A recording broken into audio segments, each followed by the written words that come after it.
And ladies and gentlemen, we are back. We are still at day one, time zone thing, for Unitize. This is once again day one of your global leaders. We are now actually finished with the Asia edition, and this is the US edition. I am your host for another 5 more minutes. My name is Gabriel from Block Show.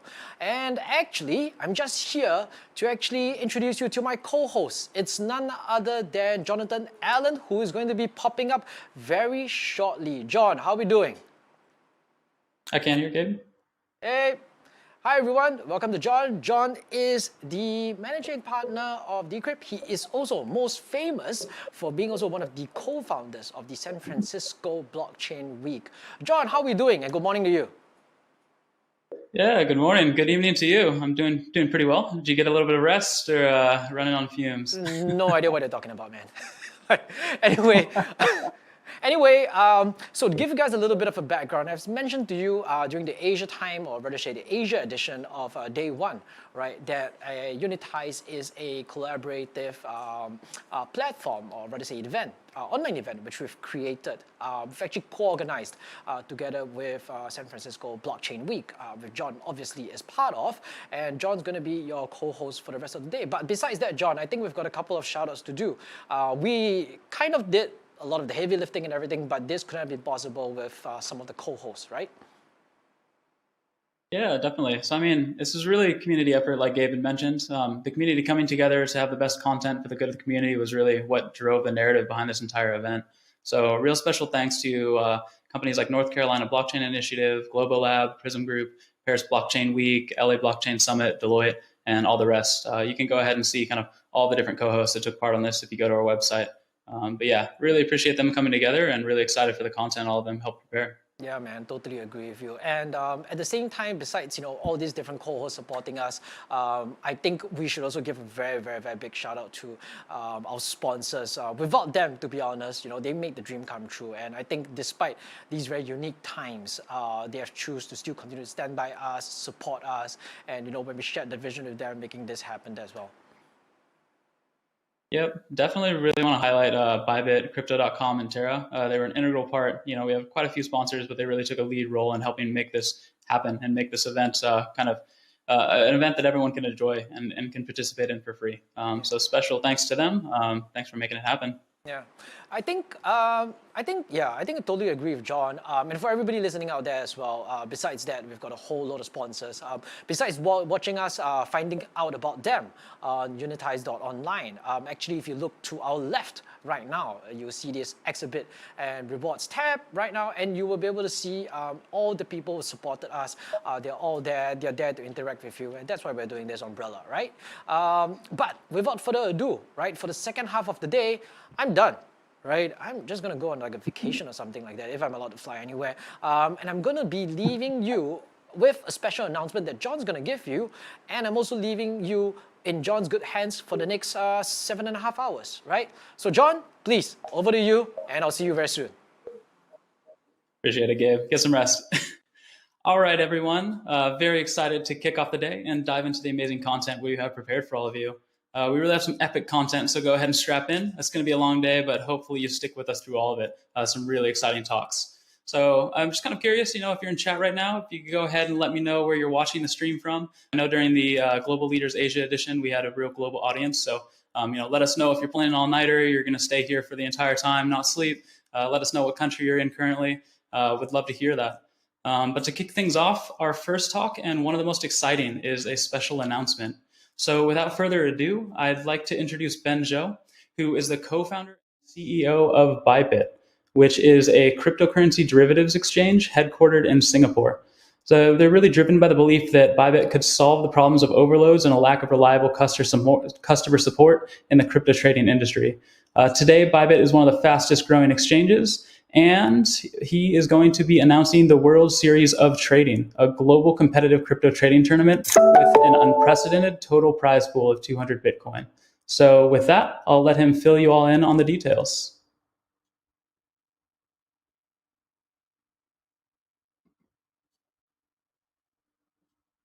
Hi everyone, this is Ben, the CEO of Bybit. Thank you for the host, Unitize, for making this event happen. I'm very honored to be here, and today I got something very special for you, our audience. We are going to be launching our next biggest global competition, the WSOT, or World Series of Trading. It's going to be the biggest and the most participated event or competition happening in crypto this year. It's going to be a series of competition in both team format and individual competition format in August this year. As you can see on the screen here, the theme we use is a little bit space battle, space trooper sort of feeling. And we got a intro video for you. So let's watch a little intro video for now.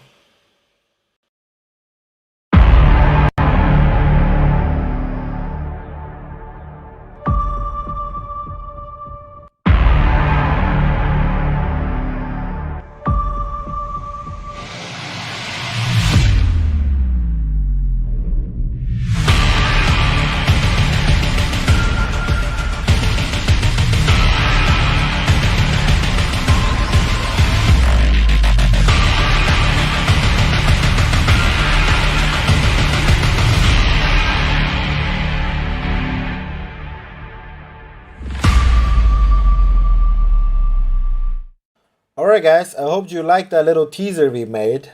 So why is WSOT going to be the biggest and the baddest crypto competition happening this year? For a few reasons. Number one, the massive 200 BTC total prize pool. That means for anyone who participates, you get a chance to win a huge prize pool, either by joining the right team, the winning team, or becoming the winning individual. Okay.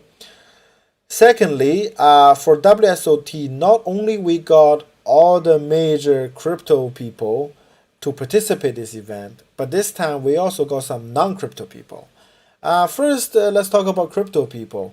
Your famous YouTubers, Moncaro, Crypto, Ivan on Tech, Sanity Gray, all these guys will be leading a team. And also your Twitter KOLs, The Wolf, Luke Martin, Tom Ways. But this time we also got some non-crypto people, such as people in the poker industry, Dark Pork, Mike McDonald, to also lead different teams.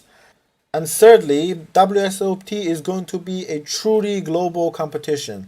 We will get the Chinese community, our Korean community, our Japanese, Russian, and Southeast Asians, all of our global clients that are going to be participating in this event. So it's going to be the talk of the month in August. Basically, everyone in crypto will be talking about it and participating in this event.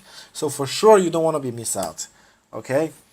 As I mentioned, there are going to be 6 different divisions divided by different languages: English, Chinese, Korean, Japanese. But also for this time and this time only, we will offer a algo team. That means if you use a algo to trade, or automated algorithm, or a bot to trade, you can participate in this event in the bots or algo team, and also to show off your bots. Okay.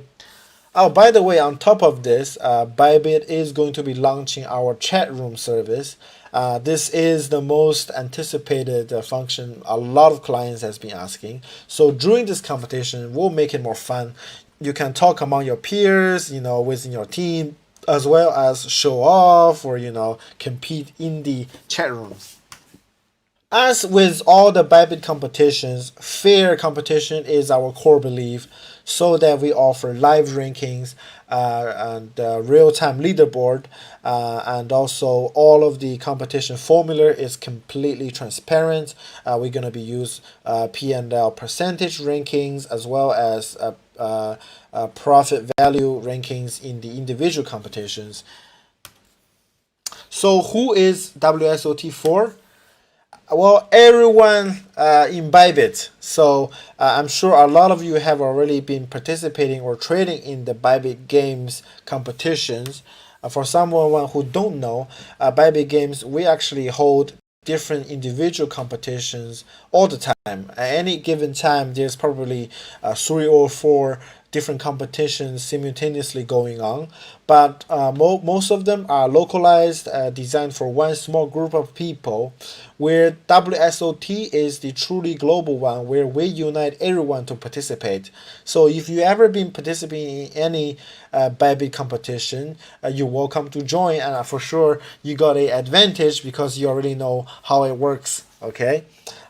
These are just some of the previous competition we hosted under the Bybit Games. For example, the Asia Trading Battle organized by our Japanese partners, which they got, Floyd Mayweather as the host. So that was a huge fuzz at the time.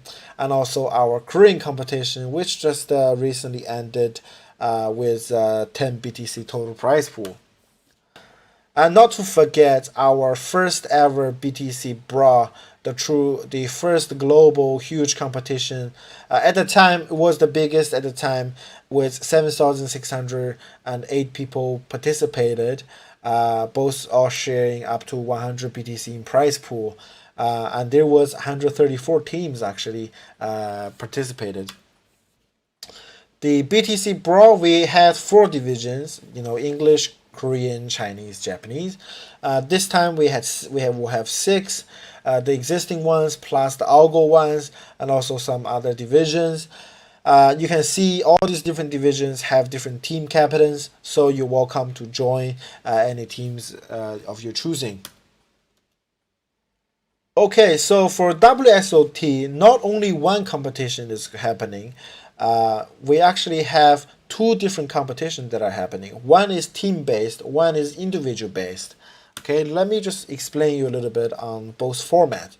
Obviously, the biggest one, which is the team-based, called the BTC Troop Showdown. That is based on our current inverse BTC perpetual contract.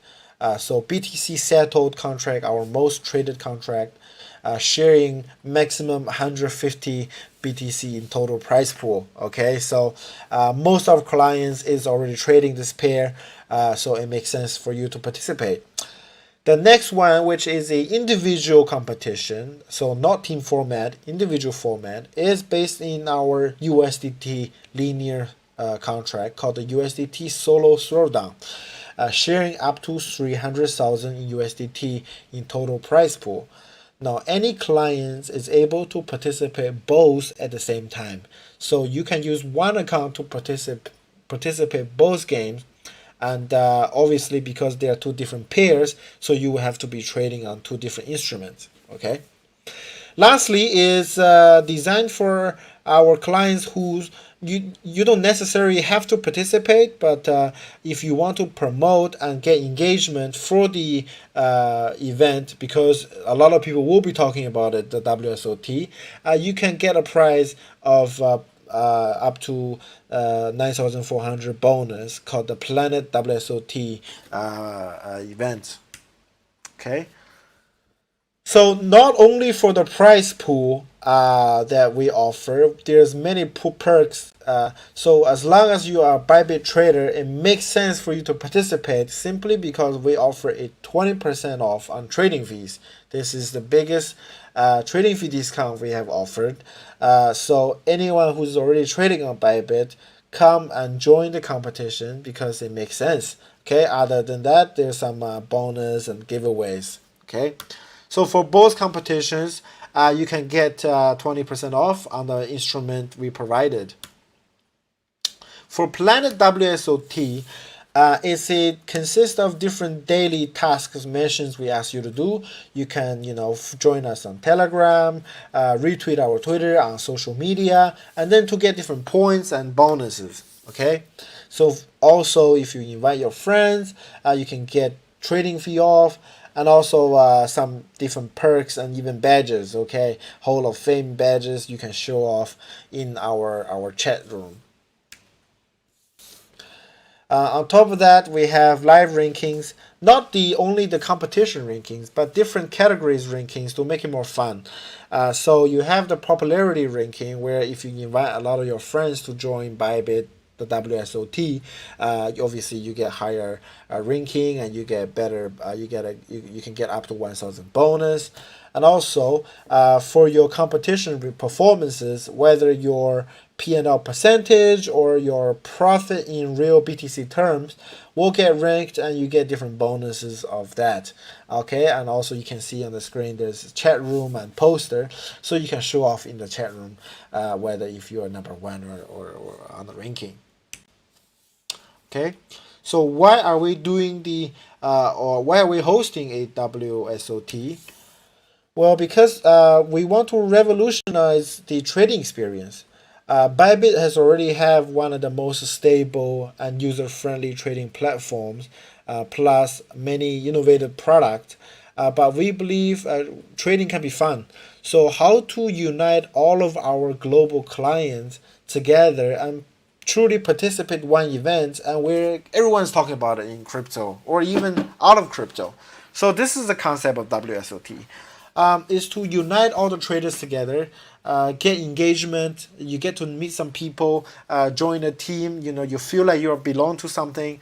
We understand trading is quite long sometimes, and then you can talk about it and play around and have more fun in trading in social media. So this is the idea. We want to combine a different type of competitive social trading experience onto our existing Bybit trading platform.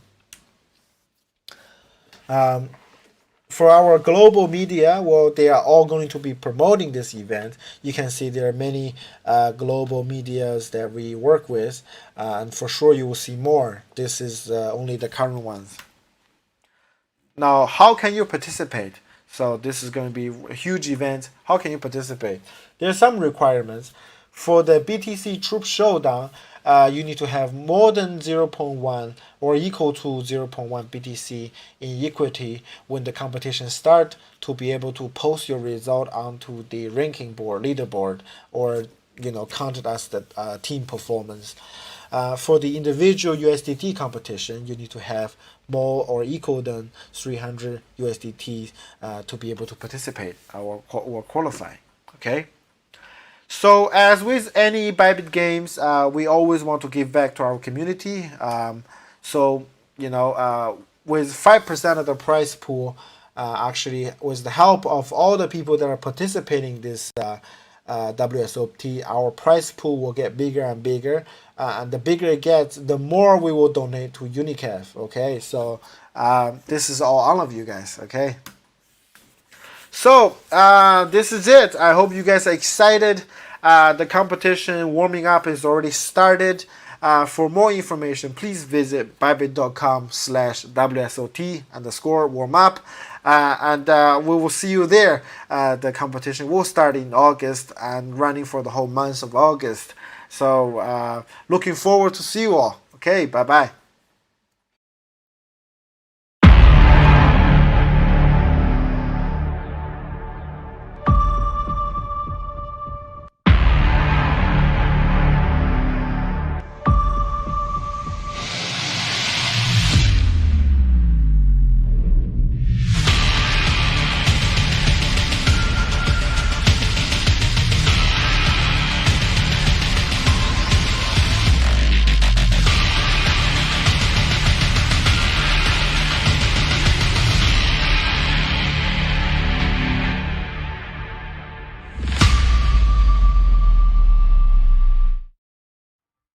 Thanks for that exciting announcement, Ben. Those are really some absolutely massive prizes. So as Ben mentioned, if you're a trader or interested in trading, you should definitely get involved in that.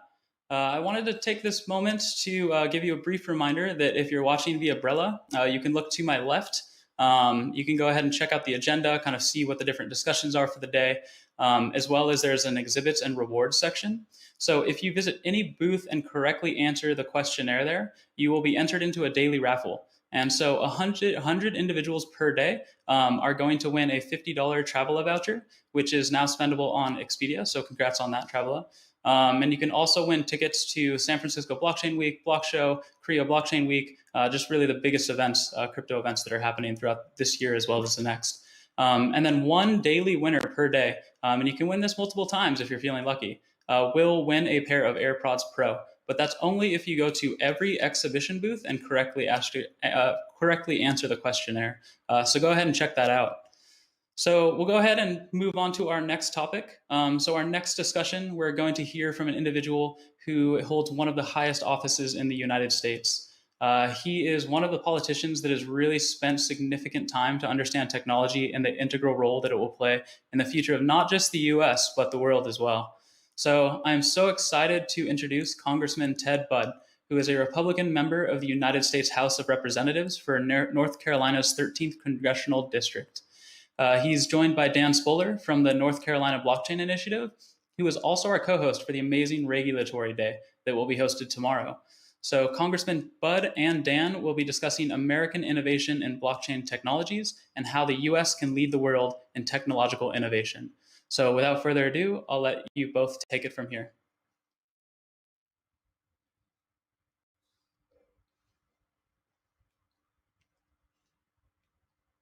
Well, thanks so much, Congressman, for joining us today. This is for everybody listening. My name is Dan Spuller, and I'm the co-chairman of the North Carolina Blockchain Initiative. And I've been in the crypto space for quite a while now, and I've had the honor of interacting with Congressman Ted Budd over the past couple of years on a few different occasions. And we're just thrilled to have you today. And I'd love to dive right in, but because you have such an incredible perspective in this industry. But first, perhaps you can just give us an overview of who you are and an origin story for our listeners. Yeah, I don't want to take up your whole allotted time, but again, thank you. It's great to have somebody serving in North Carolina like yourself, and it's an important role, especially with a lot of the fintech technologies that we're seeing around Charlotte and Cary area. It's just it's an amazing state with a great future. So for me, look, I grew up on a farm, so you would wonder, like, why in the heck would I be interested in this? I had some pretty traditional business background and still am a small business owner. But I'm always looking, I've always had a fascination with technology that dates back even before the Apple IIe. And I've always wanted to see, how do you create value through the application of technology?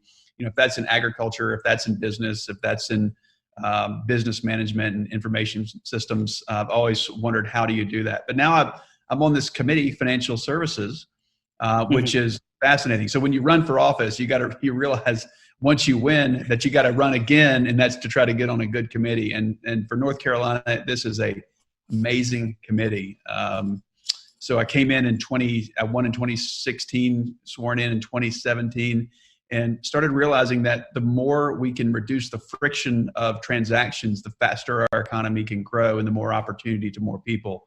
So I see this as blockchain, cryptocurrencies, as one way to speed up or reduce the friction of transactions. Right. Yeah, that's certainly. That's a little bit of the background. No, thank you for that. And I know you're also on the Congressional Blockchain Caucus. Did you join that right away as soon as you were elected, or did you learn more about it? When you figure out it's a thing, first of all, like, oh, it exists, then yes. I mean, it was not anything I had to scratch my head and wonder about. I said, well, this is where things are going, and we might as well get there and understand it. And remember, we're about creating frameworks for you all to do well here. We're not inventing things here in Congress, or at least we shouldn't be in that business. So we might, in our own private selves, as 435 members of the House or 100 in the Senate. But as far as us, we just create frameworks out of which you all can do really well, and we can, as a country, can be very competitive. It was something I signed on to pretty early. Yeah, and it sounds like you really dived right in. I remember in January 2019, last year, you introduced a bill called the Financial Protection Act of 2019 with Congressman Stephen Lynch, and the chair of the House the then chair and still chair, Maxine Waters, had the rules suspended to bring your bill to the floor, which is, that's fantastic news. And I know Patrick McHenry, a fellow North Carolinian, also a ranking member, spoke very highly of this bill and praised you for your bipartisan nature that you use to work with everybody. What was the key to you to bringing crypto and blockchain legislation to Congress in such a bipartisan fashion? Yeah, the bipartisan is a key word. Look, we are in a very partisan world today, a very partisan country. But at the same time, we look for pockets of things that we can agree on. And this is certainly something. This is helpful to everyone. No one of either party owns this space, which is why I can work on this with Stephen Lynch and Maxine Waters. We realize it's good for their districts, Massachusetts, Los Angeles, and Davie County, North Carolina, where I'm from, including Charlotte and Cary and other larger metro areas. But you just want to. It's great for the country, and it hasn't fallen into a partisan pocket. And I just think that's one of the reasons it was able to really just race through at record speed. And glad to have their support. There's plenty of things worth fighting on, but this is not one of them. Exactly, and I think that's how most of the business community in this industry feel. So that's great news that you're able to collaborate with different both parties, and that's the key is bipartisanship here. So many of our listeners really aren't up to speed, most likely, on the bill process, the bill writing and passing and lawmaking process in Washington D.C. Your bill was passed by a House voice vote, and then it was referred to the U.S. Senate Committee on Banking, Housing, and Urban Affairs. What exactly does that mean for the future of the bill? And have you identified a U.S. senator, an ally on that side of the chamber, perhaps Reckhow after news from yesterday? Dan, you might have to fill me in on what's yesterday. I've been focusing on several different things in this crazy world, so fill me in. I'm glad to comment on it. But when it passes by voice vote, what that means is it's not just passed, by thin margins, but it passed unanimously. It's not controversial. Kind of go back to my earlier comments, which tees it up to go through the Senate and even quicker. So that's exciting. Nobody's against it. However, it just now depends on priorities from the House or from the Senate, and where the Senate Banking Committee, a little different name over there, and how they want to push it forward. I have not heard anything, unless you want to fill me in on the last few hours, from Mike Reckhow, and if this fits his priorities. This is a political year. It's 2020. There's lots of things. I mean, we all want to get through 2020, I think. But on top of that, it's also a political season. And so a lot of things are going to be tuned to how it's going to affect election outcomes in November. So that's what moves things forward. That's what slows things down. And if it advances the Senate, then we'll see it. But if not, it's a marker bill for early 2021. Yeah, I was referring to Senator Reckhow because yesterday, and again, this is July 1st while we speak. I think he had some positive comments yesterday on the digital dollar, and we can actually move over into that conversation because you said, as you pointed out, you sit on the Powerful House Financial Services Committee and recently interacted with Federal Reserve Chairman Jerome Powell as he testified on a variety of topics: monetary policy, low interest rates, the unemployment rate from the COVID-19 shutdowns, the coin shortage, and the future of economic growth and recovery from this virus. And there have been several hearings in the House and the Senate on the topic of the digital dollar. And recently, Powell said that he did see it as proper for the private sector to be involved in the development of the digital dollar. He did not see that. Oh, did not see that, right. Yeah, and so do you think— For the private sector. Yes. His comments were for or pro-private sector, which was a concern. I mean, we started raising the flag on this way pre-COVID. I mean, this was mid or early of last year, concerned about the Fed eating up this space and then slowing it down, as government tends to do. So we want to, if they kind of like my earlier comments, if we want to set a framework through the Fed, and then once you have the rules, you go out and design the technology and make it universally established, that would be great.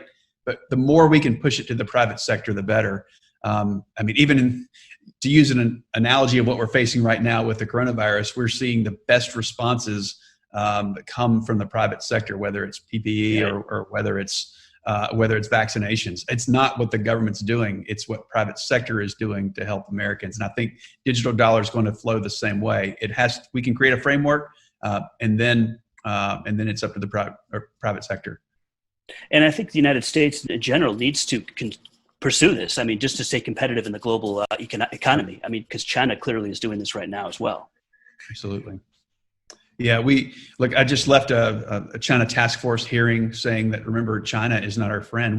This technology will reside somewhere. It will grow, regardless of whether we as the United States are engaged in it or not. So we have to determine, do we want to be out front? Do we want it to be on our shores rather than somewhere else? Now, we might have an ally like Estonia, that's very digital friendly, lead this, or Singapore, definitely an ally. But it could land in Hong Kong, which was an ally until now it's no longer a separate system, separate state. Now it's really been absorbed into what we now know is a bad actor, and that's China. Do we want it to be Chinese controlled? I don't think we do. You know, I think we have to be out front of this. We have to lead. We want it on our shores for competitive reasons, for economic reasons, and for security reasons as well.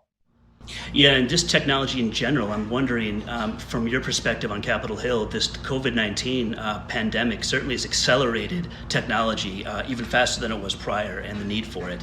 Are you seeing are you seeing that too from your end? I mean, are you seeing more technological growth and some of these hastening, if you will, of a lot of these technologies from a regulatory perspective of being considered now beyond the digital dollar? You really do, because you see, I mean, go back to look at where we got Uber and Lyft and so much technology that really kind of came out of that 08, 09, 10 recession, and then go all the way backwards to 1918, which a telephone was pretty rare then during that pandemic. But you couldn't get out and talk to your neighbor then. So that's when people wanted the telephone. And eventually we had the network effect of telephones, and they became more and more valuable the more and more people that had them. And now you're seeing people, it was just a certain segment of the population. I was using Zoom 5 years ago, but now you're seeing almost everybody. Your grandparents are comfortable with Zoom. Now they might forget to turn off the mute or turn on the mute, but as we're seeing, but pretty much, you know, we're seeing more and more people be comfortable with this technology, and we're having other leaps forward. I mean, I'm using communications, but currency as well. A lot of people don't. We're seeing touchless contact become, you know, I've been using Apple Pay for a long time, since it was early. But now we're seeing all kinds of touchless become common. That's just a couple of examples.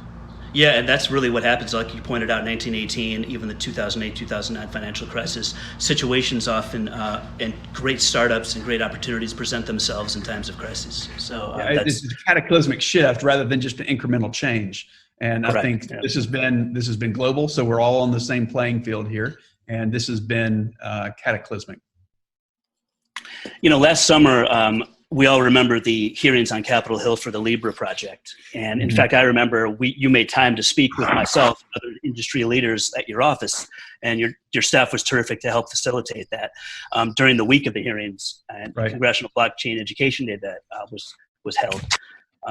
So it's been about a year. And I suppose my question is, in light of this Libra rollout. What a year it's been. I know, what a year. I would have thought, what a half year it's been. It's only July compared to, times have certainly changed. My question, though, is for the Libra rollout. In light of these changes that have been made to Libra, has Facebook's Libra project poisoned the waters, if you will, on the discussion on crypto and blockchain on Capitol Hill, or has it actually spurred more dialogue and more positive discussions? Yeah, definitely more dialogue, but not without, you know, some concern because of who was doing it. It was really on the heels of a lot of privacy concerns, a lot of suppression concerns from around Facebook. But certainly there were, you know, the mammoth operator in the room, and so everybody had to pay attention to what Facebook was doing in this space. Now, it's not really cryptocurrency. I mean, it's a digital basket of other currencies, kind of underwritten and surrounded by 28 other companies. 28 at the time. I think some may have dropped off and changed their alliances. But it was certainly interesting. And essentially, it wasn't even technology at that point. It was a concept written into a white paper. And I thought it was absolutely brilliant what Facebook did, because it really stirred the pot and raised awareness in the discussion of cryptocurrency, whether or not it technically was a cryptocurrency. And so everybody was talking about it. The vocabulary was becoming more commonplace around it. And everyone on both parties raised all their concerns with Facebook and what they were doing. And so it was very educational for them. And if they put it on the back burner because of COVID-19 or for other reasons, then that's fine. But at least the discussion is out there for some of those who were forced into the discussion and weren't used to talking about crypto and blockchain. Yeah, that really stood out to me as somebody who had spent a lot of time on Capitol Hill and over the years and helped and worked to educate lawmakers on digital assets, public key cryptography, blockchain, etc. That was really kind of a rapid rollout and baptism by fire, because a lot of times the Libre rollout, the white paper, was the first time I think a lot of members of Congress had really dove in and read about it. And I think it reset the clock for a lot of our educational efforts, but folks like you and other members of the Blockchain Caucus were already well aware of what was going on in this ecosystem. So, and I know you asked some great questions during that time frame. Well, it was very personally interesting to me. You have, again, just for your listeners, there was the spectrum of members who were up to speed on this, and sometimes this is just generational, and sometimes it's purely worldview. One member even said, "This is the digital version of 9/11 for our country and our currency," and that's pretty extreme. And I think it's very off base for that member to have said that. But nonetheless, it's, for all your viewers and listeners, you realize that's what we're dealing with around this technology. And then you have some are very pro, and Facebook can just do whatever. But we also surface the concerns of Facebook. If you are controlling certain views and you're suppressing or shadow banning people, are you going to shadow ban transactions? If there's a legal transaction, and you don't like that transaction, are you going to suppress it or prevent it? And those are real issues, and didn't get a full answer from Mark Zuckerberg, but I really encourage them. Hopefully somebody from Facebook will watch this. I'm sure they are, and they need to understand that we're really concerned that if people are going to use this as a transaction, they don't have a right to suppress that as long as it's legal in the jurisdiction where the transaction takes place. So, in addition to what a year it's been, we've also had a recent individual named Brian Brooks, who's taken over now as the acting comptroller of the OCC. And what do you think of this and some of his recent announcements regarding the possible payments charter and a look at rulemaking for crypto and blockchain? Have you interacted with him yet? I mean, you've had an opportunity in his new role as acting comptroller? So I had a conversation with him about 2-3 weeks ago, and it was a great conversation. I was pleasantly surprised. Of course, before I spoke with him, I just did a little background research on it. And I mean, you see this guy's got a Coinbase background, is just very skilled, kind of understands how Silicon Valley and San Francisco operate when it comes to technology. And that's where a lot of this fintech is coming from. So I was very pleased of what he's doing, how he understands. He can really bridge the divide between legislators and the innovators of technology. So I'm very excited, very optimistic about him, and it just seems like a great guy who's going to be wonderful to work with. Yeah, and in North Carolina, it's particularly well regarded as a leader in financial services and banks, with Bank of America, with major operations for Wells Fargo, and not just in Charlotte, but also Winston-Salem and in Raleigh. And I mean, is there a balance, from your opinion, between the traditional banks and these new technologies going forward? I think the model is probably going to continue. You have these larger banks, then you have these upstarts, and you're going to see some of these startup technologies that are going to become large entities of themselves. Think of Amazon in 1996 and what you see now. That continued on when it could have been at different points been bought out by a Walmart or somebody like that. But then some of them are going to get traction. They're going to have a user base, and they're going to have revenue, and then they're going to be acquired by a traditional financial institution. So I think we're going to see it split off into those who want to stay the course and become their own institution, and then those who are going to be targets of acquisition. I see. And so next, the crypto industry clearly is lucky to have individuals like you and others on the caucus in Congress, because these are the conversations that need to be had. And the industry, oftentimes doesn't have that platform for influence in the space. So we certainly appreciate you, discussing, having an open door, and hearing the industry pain points and challenges. Have you had a chance to have additional dialogue with other regulators besides the OCC on creating a comprehensive framework for crypto regulation in the near future? We have hearings, subcommittee hearings. It seems like just using the WebEx and Zoom platforms, we're backed up having our hearings. So I look forward to more conversations. There's been, unfortunately, a lull because of COVID-19, but I think we're back on track. I look forward to these. Definitely with Acting Comptroller Brian Brooks, that was great, and look forward to more. And with other, I don't know if you can call us regulators, but more legislators, have conversations all the time, mostly with Republicans. I mean, this, again, I mentioned earlier, this is an election year, and so you kind of see a little bit of separation, and then afterwards you see coming together on issues we can work together on. But right now, there's a lot of brain horsepower on this issue, on this side, especially as we as Republicans are getting a lot of younger talent and more tech-savvy talent coming on board. It just seems we're crossing this generational divide, and I'm really pleased to see how tech-savvy a lot of the new members are.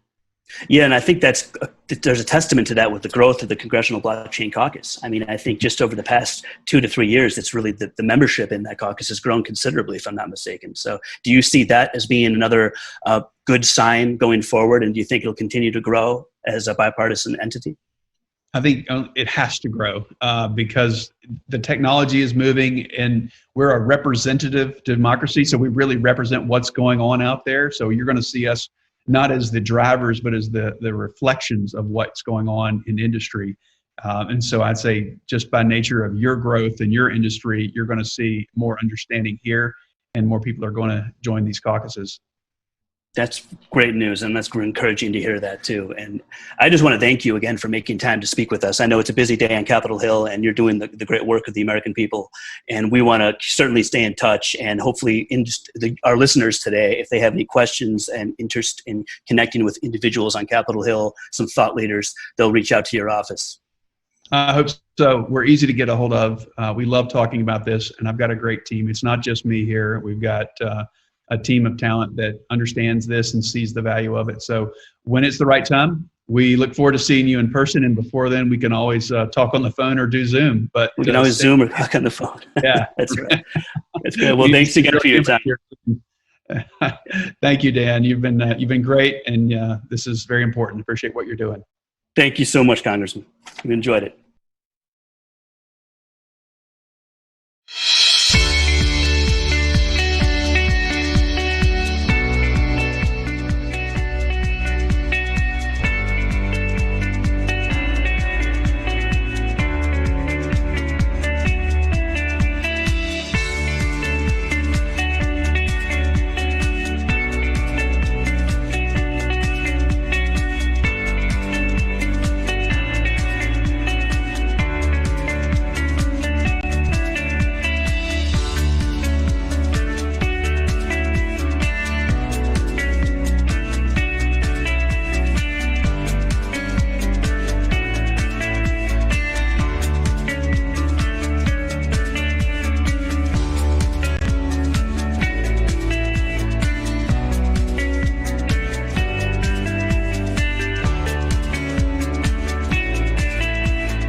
Welcome back. So really interesting perspectives, Ted and Dan. It was an honor to have you speak at our event. You heard them mention Brian Brooks, the acting OCC comptroller, who we're extremely fortunate to have speaking at Unitize on July 10th. So don't miss his fireside chat. I find it really interesting, the plethora of perspectives from around the world, but the fact that they all share the same excitement about this technology is amazing. So I'll dive into that a bit more, but first I wanted to discuss the agenda. So we can go ahead and put that up on screen. You can see this kind of brief overview. We'll be discussing Bitcoin, Fedcoin, mass adoption, investing in early stage blockchain startups, stablecoins, revolutions in personal finance, DeFi, and much more. It really covers kind of the full spectrum. There's something truly for everyone. So now back to kind of like I mentioned, the perspectives on blockchain and the world at large. Someone whose perspective I am always interested in hearing is the individual taking part in our next fireside chat, the one and only Balaji. So he is an angel investor and entrepreneur, was formerly the CTO of Coinbase and general partner at Andreessen Horowitz, was the co-founder of Earn.com, Council, Tel, and Coin Center. He is joined by Haseeb Qureshi, who is currently managing partner at Dragonfly Capital. So if you're on Twitter, you have likely seen Balaji discuss COVID in depth and much earlier than a significant portion of the media. His background and expertise on this topic is why I am so excited for this fireside chat entitled How COVID Changed Everything, Crypto, Macro, and Beyond. And with that, I'll hand it over to our amazing speakers. Guys, you can dive in this exciting topic as soon as you're ready. Hey, Balaji, how you doing, man? Hey, how are you? Doing well, doing well. So I want to introduce, today we're gonna be doing a fireside chat with the one and only Balaji. Normally, Balaji does not need an intro, given that this is crypto, but just in the interest of completeness, Balaji, you were a PhD at Stanford. You co-founded a genomics company, Council. You also co-founded Earn.com and Coin Center. You were a general partner at Andreessen Horowitz. You were CTO of Coinbase, and now you are an esteemed member of the Twitterati. So you've got a very extensive background. So across all of that, you've been an academic, you've been a founder, you've been an operator, you've been an investor, and you've been an influencer. Which of these things do you wish you'd done more of, and which do you wish you'd done less of over your career? That's a good question. I think it's been very useful to be on multiple sides of the table. For example, as a student and teacher, as engineer and engineering manager, as entrepreneur and investor, as critic and as journalist, basically over the last several months, right? Because it gives you an appreciation for both sides and the incentive structures and so on, things that are not always apparent on just sitting on one side. What I actually wish I had done more of, and what I want to get more into, is actually art. So by that, what I mean is, you to say that. Yeah, I know. Like back in high school, there was a choice where either I was going to take this freehand art class, or I think it was BC calculus, or what, I don't remember. It was either a math or physics class that overlapped. But I'd always been interested actually in art, and insofar as that comes out in any of my work that I've done. I think I have reasonably okay slides. Like, I spend some time on the aesthetics of slides, but I've never formally trained on that, right? And so I'm just trying to boot that up. And one of the reasons for that is I think we're about to get into the era of decentralized Hollywood, where an individual can make full-length movies and stuff with their phones and their laptops. And there's at least two ways. First is recording video with your phone, right? TikTok has shown how high quality that can be, frankly, right? Like, it's very entertaining. People, go for it. And the second is virtual influencers on your computer. So, you're synthesizing it. So I'm just actually imbibing and learning art, and applied art history. Maybe one of the things I'm thinking about. What medium of art in particular are you paying attention to? Digital. So, what I think a lot about is a cryptocurrency is a prelude to a crypto country. And when you think about France, right, the first thing you think about is not their stock market. What do you think about when you think about France? Food. The Louvre, right? The Eiffel Tower. Okay, fine. Yeah, right? Yeah, baguettes. No, that's also important, right? I'm clearly not as sophisticated as you are.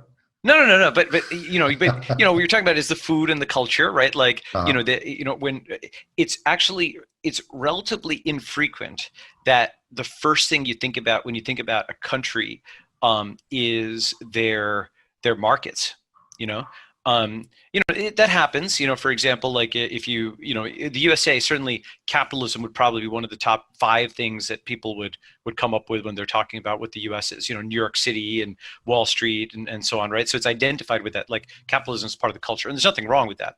But when you talk about culture, and a lot of it is art, a lot of it's aesthetics.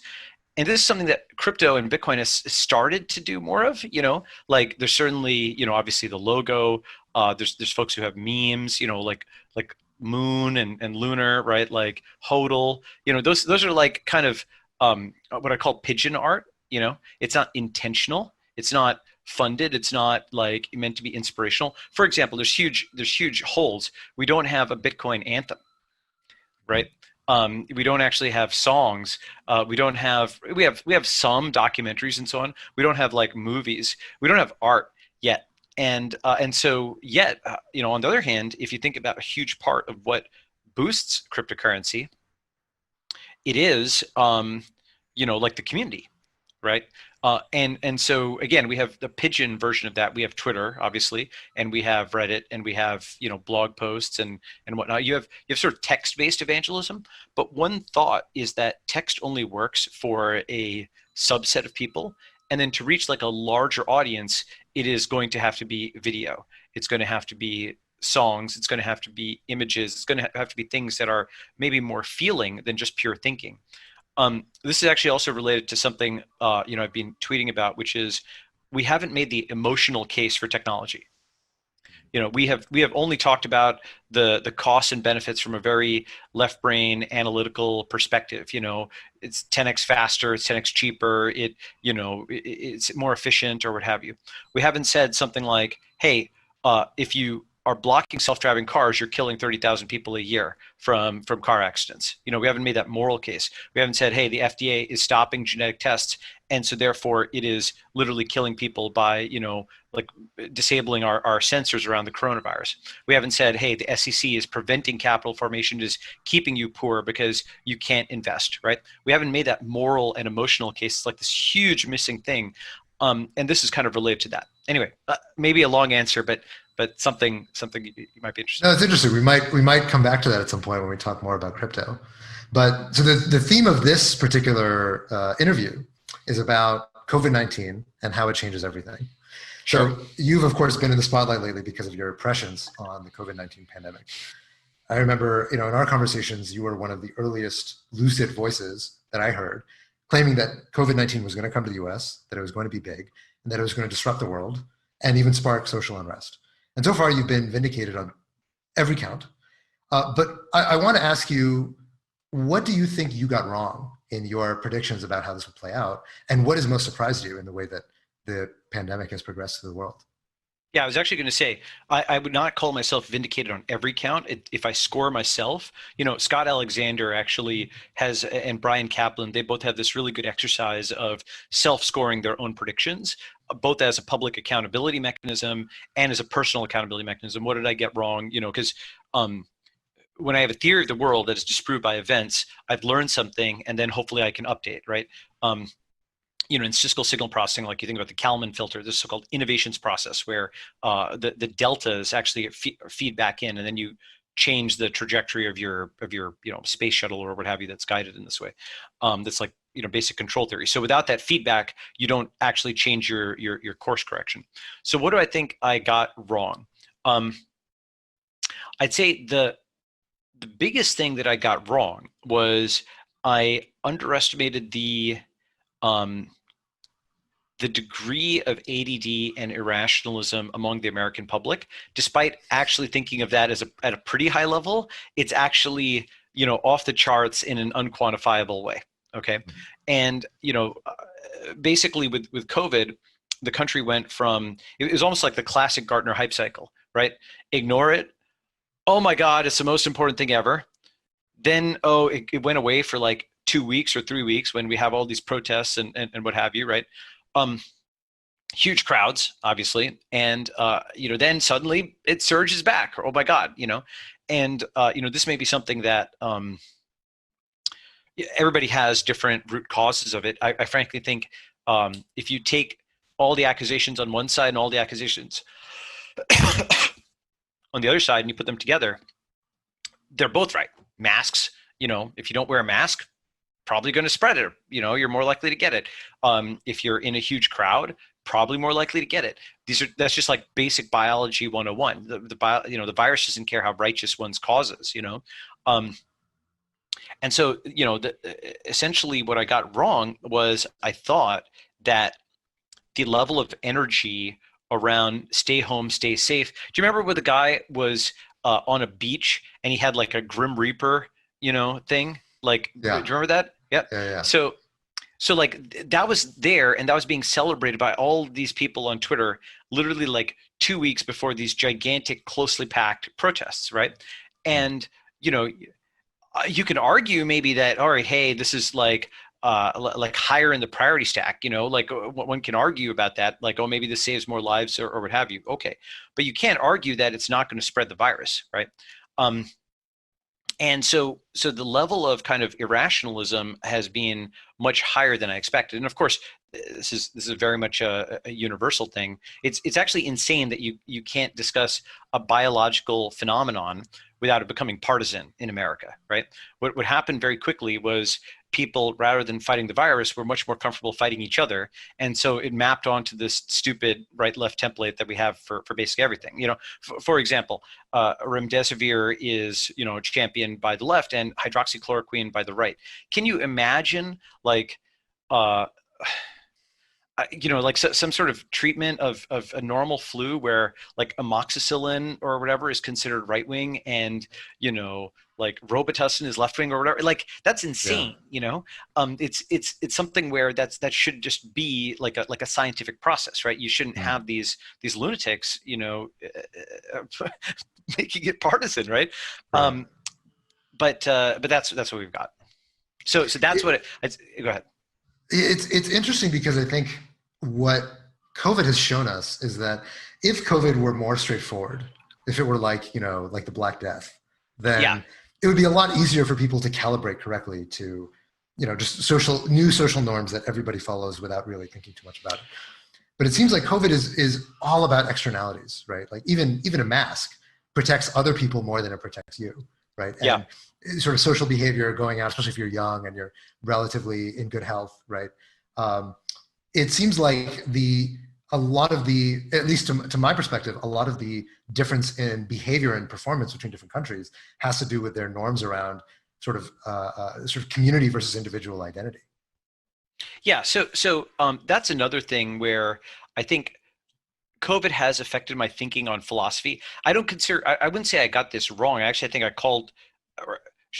I thought through this early enough in the thing, in the whole, pandemic, and I tweeted about it, where basically there's definitely a tension between the level of state power capacity that you need to fight COVID and, the ideals of cryptocurrency and small L libertarianism and freedom and what have you, right? There's absolutely a tension there between antivirus and pro-crypto.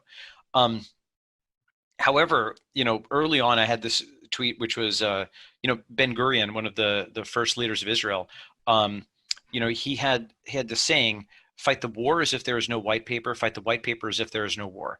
Meaning, during World War II, the British had put out a white paper on the disposition of Palestine that the proto-Israelis were, not happy with. And so they were against the British on this issue. On the other hand, they were allied with the British against the Nazis. And so, even though that these two goals clearly had, differing things, one was basically allied with the British and one was, very much against them. He recognized that actually he wanted both outcomes, which is both wanted to defeat the Nazis and wanted to have an independent Israel. So he said, fight the war as if there was no white paper, fight the white paper as if there was no war. And they got both of them, right? So over time, they both defeated the Nazis and they got an independent state, right? And I'm not getting into there's lots of politics or whatever. I'm just talking about that particular, strategy, right? Similarly, I think, fight the virus, fight COVID as if there is no crypto, fight fight for cryptos if there's no COVID. What gets interesting is you don't want to undermine a legitimate quarantine regime, because that's not only not in your self-interest, that is arguably violating like the non-aggression principle and so on, because you're visiting harm, potentially lethal harm, on other people, right? And again, I wouldn't call myself like a narrow libertarian, but just if one is going by those principles. On the other hand, certainly COVID has been cover for this incredible roll-up of power, where there's lots of TSA style policies, a cargo cult lockdown where, basically the US just completely wasted everything it did. Trillions of dollars was incinerated. There's this totally performative TSA style cargo cult lockdown, which was a copy of Italy, which was itself a copy of China, without admitting, the US couldn't admit that it was copying China. So it copied it through a proxy. It was this really bizarre elite discourse where folks, either thought of China as a third world country or something. They didn't realize that actually China is in many ways, very technically sophisticated, very good at execution, and especially in the physical world. And if they were having trouble containing this, well, then the US was going to have big trouble. And it seemed only real for people when it hit Italy, and then Italy did a lockdown, and then the US copied that. But the problem is when you do a copy of a copy, and I tweeted about this as well, and you're in denial about the fact that you're copying, well, the only thing they copied was the dumbest possible instruction, which is stay home, stay safe, right? There's like 50 other things that, Asian countries did, not just China, but like Taiwan and others. And not every one of them did all of these things. But for example, they had central quarantine. So if you had the disease, you weren't actually kept at home where you could spread it. You went to central quarantine.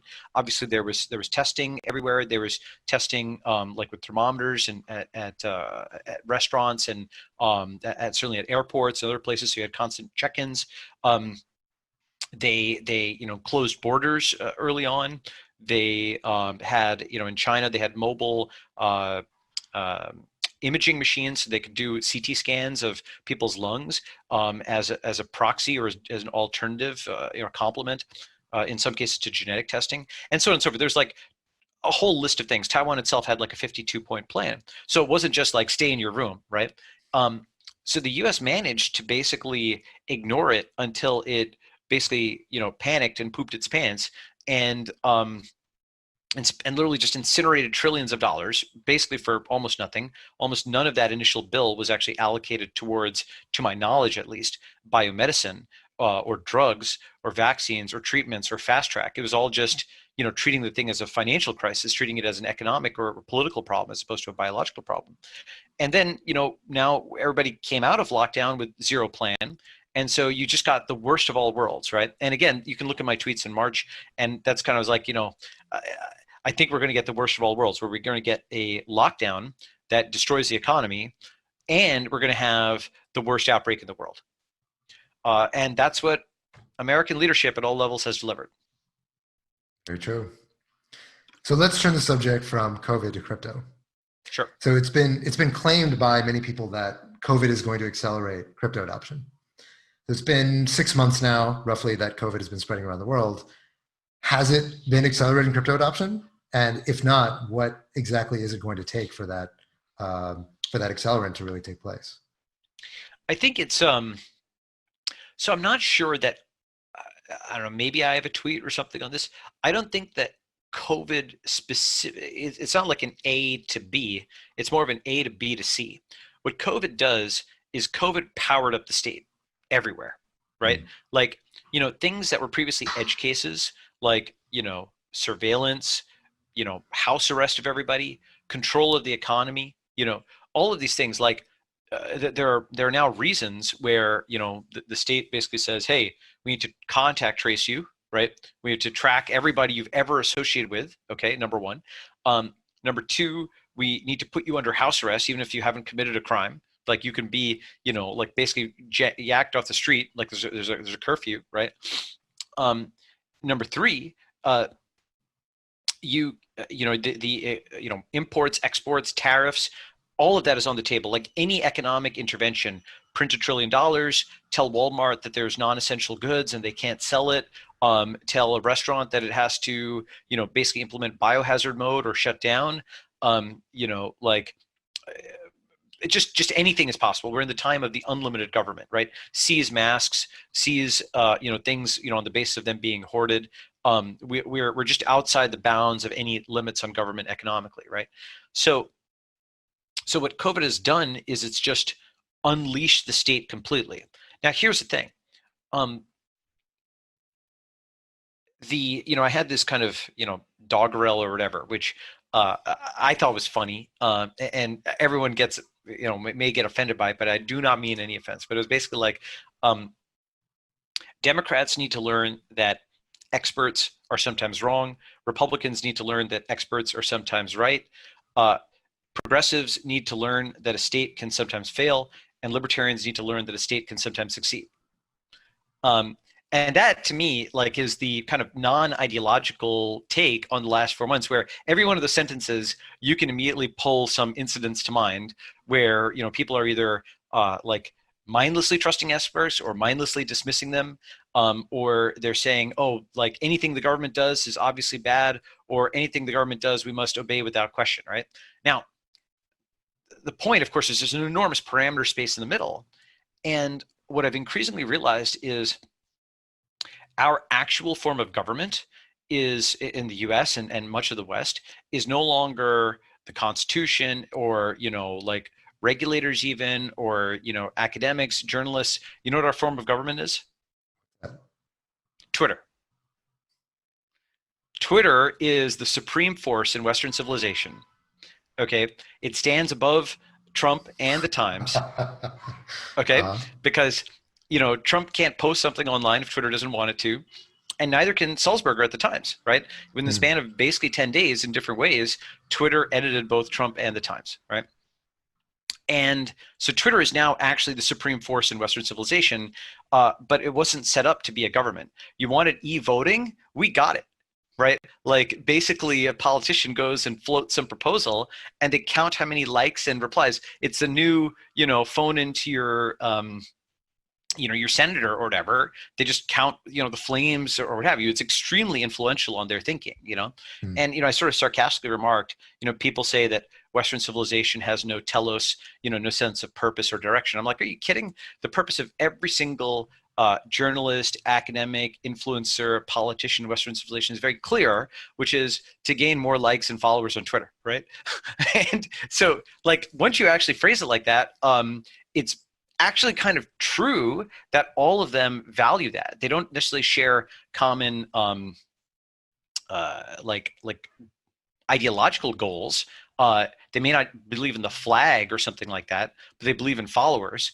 And I mean, I'm being sarcastic, but it's also unfortunately true, right? And the problem, of course, is that status and attention are fundamentally zero-sum games. This is a deeper concept. Let me go into this for a second, but if everybody has a Nobel Prize, nobody has a Nobel Prize, right? The entire point of the Nobel Prize is, out of 7 billion people, you're picking a few people for this honor, right? The more it's expanded, the less exclusive it is, the less, of an honor it is, or what have you, right? And so status is inherently zero sum in this way, right? If you've got a leaderboard and there's 10 people and the first guy has 100 votes, now let's say everybody got 10x the number of votes, the first guy has 1,000 votes, he's still number one, and so attention is still there, right? Status and attention are zero sum because they're leaderboards, right? One person's gain is another person's loss. It's inherently zero sum. Now the interesting thing about it is locally it appears non-zero sum because when you give somebody else an upvote, it doesn't seem to cost you anything and it seems to increase them. So it seems to cost you 0 and give them a +1. And so locally, it seems like it doesn't cost you anything. It's positive sum, right? Because sum up the two things. You had 0 status, you still have 0. This guy had 0 status, now he has +1. Seems positive sum. But globally, it's zero sum since your gain is their loss and vice versa, right?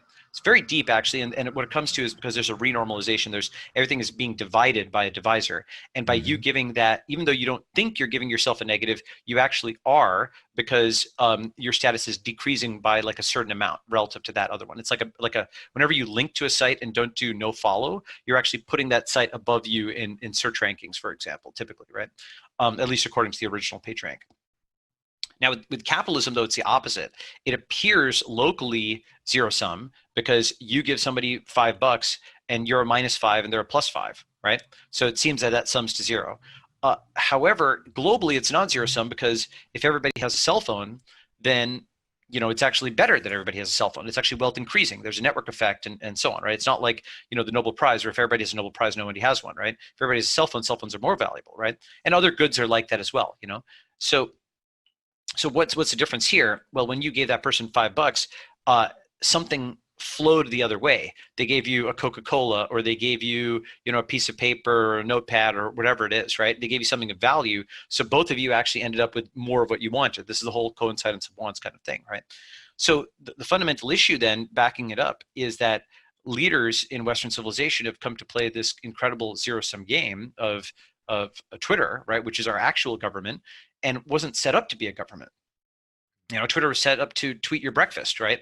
Twitter was not set up to think about checks and balances. It certainly doesn't really have a police force beyond the most arbitrary flagging of posts, which people make fun of, by the way. If you Google like 5G frequency or whatever, you've seen these things, right? You can tweet things and Twitter will put a warning underneath, and it's just like a dumb regex. It's looking for words in your tweet to like warn you of it, right? So Twitter wasn't set up to be a government. And look, I'm not attacking Jack. This thing started as tweeting, one's breakfast, and it grew to something that literally heads of state are angry about whether they can or cannot write to Twitter's database.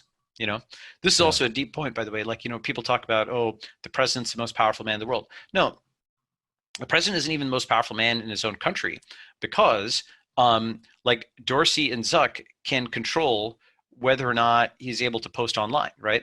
Like, that's a totally new thing, right? Same with the press. Like, the press is no longer the primary thing because Dorsey or Zuck can up or down prioritize them, right? So, all right, remind me where my initial train of thought was, because I got into Twitter and leadership for a reason. Yeah, we were originally talking about COVID accelerating crypto adoption, and I think we ended up going a few function calls. So here's what's happened: COVID has massively powered up the state. In some countries, that state has, for the most part, taken that power and used it responsibly. So for example, Singapore has privacy preserving contact tracing and has managed to mostly get their epidemic under control. I haven't looked at the last few weeks in New Zealand, so like my news might be a little bit out of date on this. But New Zealand did for a while get to 0 new cases. Then they had large protests and so on, which may have brought it back. I haven't actually looked at the last few days, but New Zealand, for at least a time, did have a competent government that used their powers for good, right? And this is the thing that libertarians often, that they're ideologically against it, because they're correct in saying a state can fail, but a state can also succeed. And there's certain things that are hard to do unless you do them centralized. So it's not the case that every government failed. It is the case that every government powered up. And it is the case that every government powered up and gained lots of powers over the economy, right? To basically just pause transactions and so on. Bruno Mackay's, had a good essay on this, where he basically said, look, the economy is now a program, and we all learned something that we didn't know before. The Hayekian model of it all being free exchange and so on is one model, but there's another model where this is a program that you can just hit pause on and halt it, right? And there's a depth to that in the sense of, if you're PayPal, if you're Stripe, if you're the Federal Reserve, if you're looking at a blockchain, an economy is no longer an abstract thing. It's a data structure, right? It is a record of all the transactions that have ever happened, along with metadata on each edge. In the same way that in the late 90s, people talked about 6 degrees of separation as a sort of abstract concept. And then we had the social network, which is a very concrete thing that you can compute on. You don't just say 6 degrees of separation. I can give you like a time series of the degree of every node and all these analytics, right? It's a data structure, right? So now the economy is a data structure. Now people realize it can be paused, it can be edited, it can be analyzed. So that means enormous amounts of temptation and probably result of state control over the economy. And that is what stimulates crypto in the medium to long term.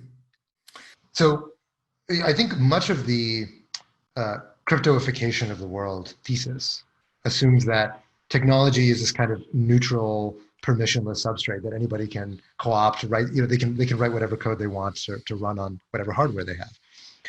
But it seems like recently we've been seeing an increasing dividing lines, showing us that it's not quite so neutral of a substrate. So for example, India banning Chinese applications from the app stores, right? Or Google and Facebook enforcing COVID apps from not being able to be deployed onto mobile. or the Chinese firewall, or Russia trying to import the Chinese firewall, or the EU, for that matter, trying to import their own version of a firewall. How does that affect the storyline of how crypto gains a chokehold? If sort of, as you mentioned, states are powering up, and they're particularly powering up around their control over the internet? Yeah. So what I think happens is we're in for an era. It's funny. Like it was either December 31st or January 1st. I tweeted something like a decade of disruption followed by a decade of decentralization, right? And I think that's holding up pretty well, actually, in some ways. So, but an interesting point, which is we're both decentralizing and centralizing at the same time. And let me explain. The virus breaks centralized states. Any state that is incompetent is basically going to face like de facto independence movements. For example, in the EU, down to the individual city level, Italian cities are like banning people from entering. They're doing border control to prevent people from entering, right? And the EU is like this huge new hit of the pandemic, came on top of all their existing tensions over politics and immigration and economics and what have you. And then this new force has just been pushing people apart, right? So I think the EU is not long for this world. Brexit is obviously the first country, the UK breaking away from the EU. But I would be very surprised if the EU makes it through this decade, right? It's already in some ways a dead letter, because when the pandemic hit, their first instinct wasn't to cooperate and act as one. Like India is actually one country. It didn't like break up in the same way, which is interesting. India has actually in some ways got higher state capacity and internal cohesion than Europe or even the US nowadays, which is astonishing, by the way. But the point being that it decentralizes, so it breaks into these states, but then within those states, they centralize and they gain more power, right? So it's simultaneously decentralization of breaking down, and then you have like more authority within that locality than you did globally, right? And arguably that's a better outcome, where rather than some person having like, kind of wishy-washy bureaucratic control over, a huge group of people, you have CEOs who actually have control, and therefore they have not just responsibility, but power to accomplish things. And at least in theory, you can exit from one to another, right? Now, in practice, you can't right now because of COVID. That has put all these immigration restrictions on people. But I think that's another thing which is interesting. All of my stuff on exit, and so on from 2013, right? And exit as a fundamental human right.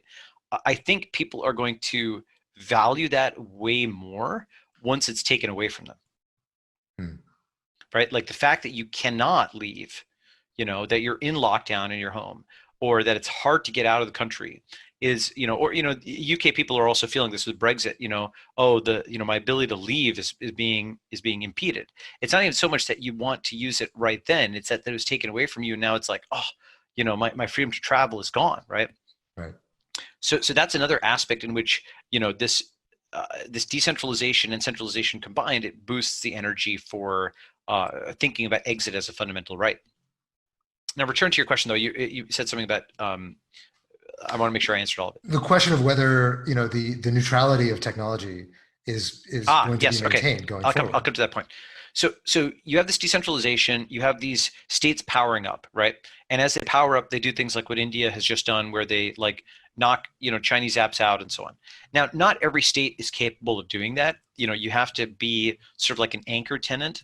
Like India is an anchor tenant, and arguably like Sri Lanka or Bangladesh maybe could be friendly with it, right? Pakistan probably not. Nepal maybe, right? China is also an anchor tenant, and Vietnam and others could be under its sort of sphere of influence, so to speak, right? And so you have these anchor tenants, and they have spheres of influence, right? The USA would probably, it'd have Canada, it'd have the UK, and it'd have, New Zealand, et cetera. But it doesn't have China in its sphere of influence as much anymore, right? So what you get is I don't know, maybe 6 or 7 spheres of influence. Roughly speaking, there's the Anglosphere, right? There is the Visegrad, right, which is Hungary, Slovakia, basically 4 countries in Central/Eastern Europe. You have the Russians and Belarus and so on, kind of the Slav sphere. You have the Chinese, You have India. You have Japan, which is its own thing, right? And Korea is interesting. Maybe that's also capable of, it's got Naver, it's got quite a competent tech ecosystem. And then, like big piece of Africa will probably be siding with China, for a while, because there's a lot of, Chinese, boots on the ground there. South America, I don't actually know as well, who would be the anchor tenant there. Maybe it'll end up being the US or something, but I actually don't know as well. So you've got like, I don't know, maybe 6 or 8 of these spheres of influence around the world. And you have, just like we talk about, Alibaba is the Chinese Amazon, right? You'll probably get a Russian Amazon and maybe a Visegrad Amazon and a South American Amazon, which is like Mercado Libre by Wences. So, you basically get, I don't know, 8 of these, spheres, and you have different versions within each. So you actually have more choice in the sense of internet giants. And one of the reasons is it's easier to clone, right? Once you know that something works, you can copy Amazon's UX, you copy Facebook's UX. It's something where those UXs have been stable for a while, so you can just clone them. Okay, so it'll probably work within these things. You have these protected spheres. And then between, the internet is like the ocean. Okay, so you know what the law of the sea is? The international law? Law of the SEAE. Oh, so not SEA. SEA, right? So the oceans have long been effectively, and I shouldn't say a demilitarized zone, but they've been something where, you'll have a Portuguese ship flying near France and England or what have you. So there's been need for a long time when there's this international waters kind of area, right, to have laws that govern the interactions of ships. Like they get in a fight or they crash into each other and they're 30 miles outside of, or more than 30 miles outside, it's like in the middle of the Atlantic. What happens, right? So the law of the sea is worth studying because it governs what happens in this no man's land, right? It governs what happens when ships go and hit. And I think that's the model that we're moving towards. We have these powerful spheres, and then in between them, the interstices, that's the internet and that's crypto. Okay? Interesting. So blockchain is the law of the sea or the law of the internet. And so, folks who cannot collaborate, it's basically the place where internationalist capitalism happens, even as all these countries go nationalist socialist. And so that's what I mean. You've got both, decentralization and centralization, they become these countries, right? In the same way, you have a huge push for centralization within the countries, and then there's actually a corresponding demand of some kind of free trade zone in between, right?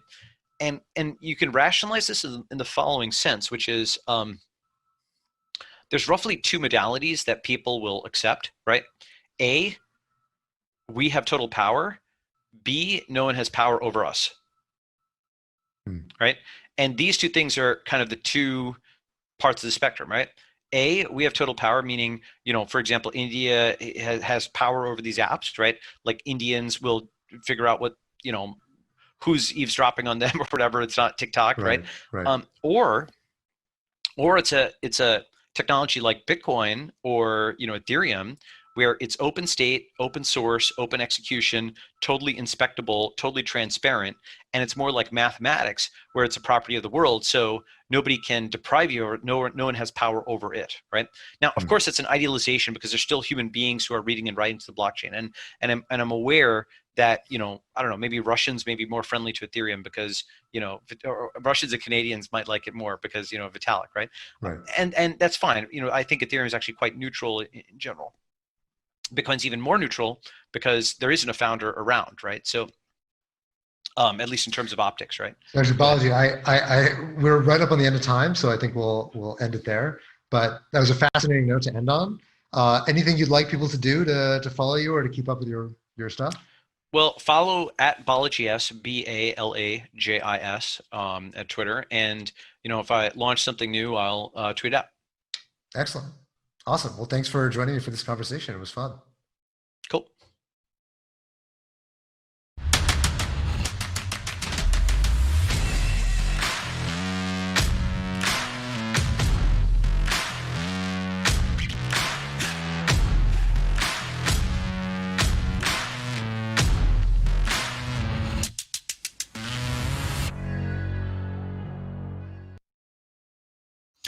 Thank you so much, Balaji and Haseeb. That was an amazing talk. I know I'm definitely going to go ahead and probably have to rewatch that one a couple more times just to pick up everything that was discussed. It really covered crypto, COVID, macro trends, and beyond, so it was really fitting for the title. It's really great to have individuals with such a depth of knowledge covering such a wide breadth of topics. Two extremely relevant topics for me that are near and dear to my heart are obviously Bitcoin and the potential for a US central banked digital currency, or Fedcoin. So two of the best individuals to cover this topic are actually up next. Meltem Demirors, who is the Chief Strategy Officer of CoinShares, will be joining Andy Bromberg, who is the President and Co-founder of CoinList. And they will be discussing the topic of From Bitcoin to Fedcoin, the next decade of digital money. So go ahead, everyone, strap in, and let's hear what they have to say.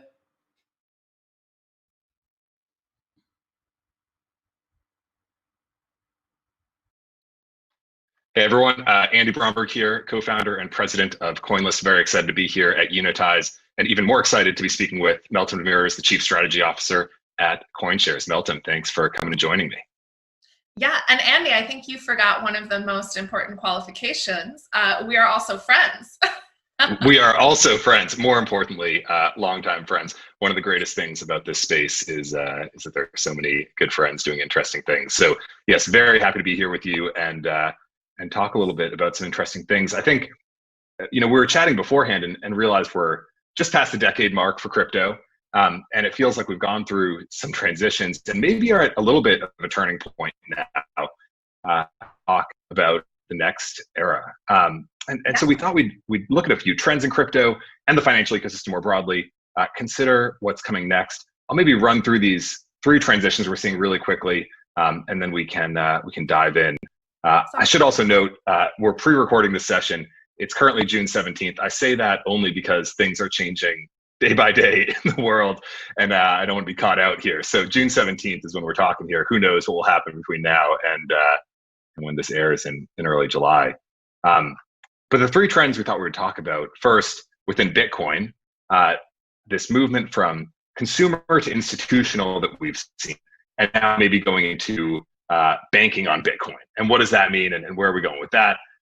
Second, a little more broadly within crypto as a whole, we had the early days, we've had boom times where everyone wants in, and now it feels like we're maybe seeing a little bit of a reversion to what Meltem's coined tools for the resistance. And so that'll be interesting to talk about. And then last, within finance, most broadly, we've seen a movement from fintech to more broadly open banking, and now into open finance. All 3 of these trends Meltem's been talking about for a while.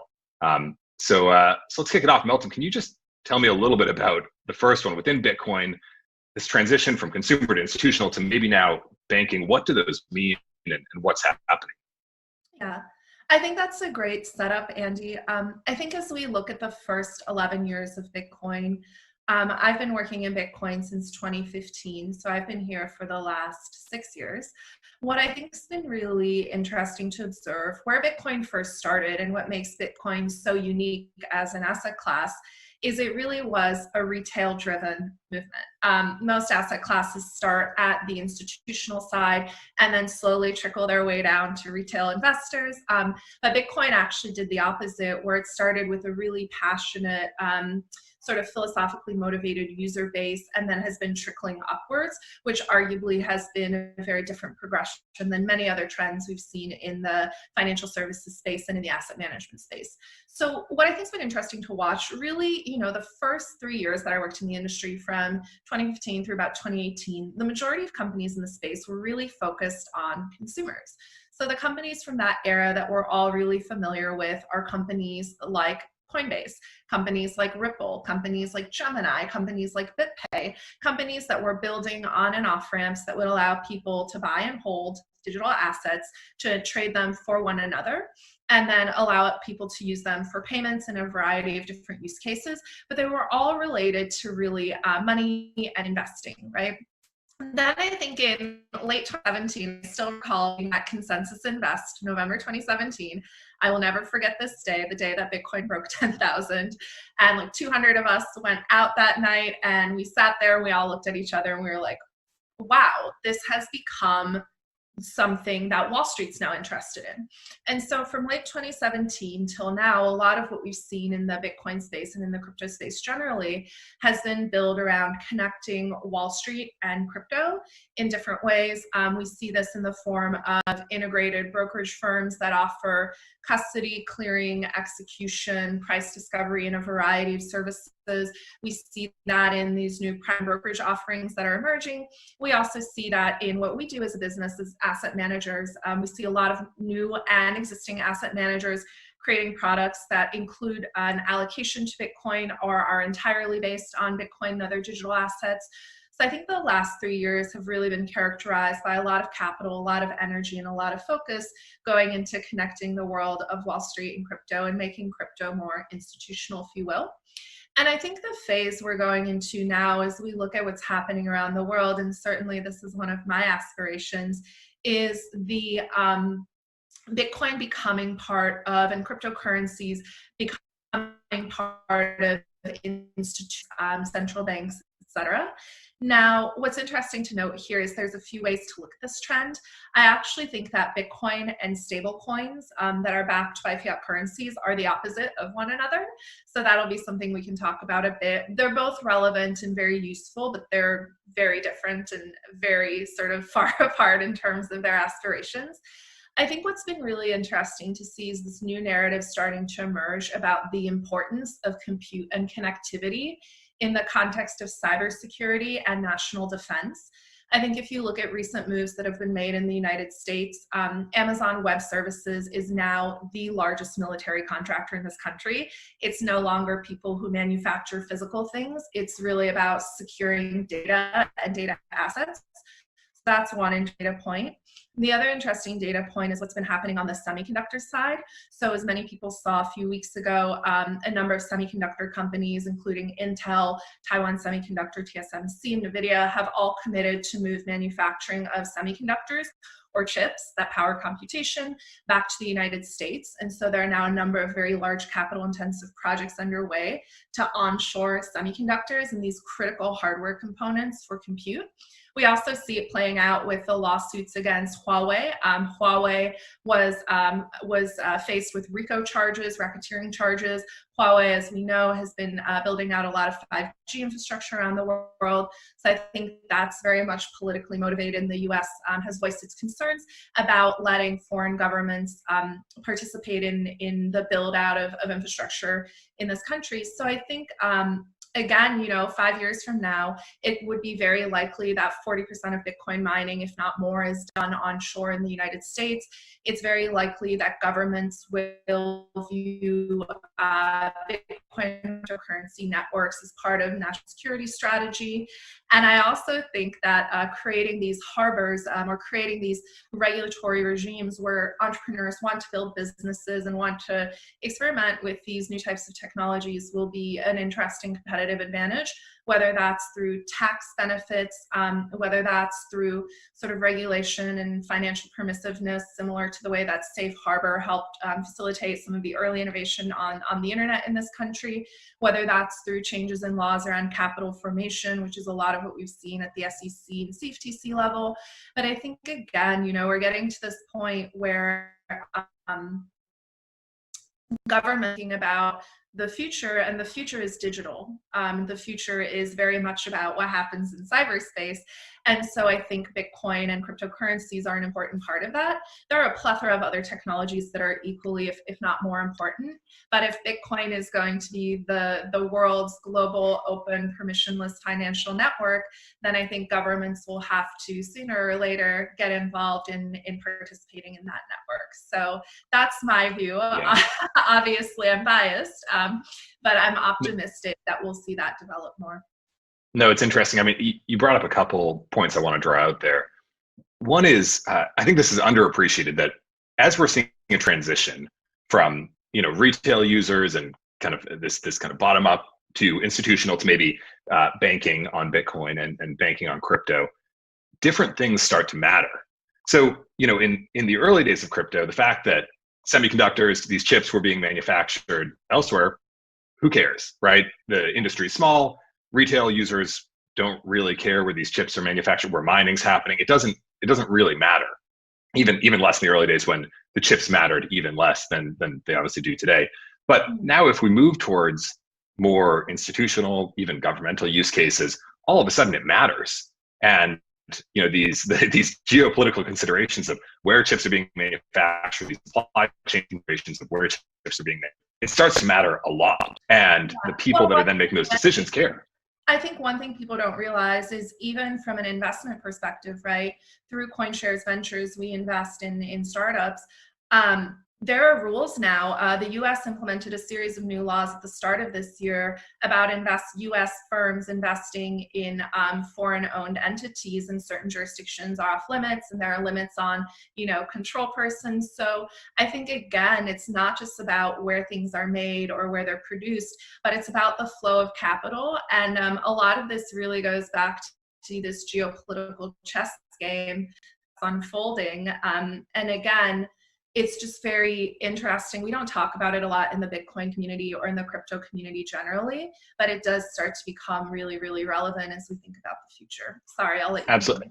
No, I agree. And it feels, if you had told us when we were getting back into the industry, 5, 6, 7, 8 years ago, that geopolitics would actually matter for these things, we would have said you're crazy, right? It would have, this felt totally outside of the geopolitical system. And now the realization is coming out that it matters a lot what's happening in the world. And I think that fits into a second point you made, which is what crypto is fragmenting a little bit, but in a really positive way, right? The same way we see any industry develop when it starts, whether it's the internet industry or anything else, it starts with a really concentrated set of use cases. And then as those use cases grow, they end up looking very different from each other. And now, the internet is an obvious analogy here. Different websites are totally different types of businesses. So yes, Amazon.com is a website and so is Facebook.com, but their businesses look nothing alike. They're both internet businesses, but they're completely different business models and structures. And I think we're starting to see that happen in crypto, where we started with this very narrow set of use cases. Everything was kind of analogous to each other, maybe of different quality, but largely the same model. And now it's shattering out this fragmentation, and that means different people are going to care about different use cases. But at its core, I think the one internet analogy that really jumps out at me, that I think is still really highly relevant, and we talked about this in our crypto trends report that we put out in November of last year. Look, the internet and internet business models are all about monetizing eyeballs, right? So how do I get as many people as possible to come to my website and do something on my website? Now, in the case of Facebook and Google, it's all about selling advertising, right? So you're monetizing people's attention, and you're monetizing the ability to aggregate users on your platform and capture their time and their energy. In the case of Amazon, you're doing something similar, but you're capturing users and attention by offering a variety of services and becoming almost a mega platform, and you're connecting buyers and sellers, right? But at the end of the day, what drives the internet and business models on the internet as we know them is the monetization of eyeballs, right? Of your time, my time, our energy, our attention. To this day, the predominant business model in crypto for crypto companies is monetizing transaction flows. Effectively, all a blockchain is a communication protocol, and we're communicating different types of messages, and we're now seeing a plethora of different cryptographic primitives and blockchains emerging that allow people to communicate different things, whether that's who owns a set of UTXOs or who owns what assets, or whether that's instructions to run a program on a distributed network of compute resources, which is probably more akin to the Ethereum model. There are a wide range of sort of use cases, but at the end of the day, blockchain-based business models are all about having transactions on a network, and businesses built on these networks are trying to monetize their role in facilitating transactions. So if you look at all of the unicorns in this industry, they're financial services companies who command large volumes of transaction flow. And so again, I think one of the things we look at that's very analogous to the way the internet developed is, at the end of the day right now, it's about having flow, and it's about being able to aggregate a lot of flow, and it's about your ability to take a slice of any transactions that happen on these networks. The predominant model so far has been people exchanging crypto assets, right? Speculative trading is still by and far the #1 use case for most cryptocurrencies. And so the reality is until we see a market develop for compute and connectivity resources, I think the predominant model is going to continue to be financial services driven, where it's all about monetizing transactions. And so the question I have is, what type of compute and connectivity are people willing to pay for? Just yesterday, I was on a prediction market. I placed a bet on it for $5, and my Ethereum gas fees were $4, right? And that's an example. I'm not using that in a negative way. Like security and the use of a computational network, it has a cost. And right now the costs are fairly high. And so we tend to use these networks for transactions that require a high degree of security. It doesn't really make sense for me to use a lot of these networks for things that are lower security. So I think there's still a lot of work that needs to be done in this arena, and I think it's going to take some time before we see unicorn companies emerge that aren't built around financial flows. But I'm also of the belief that at its core, every company is a financial services company. And we see this in traditional tech as well, right? Like Facebook's looking at payments. It's amazing that Shopify, $100 billion company, has 1/5 of Facebook's market cap built exclusively on bringing payments tech into the Facebook platform. Amazon's delving into payments, Apple's delving into payments. I'm sure Microsoft will do it at some point, Google will do it at some point. Like every company will become inevitably a financial services company. And so I think that's where Bitcoin in particular starts to become really interesting, because you're providing this beautiful open financial network and this digitally native capability for people to transact. So I think the interesting things, like we try to talk about moving away from finance and all these cool applications, but at the end of the day, it's just like you use the network for what it does best. And right now, the model is like you're paying for compute and connectivity resources. And eventually, my view is it goes back to the cybersecurity angle. Like eventually, countries will compete for access to block space, right? Or for access to write data and information to the most secure financial network. And so in my view, this again, it starts to create a really interesting sort of opportunity to create new financial instruments, new marketplaces for financial compute and connectivity that haven't necessarily existed in the past. Yeah, super interesting. I mean, I think, well, first of all, you made an interesting point there. I forget who said it, but every company expands their services until they offer a debit card. And we're seeing that now, that all of these companies are just kind of stretching out, and then all of a sudden, a card pops out, and that's the station often of these payment networks. I also think, you mentioned a good one there, that these countries may start competing for block space. That's a kind of a crazy concept, because for so long, a lot of crypto was about how can we avoid, politics in the world. And now all of a sudden, those same players that were being avoided are now becoming, players in the ecosystem itself. And that, I think, marks a really important transition for the space, that, they laughed at us, and now all of a sudden they're joining us and saying, hey, this technology is actually really meaningful. We have to find a way to participate in it. Right. But that does bring up, go ahead. But I think it's not that they're joining us yet. I think right now what you're seeing is people are co-opting the idea and trying to implement it in different ways, right? Central bank digital currencies have absolutely nothing to do with Bitcoin. They're antithetical, right? Like you might as well just use a managed database. Like I don't know why people are trying to even say they're blockchains. It's super cool. It's super interesting, but it has nothing to do with Bitcoin. What I'm more interested in is like, how do we rebuild a new type of correspondent banking system that doesn't include any central banks? That to me is a far more interesting question than how do we take dollars and put them on a blockchain and exert US monetary policy through this new digital mechanism, right? So I think there's some interesting sort of like, I don't know if it's deliberate. I believe it's deliberate. I think there's some deliberate misrepresentations when people talk about projects and call them blockchains. I'm like, no, it's a database of debits and credits on a central bank ledger, and it's great and it's interesting, and it allows central banks to extend money in different directions and to extend all sorts of new services. But at its core, it has nothing to do with Bitcoin or why Bitcoin exists or what Bitcoin does. So I just think it's very interesting to see how propaganda is starting to come into this industry. Like governments are the best propaganda machines in the world. If you look at what's happening in this country, right? Like the propaganda machine has stopped working, and people are looking at the situation. They're like, what is happening in this country.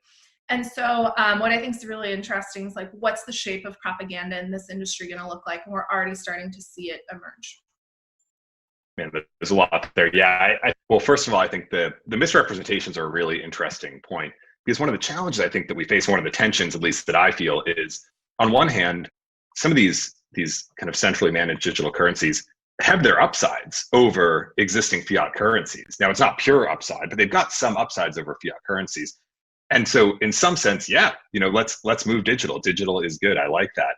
But what's really tough is when that gets mixed in, often to your point, kind of intentionally, with these pure decentralized networks, it hurts those networks in all sorts of ways by conflating the two of them. And so it's challenging when you have something that might be, at least in some senses, better than the existing solutions, but when it's mixed in with something that it's not, it causes its own issues.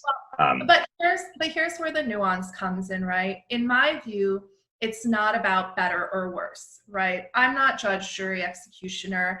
And I think it's sort of a false dichotomy to say better or worse. I think that different needs require different tools. And at the end of the day, Bitcoin and all of these other cryptocurrencies, digital fiat, and these other projects, they're just tools that we're trying to use to solve different problems. In my view, the problem that Bitcoin solves is the problem of monetary system choice, right? So if you live in the US and you look at what's happening and you're like, man, this is absolutely wild. Like, I am not on board with this. I can't not pay my taxes because I'll go to jail. The government has a monopoly on violence. So like, I can't rebel, right? I think was one of the last conscientious objectors we had. Yeah. And it's 150 years later, we're still having the same conversation. So like, that's not gonna work. I can go and protest, but arguably like the results are mixed. I could run for office, but that's a whole process. So what do I have? When voice doesn't work, people use exit. And so I think one of the interesting things is Bitcoin is a way to exit the US dollar monetary regime and everything that it stands for. And that means different things to different people, which is really one of the wonderful things about Bitcoin is it can mean a lot of different things to different people, and those things can exist without being in conflict. But for me, I think the value is like, let's give people tools for the resistance. So, when we're talking about a payment system and using, a dollar collateralized coin, like great. If that helps people solve problem, great. But it doesn't help people solve the problem I think we have, which is the problem of financial censorship, financial control, and a fundamental lack of privacy and a fundamental lack of rights. And so different tools for different jobs. But I think when it comes to, money for the resistance or money as a way to exit, Bitcoin really is the leading horse in that race. And I think will be forever. Yeah. It doesn't else, but for that express purpose, yeah, that's what excites me. Absolutely. And one, I think, underappreciated aspect there is that, if you go back and look at the classic kind of exit versus voice paradigm, one of the interesting things that Bitcoin enables is partial exit for the first time. Historically, kind of this concept of exit has been a total exit, like I'm going to exit this country. I'm physically leaving, and I am saying I'm no longer a citizen of wherever it is that you originally were. But now we have this idea of a partial exit that, I have some total of wealth, and you can move parts of it in different places now and kind of adhere to different systems and express kind of a probabilistic view instead of an absolute binary one. Almost like physical jurisdiction doesn't define us anymore. Like, this is part of what to me is so cool about this. Like, I read a lot of sci-fi books. I'm sitting here like surrounded by my sci-fi. The idea, like, if we live in space, we have all of these different realities in which we exist, these different virtual worlds, and so the ability to like move across those worlds and to be different people and to hold different ideas that sometimes are in conflict with one another, right? Like, I have ideas that are in conflict with one another all the time, and the ability to do that simultaneously, as you expressed, I think that's so cool. And rebalance over time, right? Like that I can now say, hey, something changed, I feel differently about something, and re-express my allocation in any way that I want. We're running short time. We tools for the resistance and what crypto means. We love I do want to touch ideas, Andy. Like we gotta have big brain ideas. We got to have big brain ideas. We'll follow up on the smaller brain ideas later. But I do want to maybe ask one question as we wrap up here.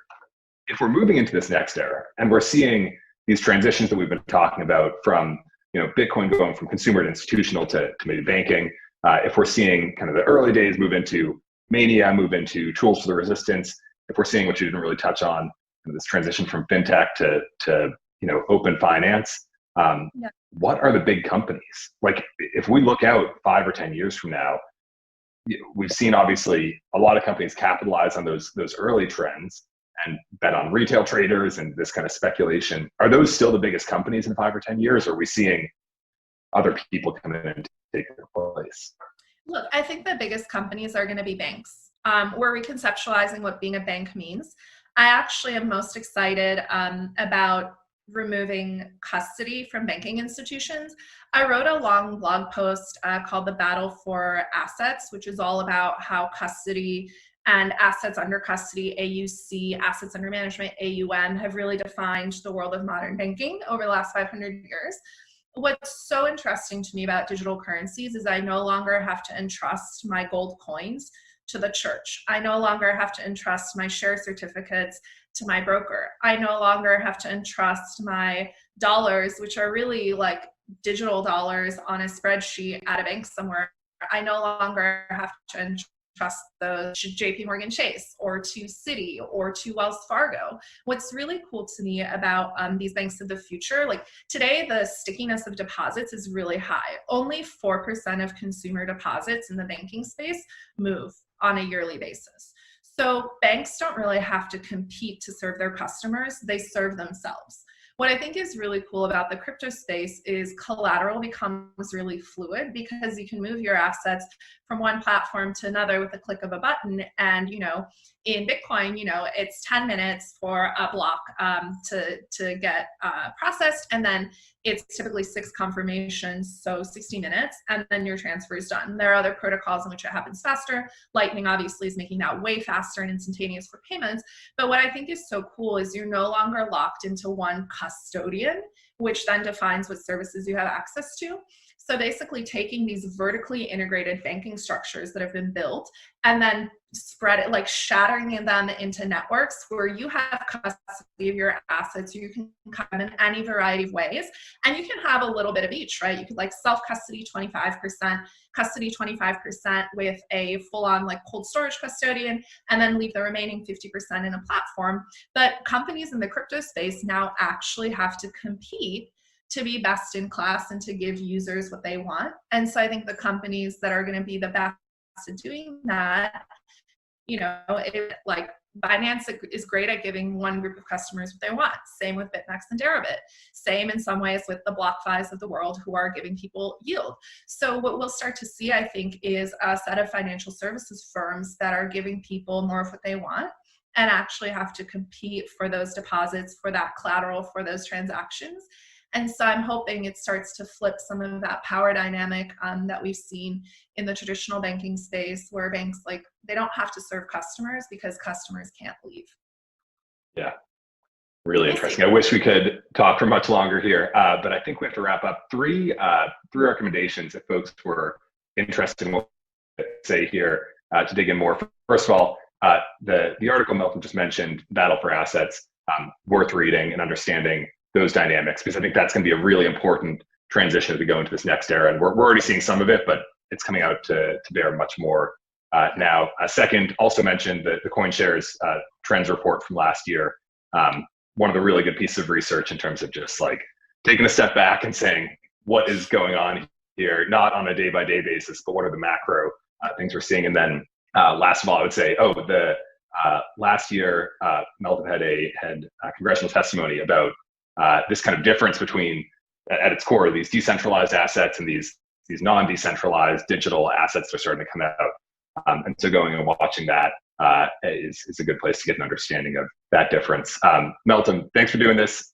Almost as fun as a real in-person chat and spending some time. But big thanks to the Unitize team for having us. Yeah, please. Next time I'm going to grill you, Andy. So Next time, we'll do it. To I flip look the forward to tables. it. Awesome. Great. Thank you, everyone, for watching. I hope you guys enjoy Unitize. Yeah, enjoy. Bye, everyone.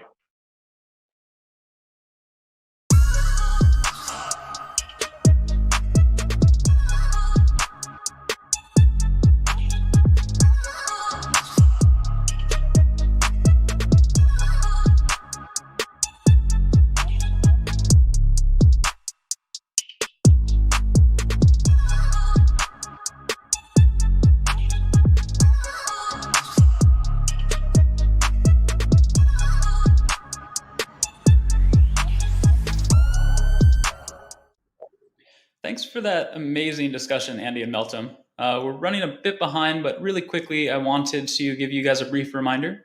If you are looking to my left, Umbrella, you can check out the exhibits and rewards section. So if you visit any booth and correctly answer the questionnaire there, you'll be entered into a daily raffle. And so 100 people per day will win a $50 Travelo voucher, which is now spendable via Expedia. Congrats, Travelo.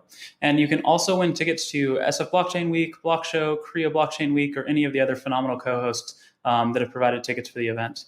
Also, if you go to every single booth and correctly answer every single questionnaire, once per day, we will have a daily winner for AirPods Pro. So go ahead and check out all of those exhibition area booths, answer the questionnaires, and best of luck to everyone who participates. So yeah, to transition, I don't know how many of you, after seeing that talk are kind of more or less bullish on Bitcoin. I know that I'm more bullish. It's really interesting seeing the kind of different trends they go around banking and Bitcoin and cryptocurrency and how they relate. So thanks again for covering that, Andy and Meltem. So if you're in chat right now, if you wanted to go ahead and kind of tell us, what coin or token are you most bullish on? Go ahead and let us know what you think is interesting and feel free to discuss there. One thing that I'm particularly bullish on is creating community-driven economies. And our next talk, who better to discuss that than Kevin Chou, who's the CEO and co-founder of Rally, who will be joined by Ian Lee, who is the managing director of IDEO Collab Ventures. So content creators and influencers on platforms like YouTube, TikTok, Instagram, and Twitch have created a massive global industry for big tech. Yet these creators have limited monetization opportunities and power over these platforms. So we're going to go ahead and see Kevin and Ian deep dive into that, and I'll go ahead and let you guys jump into that as soon as you're ready. Thanks, guys.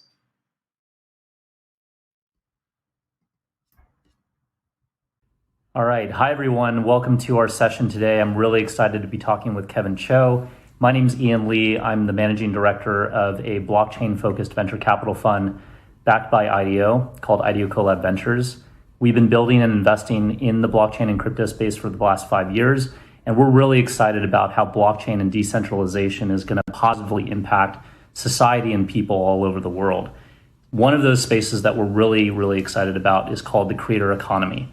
And so today I'm really excited to talk to Kevin Chou of Kabam, Forte, and Gen G about how blockchain is going to create an entirely new path for creators in this space to build their own virtual economies and assets, and simultaneously in the process drive mass adoption of blockchain technology. So I'm going to introduce Kevin, and then we're going to get right into it. So Kevin is the CEO and co-founder of Rally. It's a blockchain project for creators and their communities. He's the chairman and founder of Gen G, a global esports team that in just 2 years has become the 6th largest esports team in the world, according to Forbes' annual ranking. Previously, before Rally, Kevin was the CEO and co-founder of Kabam, the top developer of mobile games. He's been honored by Fortune in 40 Under 40, CNN in Smartest People in Tech, and Business Insider's Silicon Valley Top 100. Kevin Chou graduated from magna cum laude from University of California, Berkeley, and has served on the university's board of trustees for the last 6 years. Thanks, Kevin, for joining, and let's get right into the Q&A here. So before getting into blockchain, you came from a gaming background, and what I'm really interested to hear about is what made you interested in blockchain technology, and how has that background inspired you in this new project that you're working on? So I made games for 11 years at Kabam, and making games is about creating an experience, a context. But then what we're really doing at the end of the day is then within that context, how do we make players care about virtual goods, virtual currencies, virtual items within that context? And it's all about the social context. It's all about, sometimes it's about the story, but more so these days, it's about creating an environment where a bunch of different people interact around these different virtual goods and virtual items. And so that's one part of the background. The second part is that starting in about 2013 or so, some of the smartest people that I knew in the gaming industry were starting to go and and focus on mining this crazy thing called BTC.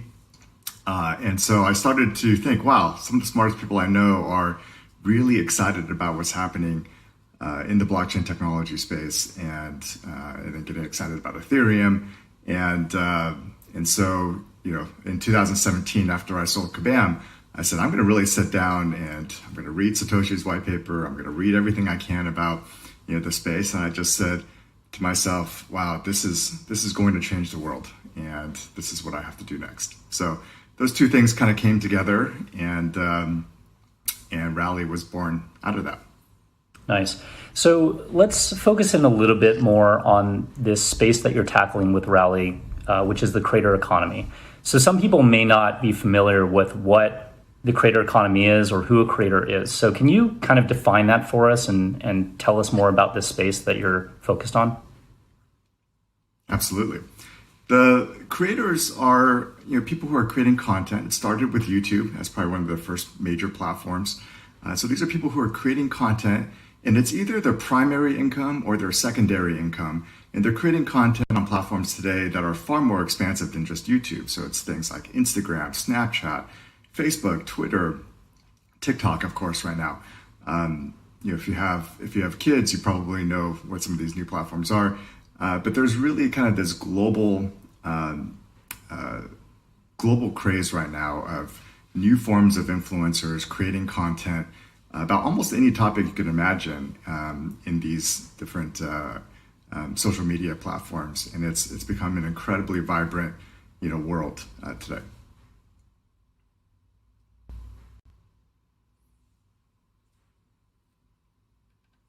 I think there's two big ones. The first is that it kind of boils down to two issues, right? There's bad economics. So a lot of these platforms actually don't share any revenue with the creator. So platforms like Twitter or Snapchat, TikTok, some of these newer platforms, partly because they're so young in their kind of cycle, they really don't share any of there's really no revenue opportunity for the creators. A lot of times they're targeting young creators who are just happy to get a big following and become internet famous.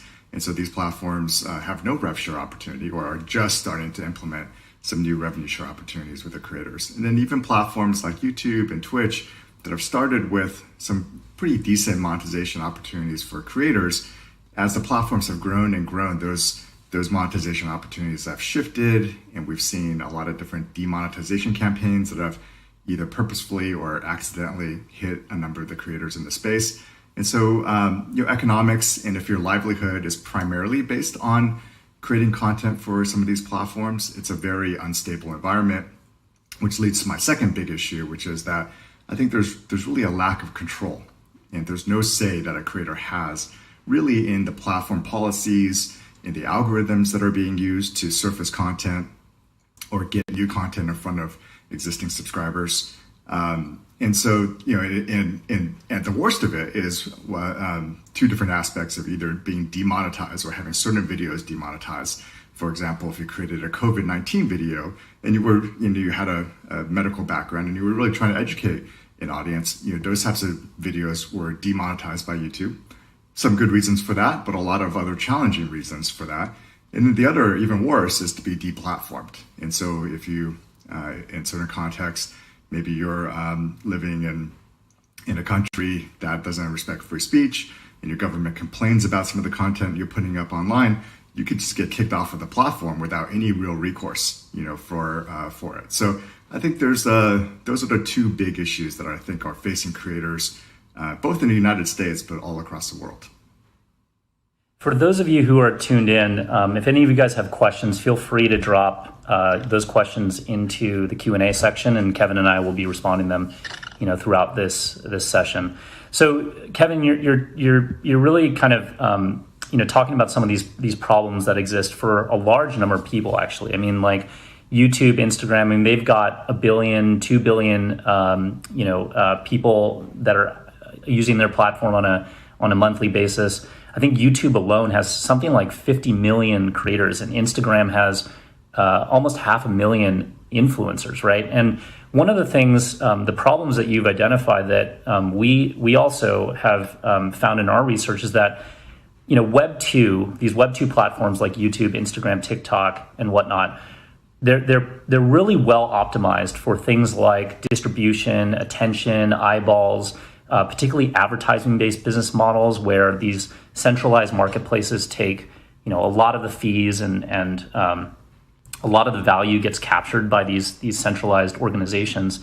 And what Web3 or blockchains and crypto, we believe is really well optimized for is actually the opposite. So things like quality engagement,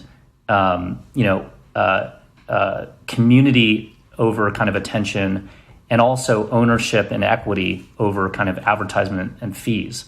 So I guess what are your thoughts on that, and how do you think that Web3 and your projects like Rally are going to help content creators break out of this cycle that they're currently living in? Yeah, this is a great topic and something that I'm very, very passionate about. I think as you said, the Web 2 era of business models was very much about how do I build a very large platform, give away the service for free, but collect a bunch of the data. And as I get more and more data, I get more and more power, power to surface better content, and again use that to give away the core product and get more distribution and get more data, and then roll that all up as I go public to create a nice business model where I take 100% of the revenue or a large part of the revenue. And I think that was kind of the business model of the Web 2 era.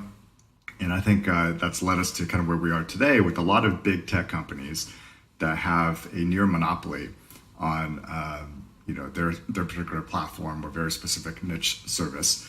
And and it's not a surprise. And that's I think a lot of great valuable services have been created. But we're also seeing the drawbacks of that today with the lack of privacy, lack of control of your own data, lack of control over the economics because it's primarily advertising based. And that's exactly why I'm so excited about where Web3 is heading. And I think a lot of the new blockchain projects and Web3 projects are all about how do we create something that will eventually be decentralized. I think the space started with everything needs to be decentralized from the beginning. And I think Bitcoin did a great job of pioneering that. But we're also seeing now that there's a path established by projects like Compound and Maker and a lot of other DeFi projects that's, hey, you know what, this is so complex and we're dealing with value. So how do we start with something that is a bit more centralized and then progressively decentralize over time? And then the business model sort of encourages that and is aligned with that. And so what happens is, unlike, sort of Web 2 and big tech, where it was about giving things away for free and then consolidating power, closing the ecosystem, raising the fees, changing the rules as the platforms get more and more power, I think Web3 is kind of going in the reverse direction, which is we're going to give away a bunch of stuff for free. But then as we could potentially consolidate that power, the space is all about how do we give away the ownership to the community? How do we give away the governance to the community? How do we make sure that the technology is open and a shared protocol so that other developers can build on top of it without fear that their APIs will be turned off all of a sudden, and they can't, the service that they were trying to build a business on can't exist anymore because it's at odds with the business model of the central platform. So I think these are all of the principles that we think very deeply about for Rally. And what's really exciting for me is that I think as we think about creators and we think about social media platforms, I think it's just a really ripe area for Web3 to come in and take some of this ethos of what's happening and apply it to help creators and fans and people trying to make a living off of creating fantastic content all throughout the world and really turn this space on its head. I'm going to want to poke into kind of the token design and the decentralization of the platform in a second. But Can you talk about how Rally is going to be working with creators? Right. We think about it giving each creator their own sort of blockchain toolkit.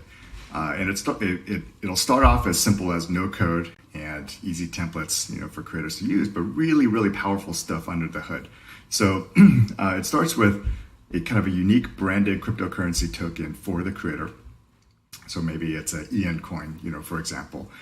We give them, again, under a hood. We use something that we've been fascinated about since Bancor, which is token bonding curves and pricing algorithms to help creators. And maybe you only have 100 fans around the world. So even in a very small marketplace, we can create liquidity around this new coin that basically powers a creator's own economy.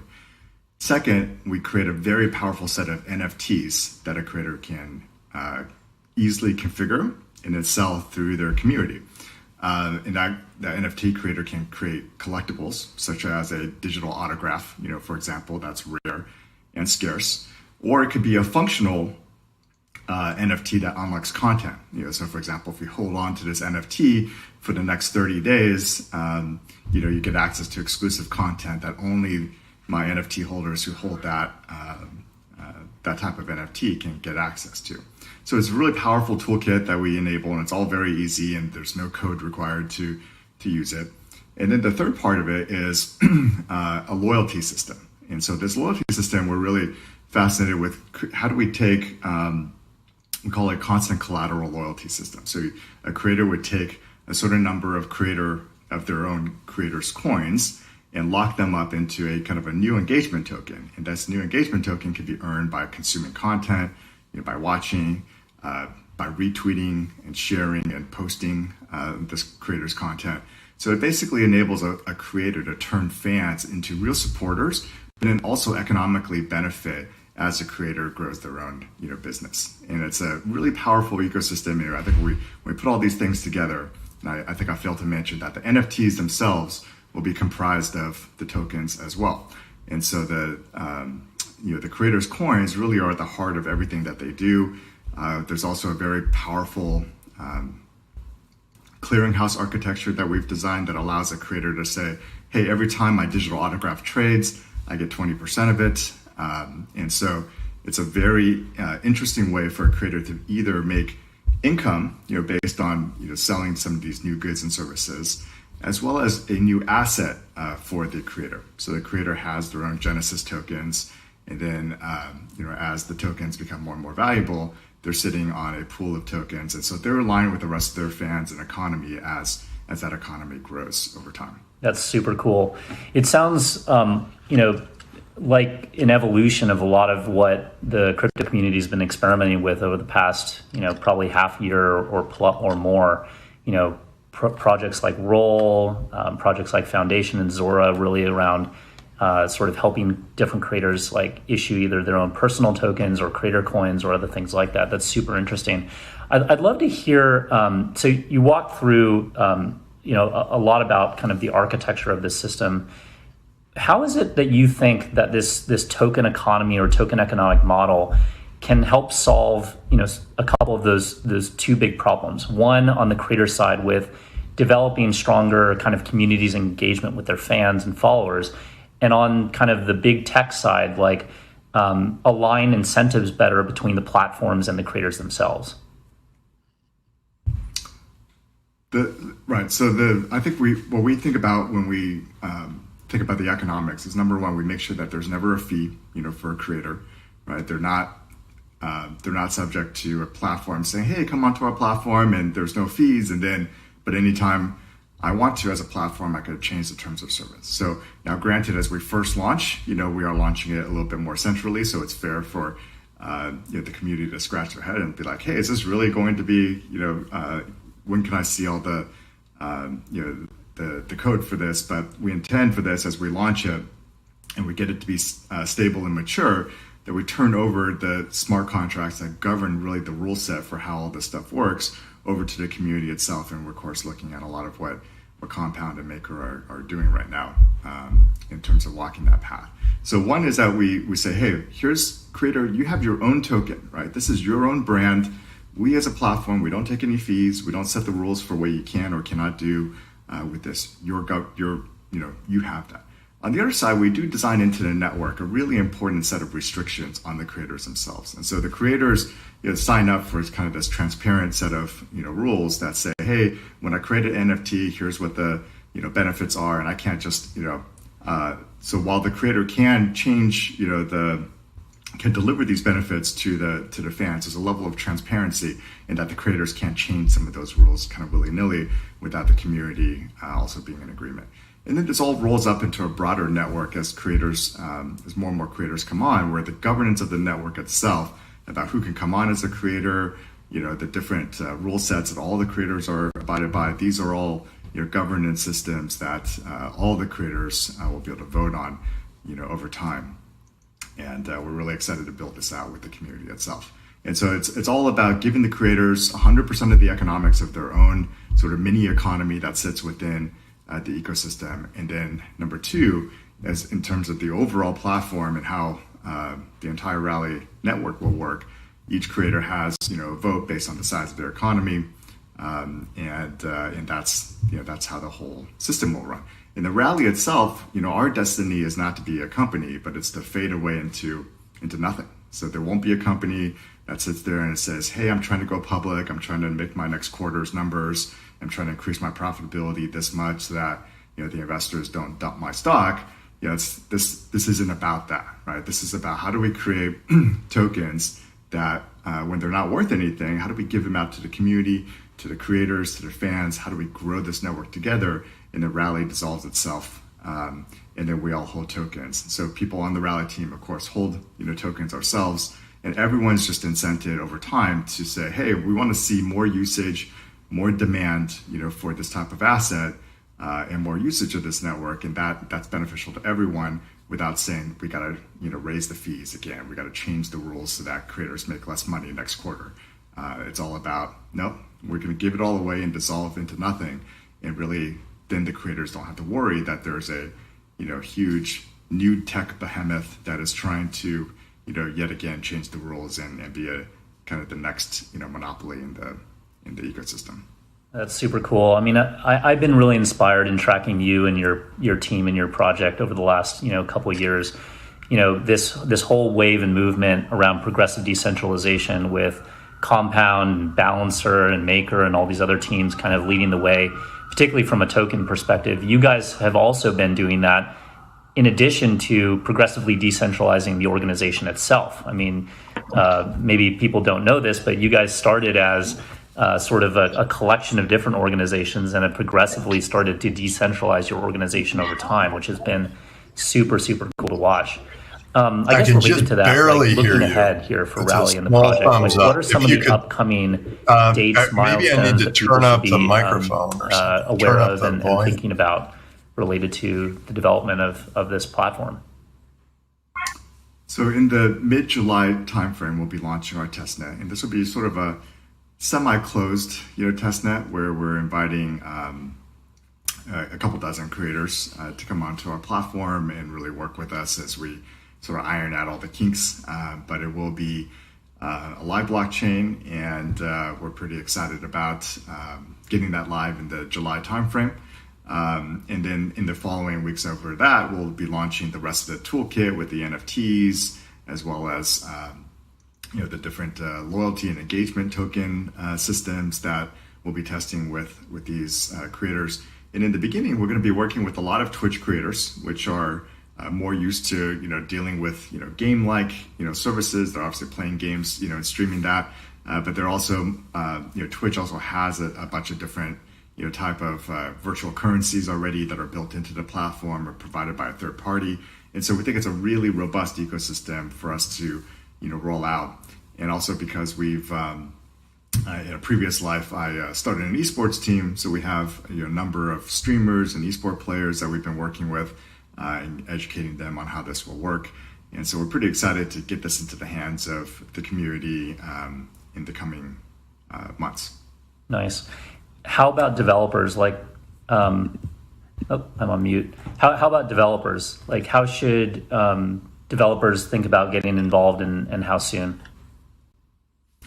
So I think there'll be several phases for how developers will get involved. The first is that we'll make data and APIs open sort of after this testnet phase comes to an end, and allow developers to build some pretty simple things. But then of course the ultimate destiny of this is to have a bunch of the Rally building blocks themselves be composable by other developers and other crypto projects. To use them in maybe a DeFi project like Compound, or maybe use it in the way that creators are using other things to create works of art or so forth. So we very much believe in the principle of composability, but that's also really hard because you need the network to be. That's when you really need to worry much more about the security and stability of the network. And so we're going to take it step by step and really have kind of a multi-year, we kind of think long-term as we build. How do we progressively take a step every single quarter towards, making the community stronger and giving away more and more of the project to the community? You touched on composability, which is a key, obviously, feature and innovation of crypto and the blockchain space. As it relates to composability of your platform, like, what are some other projects that you're seeing that could have some kind of crossover with you in the future, either in the creator space or Rally specifically?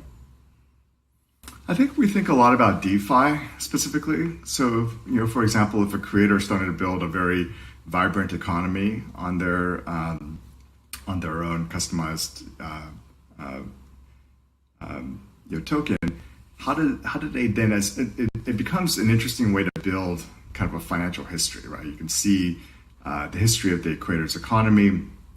Can the creator at that point, for example, take a loan out and work with other DeFi projects or more centralized blockchain projects around collateralizing, taking their own economy and using it as collateral for some of these new projects that are coming out of DeFi. So we're pretty excited about that, whether it's BlockFi doing it more centrally, or Compound and some others doing it more in a very decentralized way. We're pretty excited about seeing some of that composability over time. So I think there'll be a lot of, specifically as we build value around a creator's brand, their token, scarce digital assets. These are all things that I think will cross over into the DeFi space in a pretty interesting way.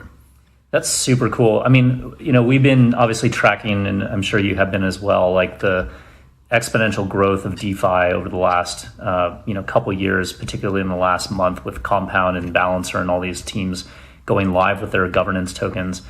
And it's been our sense that DeFi is going to be massive, but in order for it to cross over to the mainstream, it's going to need things that are outside of DeFi or at least DeFi adjacent. And so that's super exciting with what you're talking about. I'm curious to hear. So you said like creators could collateralize their token and take out a loan or something on Maker or some other platform. What are some of those? Can you bring some of those ideas to life in terms of like what that would mean for creators and the creator economy? Yeah, a lot of creators. So kind of zooming all the way out again. A lot of creators, a lot of creators would love to pursue their passion full time, right? And a lot of them start out as kind of a side gig, side hustle for them, in addition to whatever their main job is. And so, for a lot of creators that are just getting started, a lot of it is I'm spending a couple hours a day creating content. After I create the content, I've got to edit it myself. I've got to market it myself. And so it's a lot of work that you put in the beginning. And of course, as you're just getting started, you don't have much of a audience yet. And so you're trying to build your brand, and you're doing a lot of that, and you may be making a couple dollars a day. That's literally how a lot of these creators get started. But it's a passion project, for them. But as they start getting going, maybe they're starting to make a few $100s a week. And so it's nice supplemental income for them. But a lot of creators start getting to that point where, a lot of their kind of personal hustle and passion get them to a certain plateau. And it's hard for them to sort of make it all the way over to the edge where they sort of make enough money to quit their job full time and then safely sort of just focus on their passion. So a lot of creators get to this point where they're trying to make a decision. Do I stop my full-time job so I can 100% focus on this and get myself to that next plateau? Or do I try to work incredibly hard trying to do my full-time job as well as create content? And I think a lot of what DeFi and what a lot of finance, some of these financial projects are enabling is to sort of borrow a little bit from the future, right? If I'm a creator and I've been doing this for a couple of years and I'm starting to grow my economy and it's growing, I'm making a few dollars a day to a few hundreds of dollars a week. How do I potentially take a loan against and I've got a few super fans. Let's say I've got a handful of super fans that love my work. How do I potentially take that history that's now transparent to the world and use some of these other projects that are being pioneered in the crypto space to basically make my history transparent, get a loan so I can invest and quit my job and have enough money to feed myself and pay rent for the next several months, and really take a risk to make this my full career. And I think those types of tipping points are going to be really interesting as the crypto space grows and we're able to tokenize more of these economies and create more transparency and create kind of the equivalent of a financial credit history, but all on chain in a way that other communities sitting in and around what we're doing in the creator space may be interested to say, hey, I want to take a bet on that creator and help them, and I'm going to come in early on this creator and help them make this a full-time job for this creator.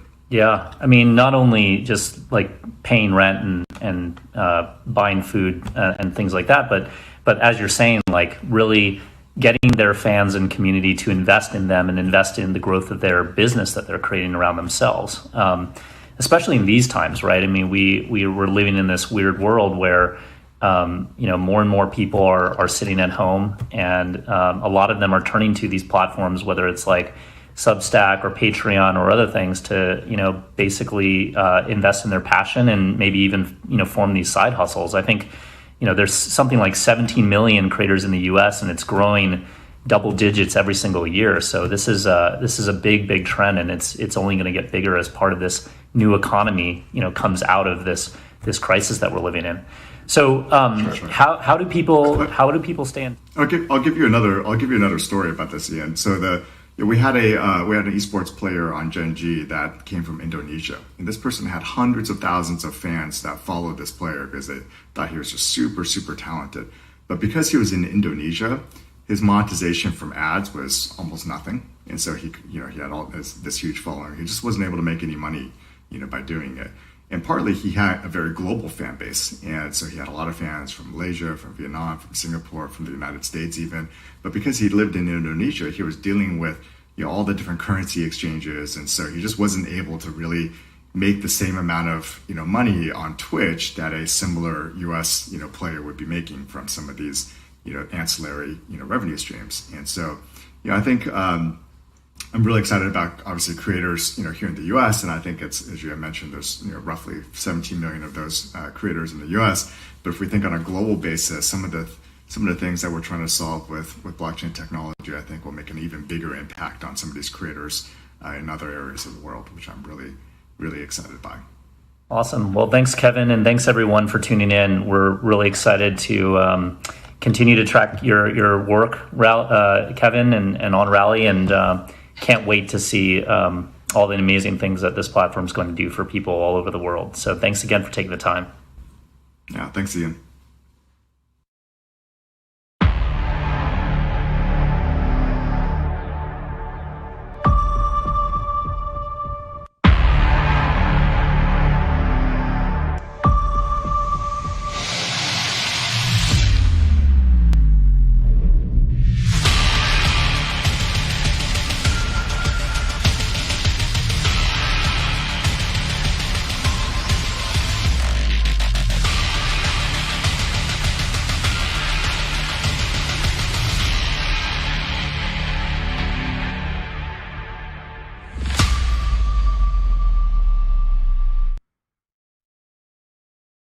Welcome back, everyone. Really love that talk. Always great to hear from another Berkeley alum. It was great to hear all the amazing things that are possible that individuals like Kevin and Ian are working so hard to build.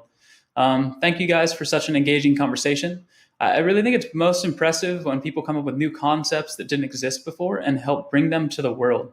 So that brings us to our next topic, is one individual who is a Bitcoin to relate to and the king of finding innovative ideas and funding them. Our next speaker, the one and only Tim Draper, who is the founder of DFJ VC, and he will be joined by Alon Goren, who is the founding partner of Draper, Goren, Holm.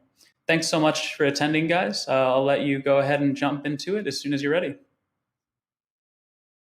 Terrific. Well, thank you so much for having us on your show. Addition, I now run Draper Associates, which is another one that I founded. So just to make it clear. So I was the founder of DFJ. I am now the founder of Draper Associates. And through the Draper Venture Network, I'm a part of Draper Goren Holm. And it's great to be on the show with Alon. Hey, yeah, excited to be here. Thanks for having us, everyone. And really, yes, I'm one of the founders of Draper Goren Holm. We invest in early stage blockchain startups, and actually, Alex has joined us as well. He's the senior editor at Cointelegraph. Thanks for having us, Alex, and the whole Unitize team.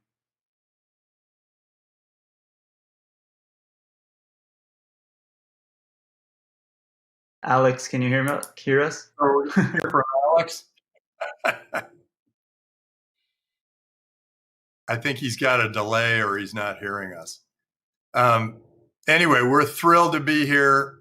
We think that this is a revolution in new technology that's going to transform some of the biggest industries in the world. And we just love crypto. We love what it does. We think the blockchain is going to transform the system that we have of accounting and legal, and smart contracts are going to take over the whole legal world. And this is going to be an amazing transformation over the next 10 years.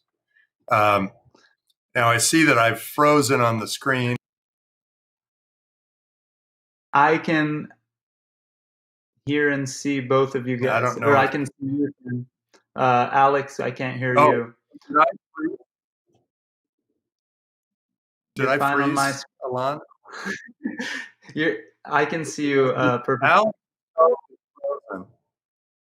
and I just went off on how great Bitcoin and blockchain are.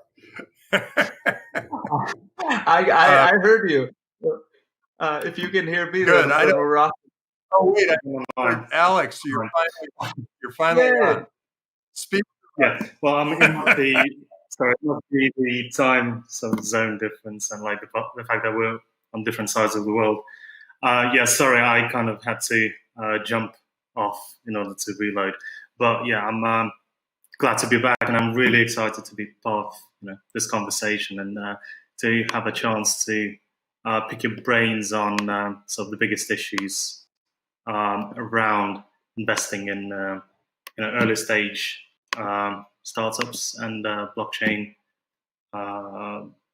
firms. I mean, I don't know what you've been discussing, but let me just jump into like the first question that I've prepared essentially for you is why for you sort of investing in blockchain is sort of the main interest, and what are the main concerns that you would have when you come across an exciting small project? So, Alon, you want to start? Sure. I mean, I think we all know Tim just was talking a little bit about Bitcoin before you came on, but I think Bitcoin sort of drove us all in here, and we have a lot to say about it, and we're very, very obviously all in on Bitcoin and what it can do and transform, how it could transform the world. I think that sort of this inspired so many incredible companies and products, whether it's in the DeFi space or even in gaming. We just saw that epic commercial for a minute before we started that pumped me up. But we also have this opportunity from the technology side, people building smart contract and infrastructure and things like that. And I think that when you look at the world, some of these products don't feel like they're ready for mainstream adoption, but you can almost analogize it to like JavaScript and go like, well, JavaScript isn't ready for mainstream adoption, but my mom doesn't know that it's a JavaScript pop-up on Facebook that's taking in her information to share with her grandkids, right? So for me, those early stage companies are what's going to build the infrastructure for the future that will actually make it so that we can really change the world with this technology. I think it'll be those small companies that really do it. And for me, I think it came because I got to see the internet and how it transformed the world. It opened up free markets around the world. The world became wealthier, and the people of the world became healthier and happier, and their bellies were full, and they were much better. They were in much better living conditions. They started to travel. They were all connected through a smartphone, and so if they didn't know how to do something, they could always go to the smartphone and figure out how to do something. It opened up the world. Well, I look at this as, and that opened up the world, and it transformed communications, information, gaming, entertainment, number of different great industries. But when Bitcoin came along, and you thought about Bitcoin as a currency, as a global currency, a blockchain as a vehicle to keep perfect records, and smart contracts as a way to rethink contracts and how contracts operate and how contracts can be set in stone, literally. And they can those can transform the biggest industries of the world, and those are and you're seeing it already in banking. You're seeing that people are much happier banking with I don't have one with me. Something like this, where they put all their money on a ledger or something, than they are banking with that guy who's dressed like this, and he works out of a big glass and steel building, and you wonder where that money came from for him to build that. Now you've got a proven, trusted third party that is going to transform banking. Now, I think there are going to be a number of other industries. The insurance business is going to be transformed. I mean, I could create a great insurance company with just a surveillance and a smart contract with all my customers, and maybe somebody who's an actuary who knows how to kind of game the horses. And then and so insurance is going to change, and what most of government is insurance. And so government is going to go through a major change, major overhaul, and we're going to see much better governance per dollar that we pay in taxes, because governments are going to be able to take advantage of these new currencies, the new blockchain. So they don't need to have auditors and accountants and all that. They can build taxes right into the blockchain. They can create a smart contract with everyone who does business in their country. This is a major breakthrough, major opportunity for government to change. And governments are going to compete across border. There's this virtual layer, and then there's this physical layer. And the virtual layer is becoming more and more a part of our economic system. And so I'm very excited about what it can do with government. That's going to change everything.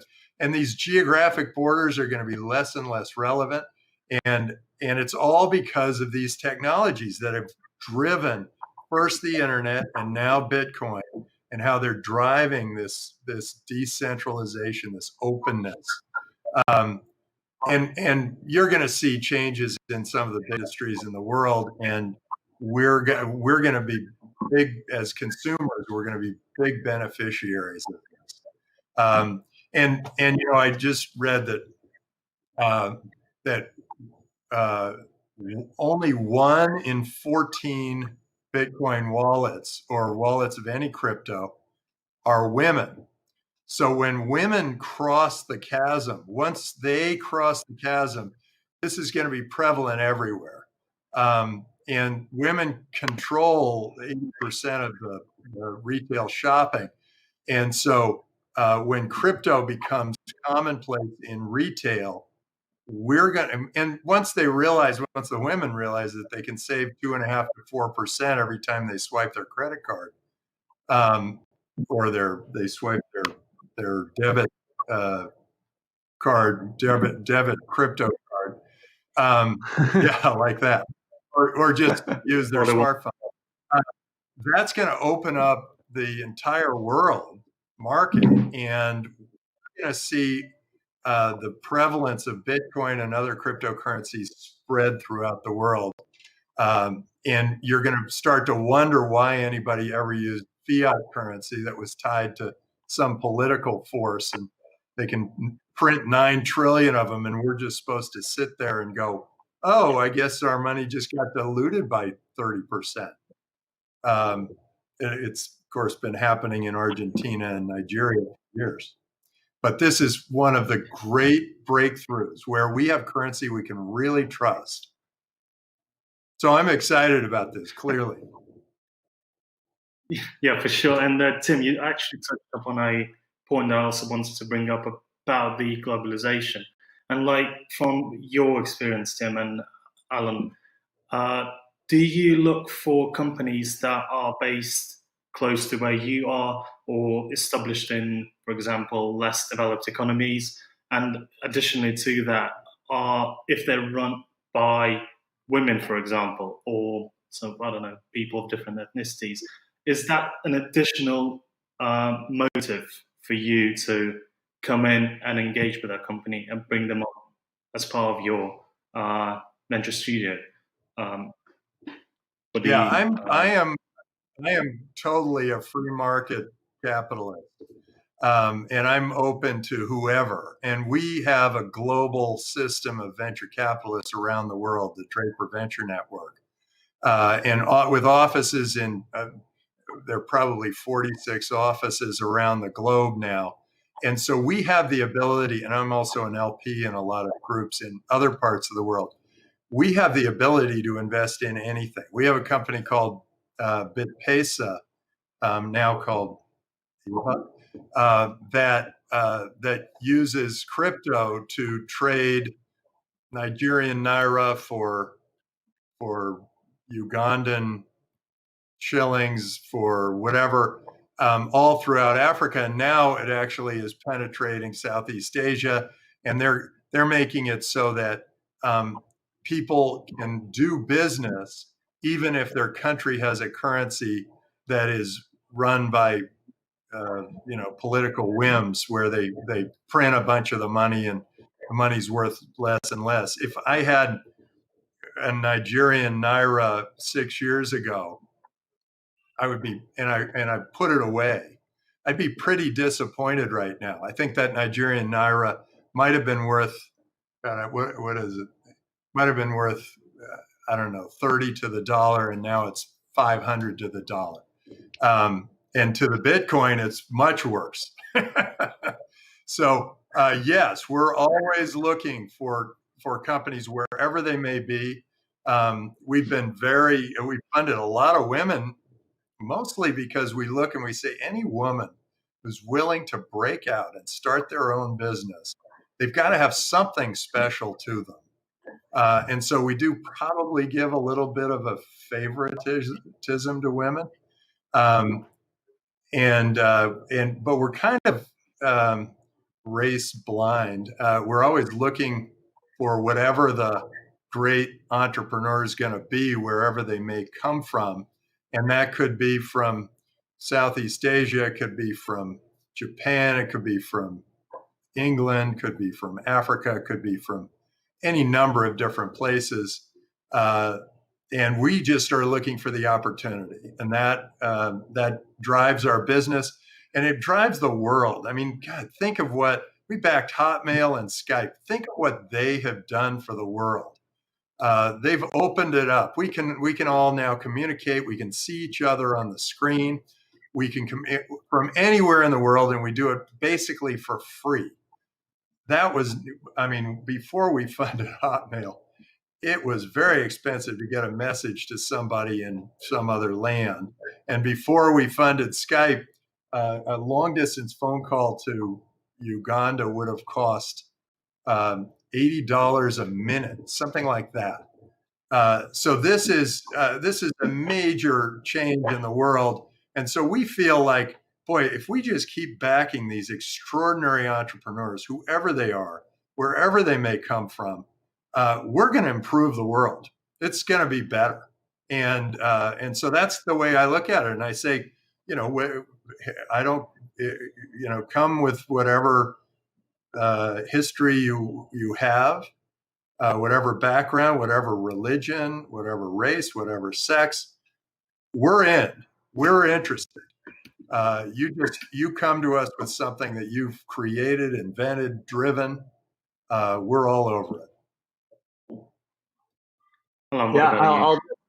Yeah, I was just going to further Tim's points. There's not much more to say than one just quick aside. I remember growing up, I had family all over the world, and my parents are immigrants, but I was born and raised here. I remember overhearing my parents discussing that the phone bill was more expensive than our mortgage. And I remember one of the big wins for us that we got my grandma a standalone device that let her Skype us the last few years before she passed away. And back then, this was a crazy piece of technology. All of our cousins each put in like $100 or $200. It was more expensive than a computer for her to have this device next to her bed, because she was bedridden, to be able to talk to us. And that's how much this world can change so quickly. And like Tim said, a great entrepreneur is a great entrepreneur no matter where they are in the world. And we're going to try and back them if we love them and their idea.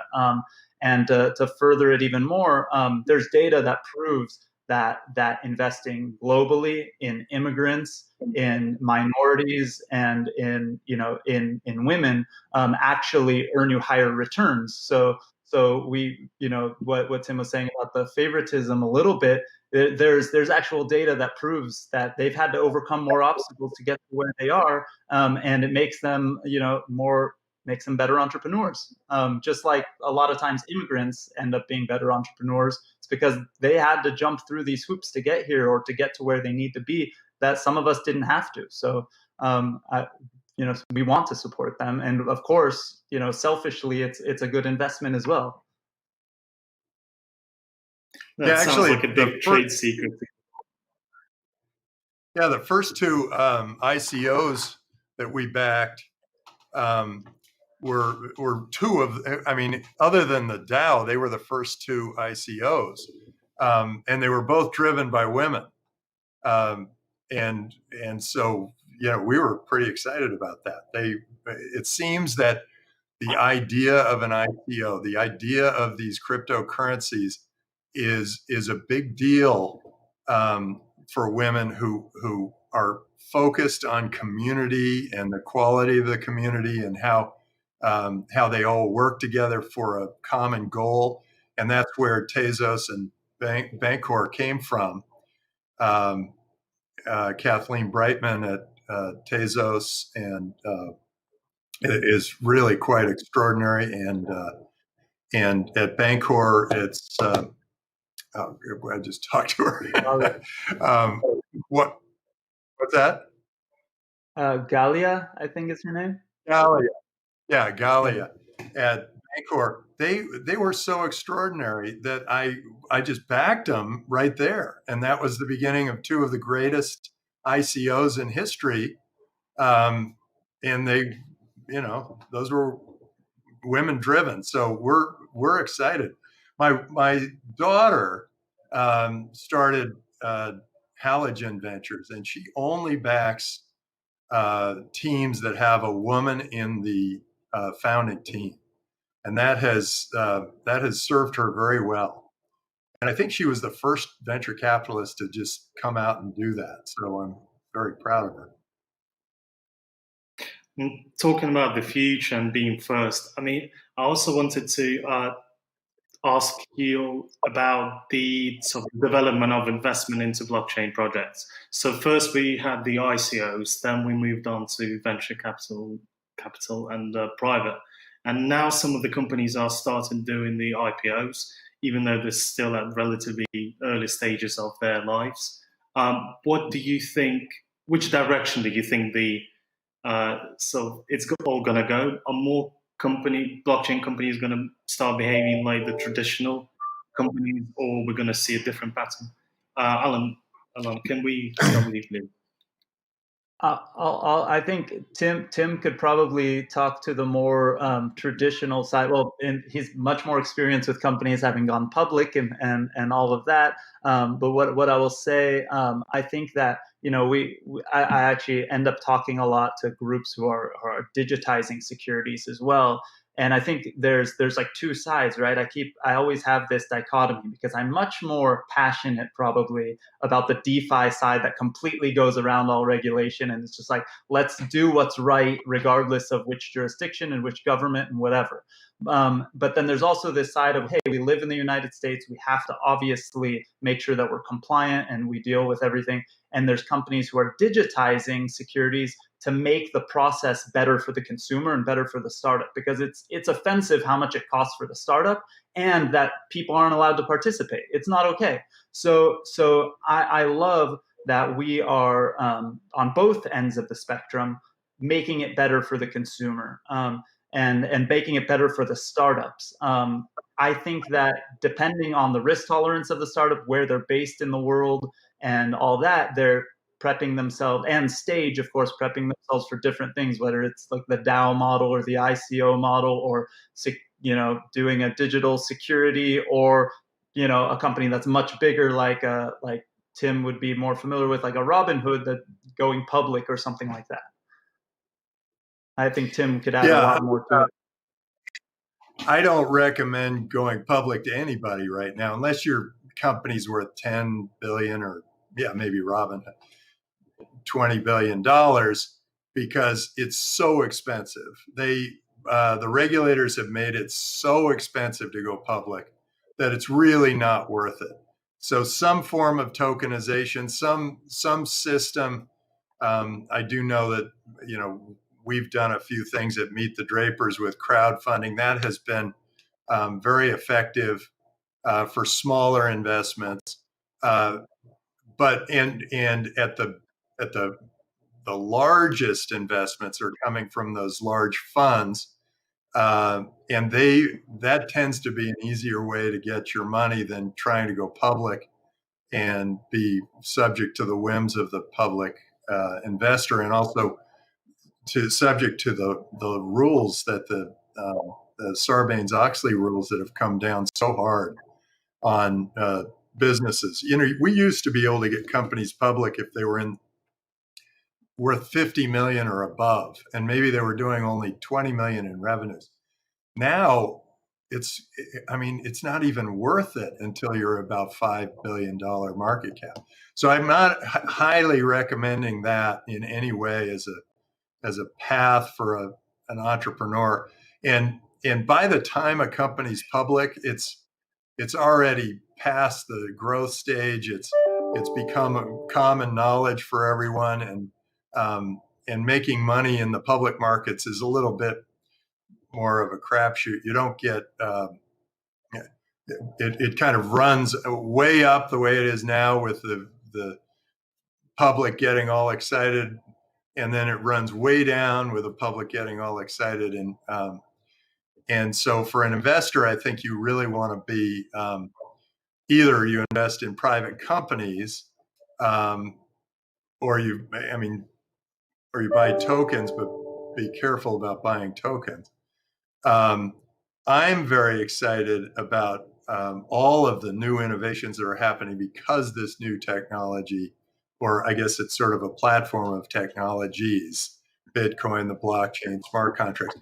I'm excited about what they're all doing and what they're going to bring to the world. All these new ideas that have stemmed from the ability to do an airdrop, or the ability to have a perfect ledger, or the ability to create a deal in cyberspace that just pays the right person at the right time. I know Hollywood could use that. I mean, some very honest system. So you ask the question a little bit about ICO versus IPO, but the answer is there are lots of new ways of creating liquidity, new ways of creating business model. There are lots. This is an evolving market, and it's exciting for me because I get to see venture capital change one more time. So this is going to be really fun, and I think we're experiencing it now, and all the Draper entities, we're driving that now. We're driving that change. Things I'm hoping to do long term, I'm hoping to be able to raise money all in Bitcoin or crypto of any kind, and then invest it all in Bitcoin, and then have those entrepreneurs put the money or spend the money on their employees and suppliers all in Bitcoin.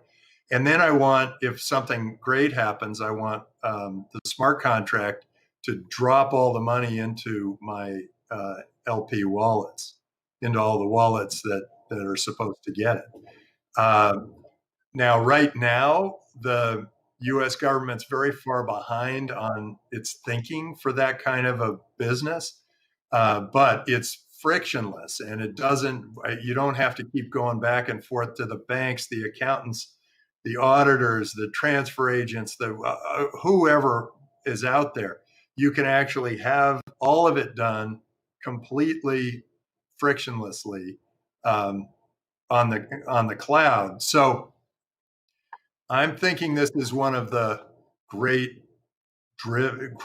changes that could happen in the world today, where we're all part of one system that isn't tied to political systems, and that the various governments compete for us, and they figure out how they can charge taxes on that crypto business. And those are some of the things that I think have to happen moving forward. And we've got to have all that happen, but we've got to wrap all the laws around it. But what's really interesting is, the U.S. is trying not to be heavy-handed, but they kind of are, because of all the legal work that's been done since 1933, and all that has been piled on, and the regulators have piled on. So you in London have this new group that's saying, well, look, we want the financial world back here. They've had it in New York for a long time. They got it in the Silicon Valley. We want it back here. So they're deregulating. They're actually creating fewer regulations, and they're allowing more to happen. And that's going to change the way governments start to operate. They're going to say, wait, we're losing all of that economic value. How did they get it? Well, they deregulated. We can deregulate. So that's what I'm thinking is going to happen over it's probably the next 10 years. And just a very quick, short question right at the end. I just want to ask you, if, for example, I'm a startup and I brought you a brilliant idea, what advice would you give me to take my company to that next level? Just a brief answer. Great. Alon, can we start? So one thing I didn't mention on the last question is that with the tokens via stocks or convertible notes or whatever a company decides to do at the early stage, we're very, very in it for the long term from Draper, Goren, Home, and I think and on the Draper Associate side, we're early stage venture investors. So I love all of this stuff, But remember, when we invest in a company, it's not to get the tokens and sell them immediately or do anything like that. That's not our plan. That's not what we do. So when I do come to companies at the very early stage, to answer your question now, for us, there's a little bit of it's not, I wouldn't say like magic or something like that, but it's just really is the people, because we're so early. When we engage with a company, we're writing their first check into the company. It could be a $25,000, $50,000 check, and we're the only investors in that company at the beginning, helping them get off the ground. So we want to see that the people can execute, that the people can do something. But more than that, we want to know that they can change and grow and shuck and jive as things come, because what they show us the first time we meet them will not be their product 6 months from now. And if they were to be that sort of thick-headed to where they think that would be the case, then they're probably not the right entrepreneurs at that early stage. So for me, I want to see that. I want to see that they can move. I want to see that they're solving a real problem, of course, and they're super passionate about it. And that I like the people that, we're going to assume we're trapped in a room for the next 10 years. I want to like the person I'm trapped in the room with for the next 10 years. And then the next thing that we have this internal talk, Joseph, my partner, and I always have this one talk once we really love a company. We go like, what disproportionate value can we add to this company? Like, how do we throw gasoline on the fire? If it's a company we love, but we have no clue how to help them, it's not a good fit for what we do, because we're super hands-on. We kind of have to be hands-on at that early stage. And if we don't know what we're going to do, then we can't help them. And we have to have that conversation like, hey, I love you, but I don't know how to help you.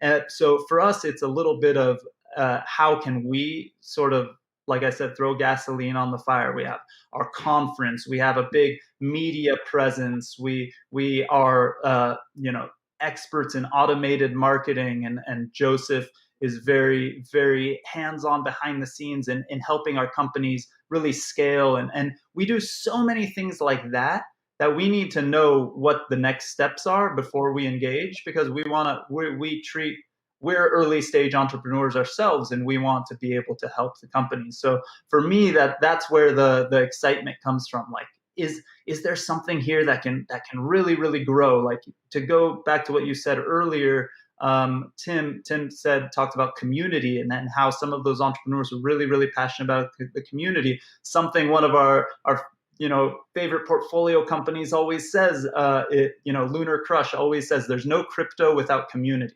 And then they measure the engagement of the communities, and they help those groups engage their communities and do things like that with their technology. And I think that those passionate entrepreneurs, if they get that at the beginning, if they know that they're building an exciting community, or that people are starting to flock to them, it's really, really super exciting, and we want to amplify it, right? Amplify is the big word we use. So that's I think I went around it a little bit, but and Amplify is also the incubator you worked with way back. Yeah, so Tim was an investor in an incubator called Amplify, an accelerator out here in Southern California, and about 10 years ago or so ago, they invested in a previous company of mine, and that's where I met Tim. So we use the word amplify a lot out of love, because when we sort of started, we pointed at a lot of things that they did and how they did it right. And aside from that, also following what Boost VC does, Adam Draper, Tim's son, I've gone to almost every one of their demo days at this point, and was a huge fan of what they did and how they did it. And they're partly responsible for some of my education in the crypto space. I met BitPesa, that company you mentioned earlier, at the demo day where they launched. So like it's an exciting full circle. Yeah, and I look for.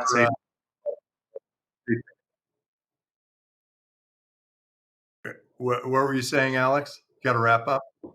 We are going to have to wrap up soon, so if you could, Tim, briefly just give us like 1-2 sentence view of what you think, and then that fortunately will have to be it. Good. Well, when we invest in these companies now, we want to make sure that we're aligned with the entrepreneur in whatever way we can. So in doing that alignment, sometimes we take stock in crypto, so that because we're not sure which one's going to take off, and I don't even think the entrepreneur always knows whether their company or their token is going to be a big deal. What we look for big ideas, big markets where entrepreneur can kind of wedge in there, and he or she's got a lot of passion for what they do, and that's kind of where we're hoping to go. And I mentioned the banker is dressed this way. Well, it turns out they are never dressed this way because I'm wearing a Bitcoin tie. I think they'd be fired. Anyway, it was great being on your show. Thank you very much. It was a treat. Thank you very much, Alan. Thank you very much, Tim. Thank you. Great. Thank you.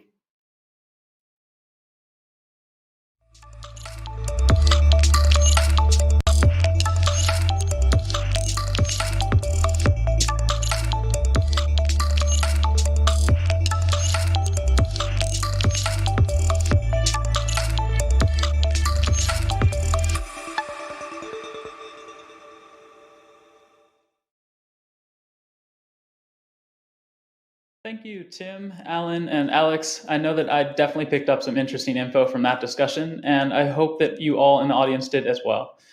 We appreciate you all weathering some slight technical difficulties in the beginning. That's all just part of the fun of doing a live virtual event. So for those of you in Brella Chat, I'm curious, what early stage companies are you most excited about? That was a really great discussion that highlighted a few things to look for, but what do you look for? What are you excited about when it comes to early stage companies? For me, I think it's just in general, it's so interesting to see the way that these individuals see the space evolving. With blockchain and cryptocurrencies, it's truly a new paradigm. And the notion of tokens and coins is still something that's rapidly evolving. The topic of our next talk is going to cover something new and novel in the realm of tokens. So with that, I'd like to introduce MacLane Wilkison, who is the founder of NewCipher, and Carolyn Reckhow, who is the head of business strategy at Thesis, which is the parent company of companies like Keep Network, as well as FoldApp, which I'm sure many of you are familiar with. These two are joined by Michael Zajko, who is the head of sales at CoinList. So they will be discussing a topic that, with the rise of DeFi and many projects looking for novel and healthy ways to grow robust and diverse communities, is extremely relevant. So I'll let them go ahead and jump into it whenever they're ready.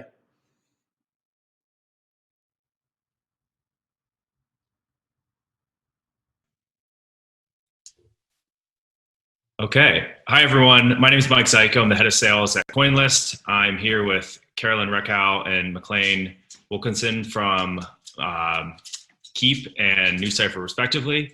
And we're here today to talk about novel token distribution mechanisms.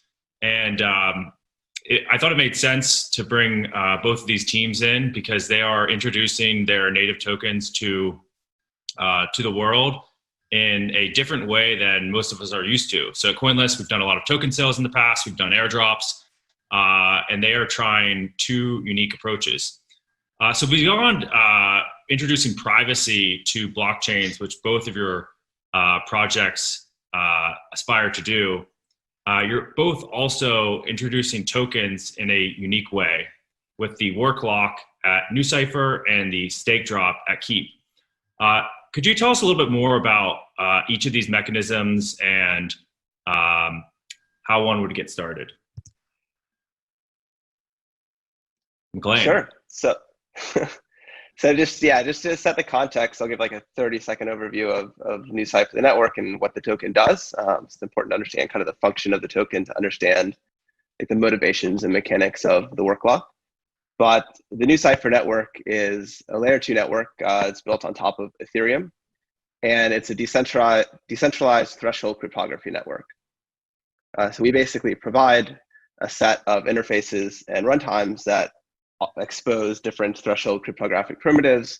The first of those is something called proxy re-encryption to developers.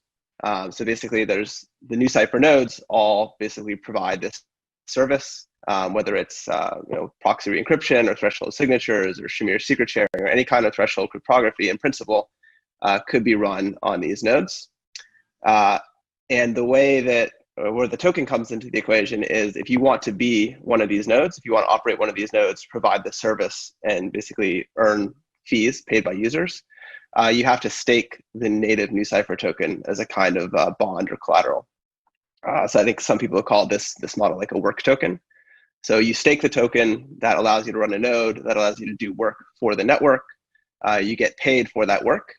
In our case, you get paid in ETH, not in the native token. So the native token just is acting as this stake. And then it also has some governance aspects where there's a DAO that effectively governs the network and all the parameters around the network, such as fee ranges, things like that. And if you're a staker, you also have basically the ability to participate and submit proposals and validate proposals in the DAO. And what the work lock is basically this mechanism that we've created to distribute the initial set of tokens. And it's different, as you said, from a typical ICO or some centralized entity that's effectively selling these tokens in a kind of financing event. And the way that it works is you essentially stake ETH. That allows you to run a NuCypher node. And then if you do that, you're able to earn NuCypher tokens in exchange for running this node.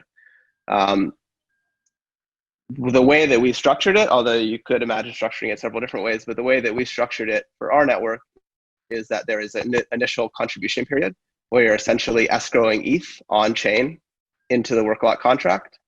Once that contribution period ends, the network will start. So all the tokens will get distributed. You'll be able to start operating these NuCypher nodes, and over time earning new tokens. Got it. That's super interesting. And Carolyn, how does that compare to what Keep is doing with its stake drop? Yeah, so Keep Network, like you said, similarly focuses on privacy. It's a privacy layer on top of Ethereum.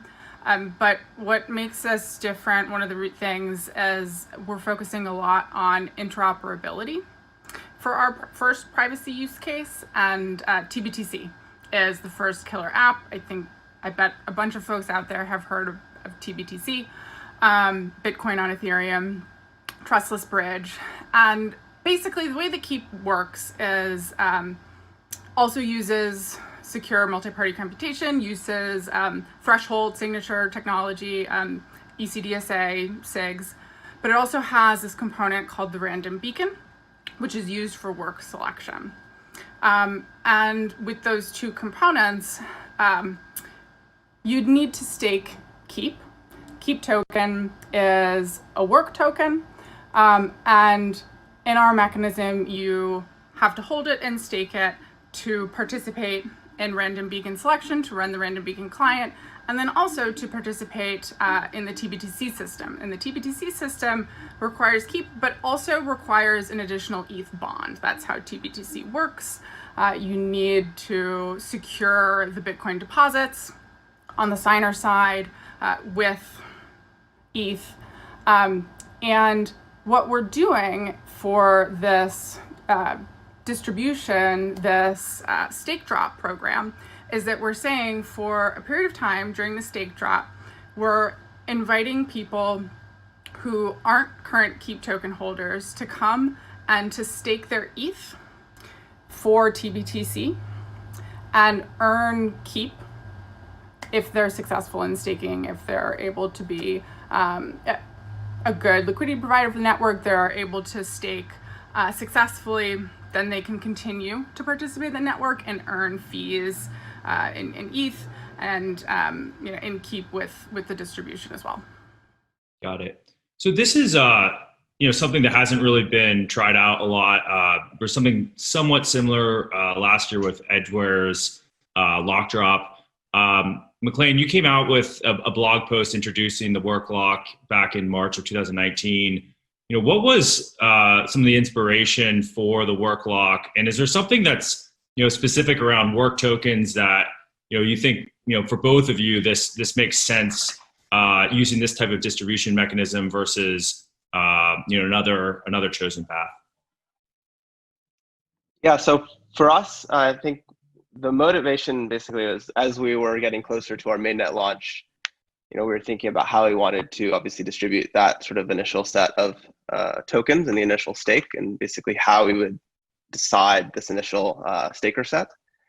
And obviously, we were familiar, we had started the project back in 2017 when, right just before sort of ICOs went crazy. So we were very familiar sort of with that whole scene and had a pretty good sense that that wasn't really interesting to us or even really an effective way to distribute tokens in order to get kind of a robust set of stakers into the network.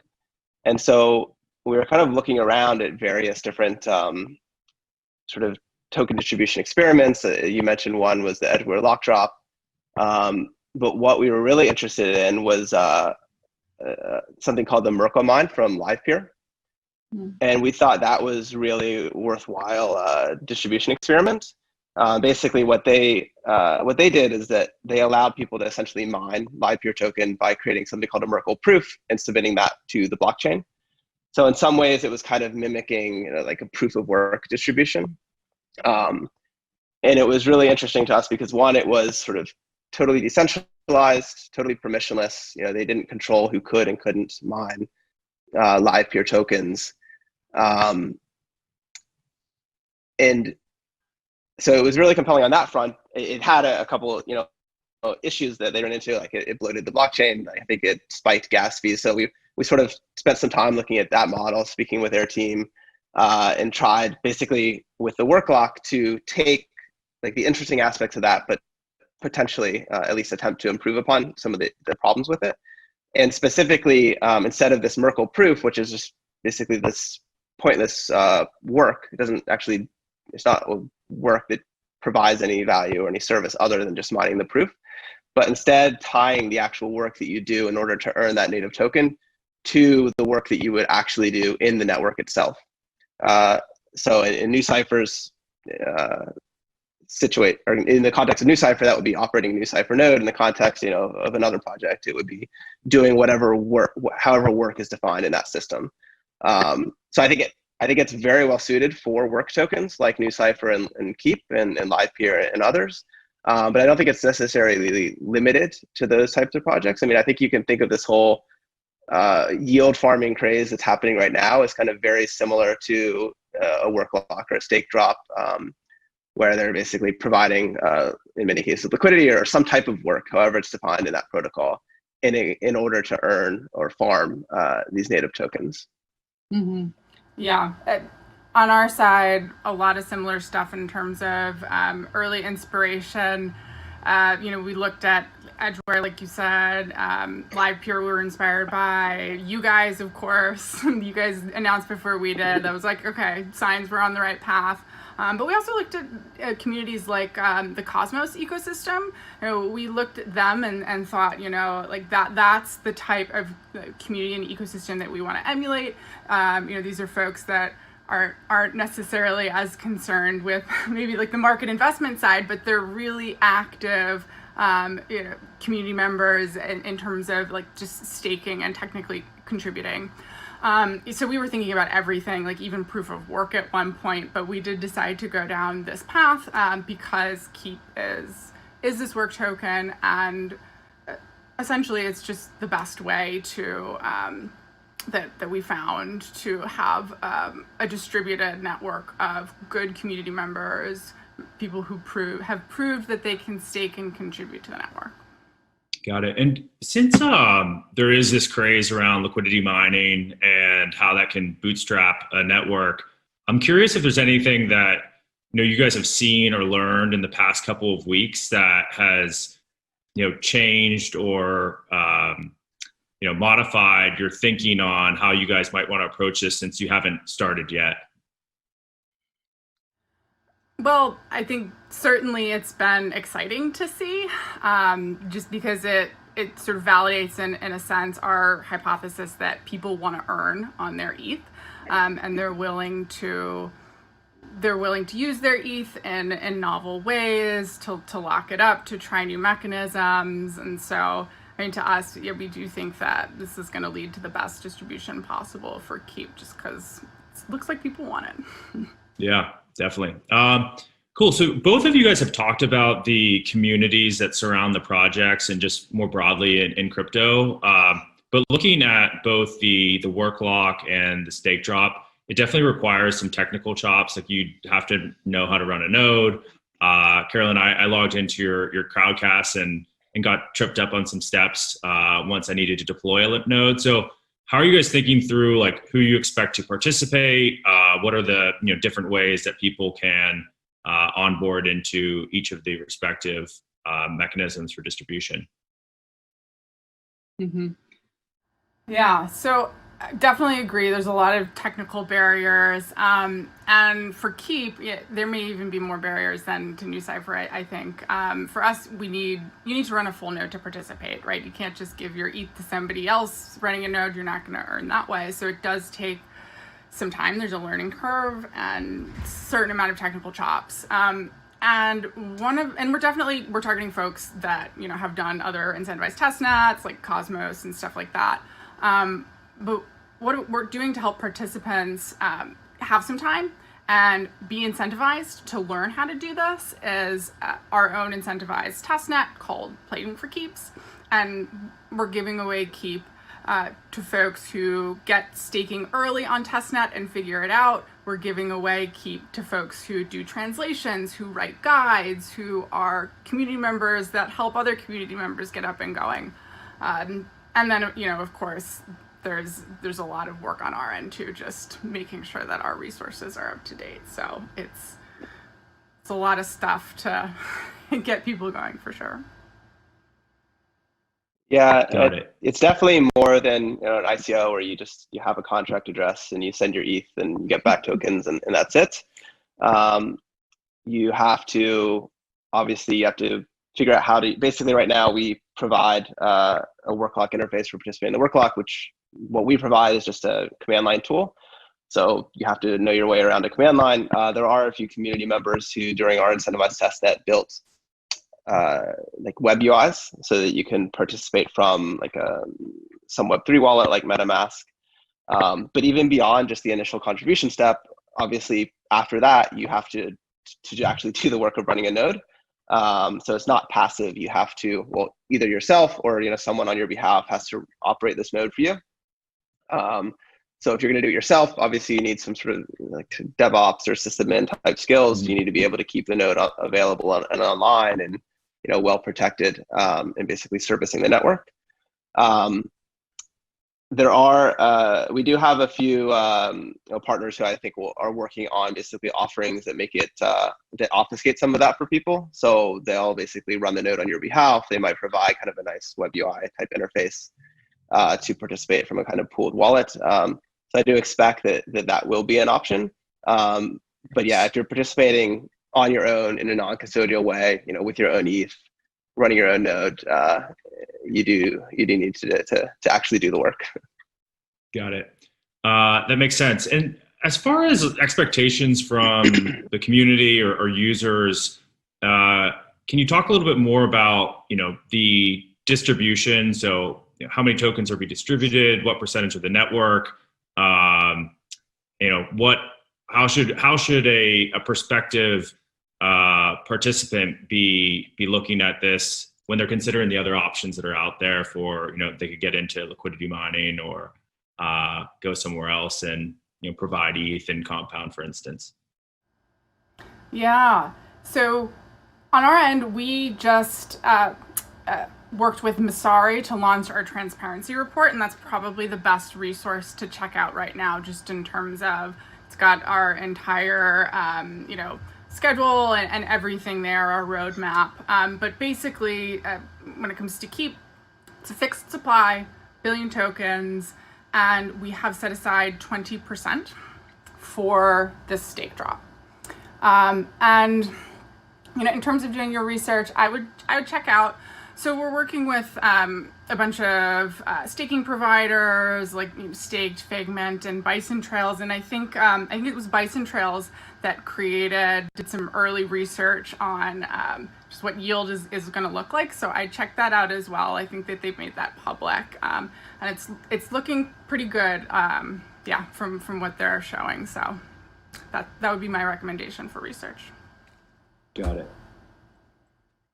For NuCypher, so we're actually distributing, so most of the tokens, the NuCypher tokens actually go to the stakers over time. So most of the NuCypher tokens, about 75% of them are actually mined over the course of the network's life. But of the initial tokens, 25% of the initial tokens are going out through the work lock. We also distributed approximately 2% through our come and stake it incentivized testnet. So we ran several test iterations of the work lock and obviously test iterations of the network itself during that period. Another 2% are going to what we call our university staking program. So we've got about a dozen or so universities around the world, like the University College London, Waterloo, Berkeley. They're going to be running nodes for the network as well. So we've done, beyond just the work lock, we've done several other programs to try to ensure that we have a very strong and robust staker set at launch. But 25% go out through the work lock. In terms of where you allocate your ETH, I think that's one thing that's been super interesting, not just between Keep and NuCypher, but also all the other protocols that are like Comp that are starting to do like this yield farming thing, or turning ETH essentially into this productive asset, which I think is a really interesting phenomenon.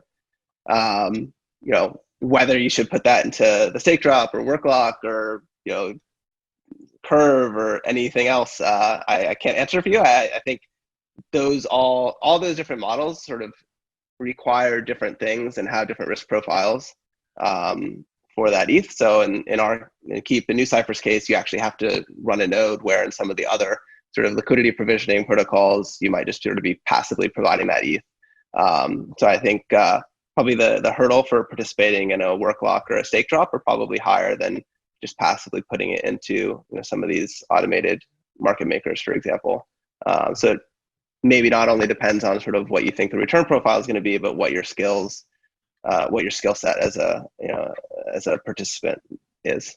And I'll also add, you reminded me, so in addition to the 20% for the stake drop, about 2% of the supply has gone, or is going to go to playing for keeps. So the incentivized testnet that's happening right now. And then also we've got an additional 5% that we put aside for TBTC liquidity rewards, which we haven't really announced yet. That's coming soon, information about exactly what that's going to be.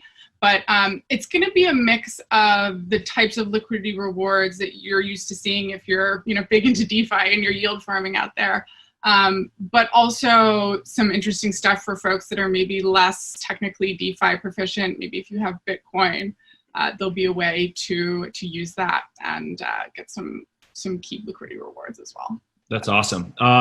You both have mentioned the incentivized testnet a number of times. During the incentivized testnet, any key learnings as it relates to distribution that came out of it? Any discoveries, vulnerabilities, things that people saw like, oh, this doesn't quite work the way it was expected to, or has been pretty smooth and kind of moving forward as planned?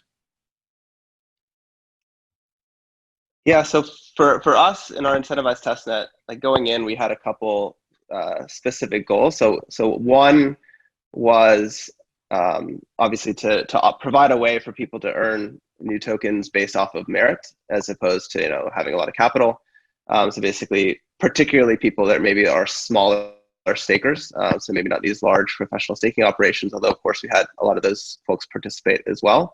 So that was one goal. Another goal was not to make it like a kind of competitive type testnet like some of the other incentivized testnets we've seen, but more as a way to prepare and to train node operators for mainnet, so that we can have as much of like the learning and the iteration and the mistakes in terms of like people spinning up their nodes and joining the network happening during testnet, where the stakes are obviously much lower, versus right during like the sort of that initial mainnet period. Sure. So we are optimistic that the work we did there, like having everyone spin up nodes and join the network more or less at the same time, will make like the actual mainnet transition a lot smoother. So we wanted to concentrate kind of like that learning period there. And obviously the other third piece was we wanted just to stress test the network and see how it operates at scale. So I think during the incentivized testnet, like at peak, there was something like 1,000, low 1,000 nodes operating at once, which was a pretty significant number. And so it was really interesting to see, what were kind of the breaking points in terms of actual like learnings that impacted what we or changed what we were planning to do. We did several test iterations of the work lock on testnet, and there were some interesting sort of edge cases that under like the way we had currently basically structured the work lock, some weird edge cases could potentially result in somewhat skewed token distributions through the work lock, where like a whale or someone who did like these not attacks, but like if they tried to game the work lock, they could potentially earn a disproportionate share of new tokens. So we kind of changed some of the rules and the structure and the parameters for the work lock that will help us kind of avoid those sorts of scenarios. Got it. Mm-hmm. Yeah, no, that's interesting to hear because, we're still, I think we're just in month 2 of our incentivized testnet that's going to last at least 6 months. And, of course, there's been some learnings already on the technical side. It's always super helpful to just get going on testnet and work out some of those kinks. But I think for us, since our incentivized testnet is not just about staking on testnet, we're also including other contributions. We're asking every month, it changes a little bit what we're asking for. We're always baseline. We want people to get on testnet and to stake. That's the priority. But some months we've got a judge that's interested in, this month we've got Spencer Noon that really wants to see data and metrics, like build some cool dApps or some interfaces that show us what's happening on TBTC or Keep. We've got other judges down the line that want to see different types of TBTC or Keep dApps. We've got folks that are interested in documentation and translation. So like, let's reach other international communities. And so that's been, I think, great in terms of just building community, but then there's also the balance of, making sure that the rewards distribution really hit what is the heaviest, most important thing for us, which is staking successfully for the health of the network. So it's just been learning process as we roll out this incentivized testnet that has these different levels. Yeah, I mean, it's definitely an experiment, and I'm curious if you guys are, if you had to kind of predict, are there teams kind of reaching out to you that are looking to explore something similar? Or do you find that, or you think that this is a new approach that more teams are going to be utilizing moving forward based on maybe feedback you've gotten directly? Yeah, so I won't name any specific teams. I don't want to steal their thunder, but I know that there are several other kind of networks that are similarly situated or architected as NuCypher and Keep that are sort of looking at similar types of work lock or stake drop style distributions. And then, obviously, I think the most notable example is just DeFi as a whole. I think there's been, tons of examples of this happening sort of as we speak, which is getting tons of attention. So I think, I think certainly tying token distributions to work is strictly better than, the 2017 era, public ICOs. There are obviously a lot of problems that or a lot of things that could still be improved even over and above, what we've come up with and what sort of the DeFi folks have come up with. But I do think in general, it's a positive direction for projects to be moving towards in terms of how they do their token distributions. Mm-hmm. Yeah, I agree. Won't go into details about teams, but I'll just say I think it goes back to your first question around yield farming and DeFi, right? I think that this is something that we're going to see people continuing to experiment with and iterate on, because we are seeing people want this. They want to earn with their ETH or their tokens that they already have. And if they can support a new network, great. Yeah, you guys alluded to this already, but with only a couple of minutes left here, if someone's holding ETH, they want to get started, where should they go? I think you guys mentioned some materials. What would be a good place to start or send them now? Well, for Keep, the best way to get started is to join our Discord. We kind of have this flow where we point you right towards our guides to get you going. And then we've got community members that can help in different channels. And so that's our Discord. It's chat.keep.network. So yeah, come jump on in and all the stuff's there. Awesome. And for NewCypher, more or less the same. We do everything in Discord. It's discord.newcypher.com.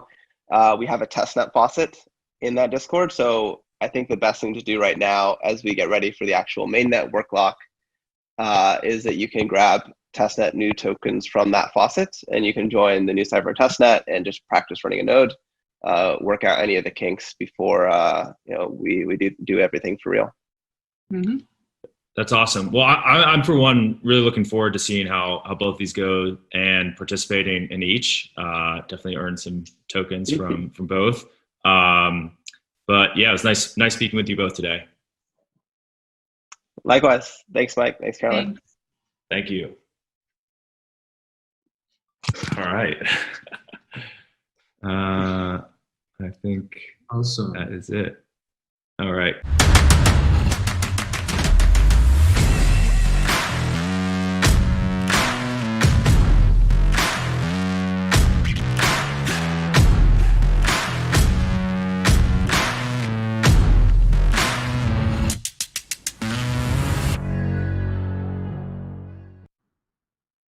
Welcome back, everybody. Thank you so much, Carolyn, MacLane, and Michael. I'm definitely impressed by the level of thought that has gone into properly distributing tokens to incentivize participation in these new networks. It can be challenging for new projects and networks to gain adoption, but one of the teams who is really leading the way in this regard is Celo. In our next discussion, we are going to learn more about how Celo is powering solutions for individuals and communities around the world. This spotlight on Celo is their first community, Kuneko, a monthly community gathering. Kuneko means togetherness in Esperanto, and during this event, you'll get a closer look at the projects being built on Celo, see a preview of the Celo technical roadmap, and hear some exciting ecosystem announcements. It's quite a few people on this panel. I'll let them go ahead and run through it, but without further ado, let's go ahead, strap in, get ready, and dive into it.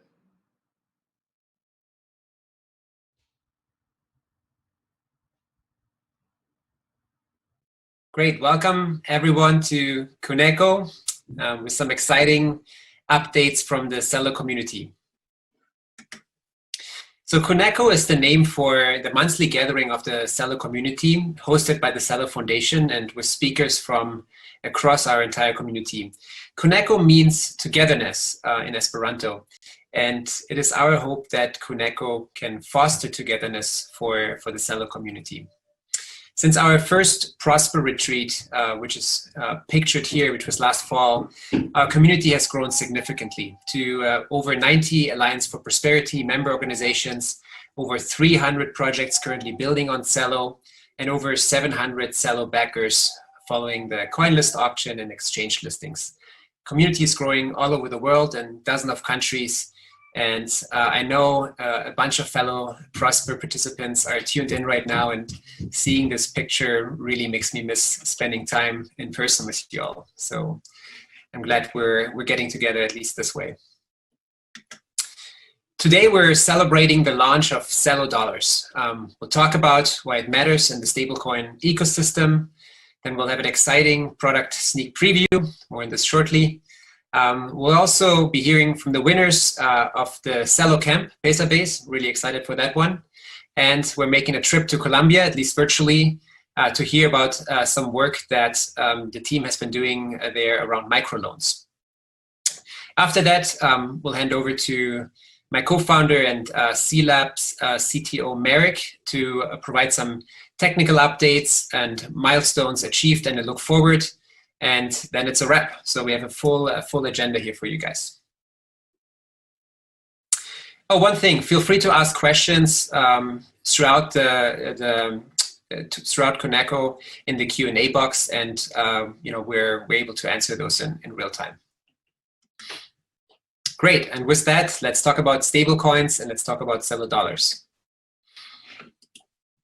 So just as a reminder, as a community, our mission is to build a financial system that creates the conditions for prosperity for everyone. And to that extent, we took a big steps towards that this week with having all the right infrastructure in place. Just about 2 years after first announcing and introducing Celo to the world, 1 year since C Labs open sourced the code base and launched AlphaHoris, our AlphaNet, and just actually about 2 months since Mainnet went live on Earth Day, Celo dollars is now live on the Celo network. So this milestone brings a stable asset, the first stable asset, one pegged to the dollar, the US dollar, to the Celo platform, and makes it easily accessible with a mobile phone. And some of you know this, but just as a reminder, this is made possible in part by 3 key innovations that power Celo. First, the ultralight client implementation that allows fast syncs with the chain, even on budget phones and in limited bandwidth environments. Secondly, the ability for transaction fees to be paid in Celo dollars or other stablecoins in the future. And compare that to, for example, Ethereum, where in order to send a stablecoin on Ethereum, you would still have to pay for gas in ETH. Lastly, the lightweight identity protocol that really allows anyone, anywhere to receive Celo dollars just based on their phone number, even if they're not yet on Celo. And we'll have an exciting demo of that in the next segment. So since starting our journey and going back to the mission here, we've been very focused on identifying solutions that enable economic inclusion, prosperity, and doing that all over the world, whether it's in Buenos Aires, Beirut, Bogota, or Berlin, and that's just the B's. The focus really has been on the second part of that mission statement, and we'll get a glimpse of what that looks like with Celo and how it's being used in a moment. Stablecoins were introduced with great promise for financial inclusion and as an alternative, especially in markets without sound currencies. And we've certainly seen a rise in the market size, especially this year, going from 5 to over 10 billion. However, we think that there's still a huge untapped market for stablecoins, and particularly with some of the technical innovations that I just mentioned, we see stablecoin adoption expand far beyond the arbitrage use cases and some of the early use cases we've seen to date. In particular, we see a big lending market, peer-to-peer lending market, alone at $34 billion market size that is ripe for stablecoins to actually make that more more convenient and better. $87 billion digital remittance market, the $248 billion gig economy, and just maybe as one more bubble, the mobile point of sale market, which is $1.4 trillion.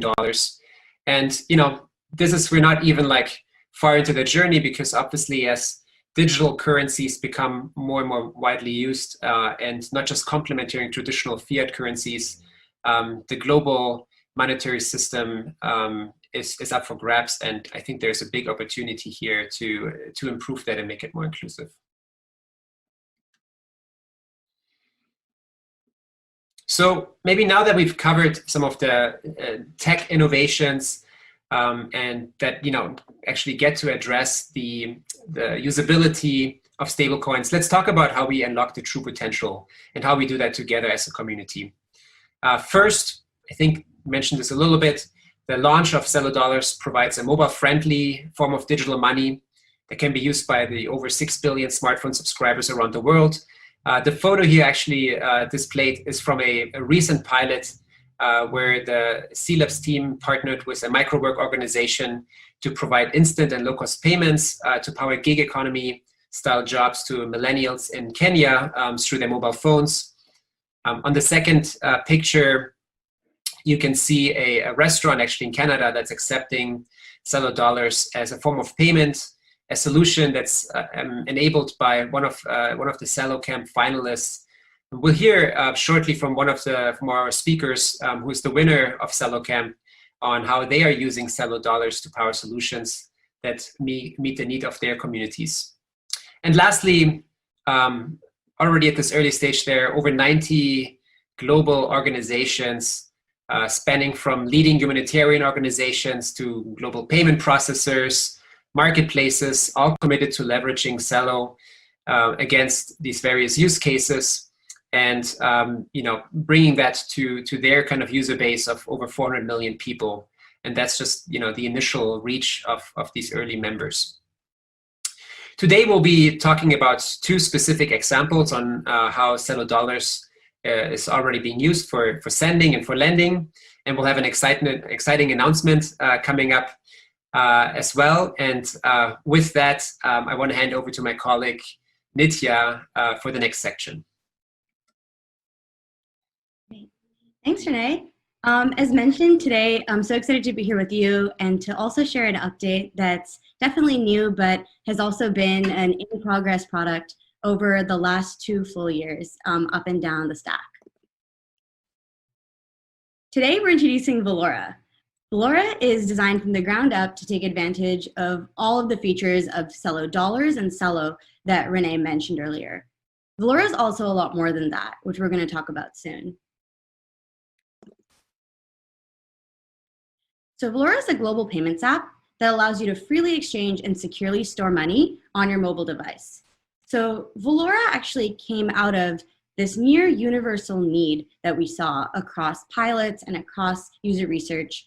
And that was really the need to, one, save what is ours and keep our value, and also to share that value with the people who matter most to us, our communities. So to illustrate this need today, I'm going to talk a little bit about Fernando. Fernando is fictional, but his story illustrates a need that we saw time and time again. Fernando was born in Mexico and now lives abroad. He makes a comfortable salary, and with this salary, he's able to support his mother so she can retire, which is something that's very important to him. The catch is, Fernando's only options to send money home right now are really not ideal. His mother got a bank account recently, but even then, sending a wire transfer is expensive, $30 US or even higher every month. He'd like for that money instead to let his mom do more, be more independent, maybe take her friends out to lunch every now and then, but he'd like her to have that money. Enter Valora. So Valora, first of all, is global, which may not be a surprise to our crypto natives in the audience, but money with Valora is instant and borderless. So Fernando can send money directly to his mom in less than 10 seconds and with very, very low fees. In fact, in the time that I told you all of this transfer is already completed. And if you're curious, this transaction actually took place on mainnet. The cost was 0.0001 cent. So that's 1/100th of a cent, and took only 4.8 seconds to complete. As mentioned earlier, this is possible because Valora is direct. Using the power of the Celo network, transfers are easy and cost-effective because there's no intermediaries, even if you've never used the platform before. For example, this is what Fernando's first time using Valora was like, the screen on the right. He actually heard about Valora because his friend attended an event called Unitize and thought Fernando might find the app useful. So he sent Fernando an invitation that looks just like this one. Now, I don't need to tell this group that security is important. Valora is fully non-custodial and leverages innovative cryptography to keep your money secure. I'll call these out in the following demo. So back to Fernando. He was just invited and received that text message. So next, he'll download the Valora app at the provided link and then provide some basic information. Of note, this whole time, an ultra-light client is running on device, so that if Fernando prefers, he doesn't need to trust a full node for communication with the Celo network. So next up, he enters his invite code. This experience is familiar to many app users, but is actually a really cool trick under the hood. This link contains a temporary wallet with the funds needed for Fernando to verify his number. And it's an easy way to get a small amount of funds transferred to him from his friend to get started. So after setting a PIN to manage key access, now Fernando will confirm his number. So this is when things get really interesting.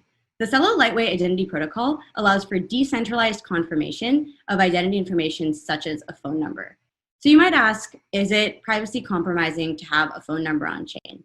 Well, it can be. Without appropriate precautions, someone could reverse engineer Fernando's phone number and then bombard him with messages of cat videos.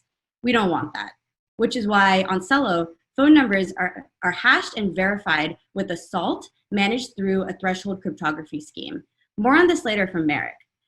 Why this matters? Having a phone number makes it easy and fast to share value with your community. So the Celo Network Identity Protocol is managed by its 100 validators, which each run an attestation service. When Fernando verifies, 3 of these validators provide an attestation that Fernando actually owns his number. This means that it's hard for another party to verify his number and that you can be confident that you're sending your funds to the right place. So Fernando goes, eats a Kit Kat, the best candy bar ever, then comes back and sees that he's received these 3 codes. They've automatically been read for him on Android, and that's it. He's ready to go. Fernando is now ready to send money home to mom directly, just as easily and even more cheaply than if he was sending a text message. You just saw how easy it is to go from 0 to sending cross-border payments thanks to Valora. So you may be thinking, what's next? Maybe you're thinking, how can I get Valora? Well, today we're live at valoraapp.com where you can sign up for the beta waitlist. Also, check out the virtual booth as part of Unitize where we'll have a small preview group who can be the first to check out the experience. And with that, I'll hand off to Taylor, who's going to talk a little bit more about the story behind the Valora identity. Thanks, Nitya.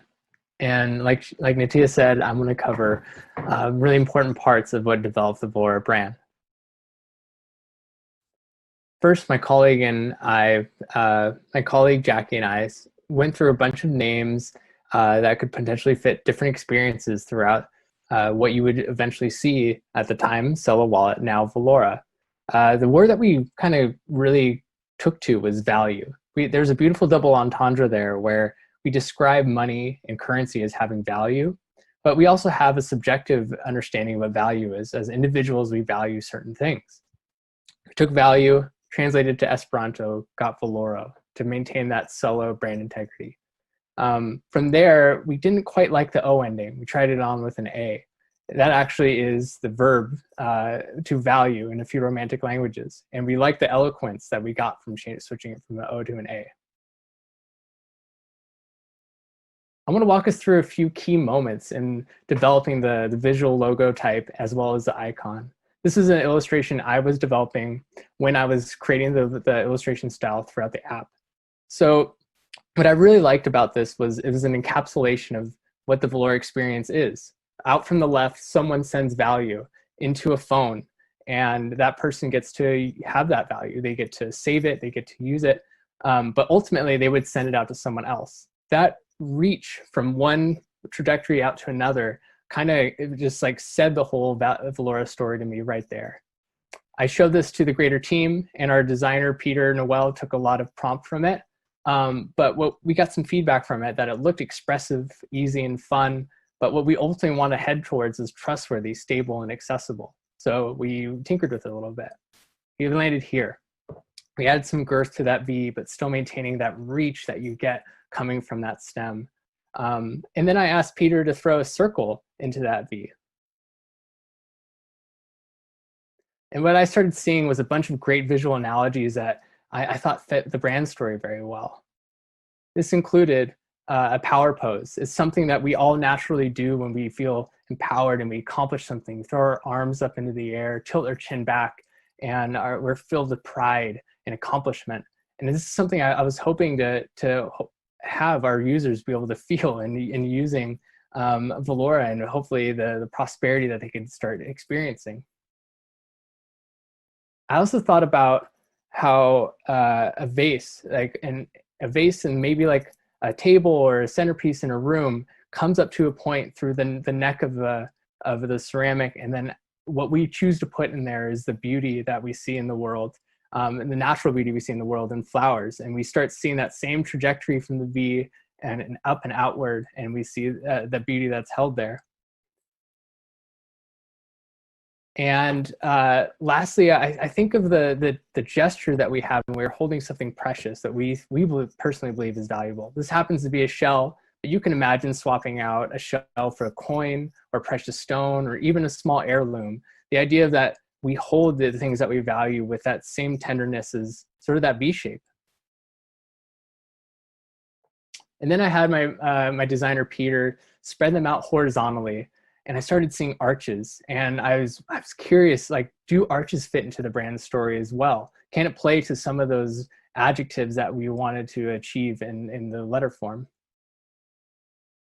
I did some nerding out and some art history and architecture, like looking up, and I found that once that keystone, which is that brown stone placed amongst those other supporting stones, is placed, there is a downward force that creates some very powerful innovation that we saw throughout architecture in the past. That pressure is pushed down and out, creating one of the most stable feats in primitive architecture. So this is the Roman aqueduct, and this is a screenshot from a teacher talking about the Roman aqueduct.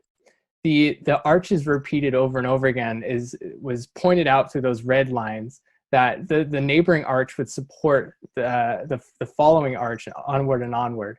What I loved seeing about this is the analogy of if these arches are something that are able to build on top of one another, I think about one community prospering and then the next community over time being able to prosper on top of that and then on top of that. Arches are also found throughout all different cultures. This is something we really look forward to leveraging as we take our story into new markets. And then lastly, I asked Peter to throw those circles on top of the V, and we started seeing a group of people able to throw their arms up and have pride in that power pose. This is something I would love to see Valora be able to achieve, to bring this sort of prosperity to communities all over the world. And as we moved from the V out to the other letter types, we used arches as a strong reference to inform other letter forms. You could see the L being the column, the O being the negative space of the arch, and the R and the A playing to the contour of those other arch forms. And this is ultimately where we landed. The icon on the left and the letter form on the right. The icon has a gold on the bottom left that signifies the gold ring, a part of the Celo logo, also then represents the native asset. And then to the green, up to the top right, representing the green ring, and the Celo dollar and stable currencies built on top of the native asset. I am extremely excited for everyone to get their hands on this app. And with that, I'm going to wrap up and send this over to Nhial, who's going to be talking about Pesabase. Thanks. Thanks, Taylor. Hi, all. I'm just going to tell you about Pesabase. And our mission is basically we want to financially connect Africans everywhere. And, coming to Australia in 2003, the reality was that sending money was not easy. And years later, I've always thought that these things should keep getting easier and easier. And this is the story of how we think now we're in a position, given the technologies and the work that the likes of Celo have done, that we'll be able to build this. This is Nhial, a recent graduate and earns about $3,000 monthly. She sends money constantly to her father and family to support them.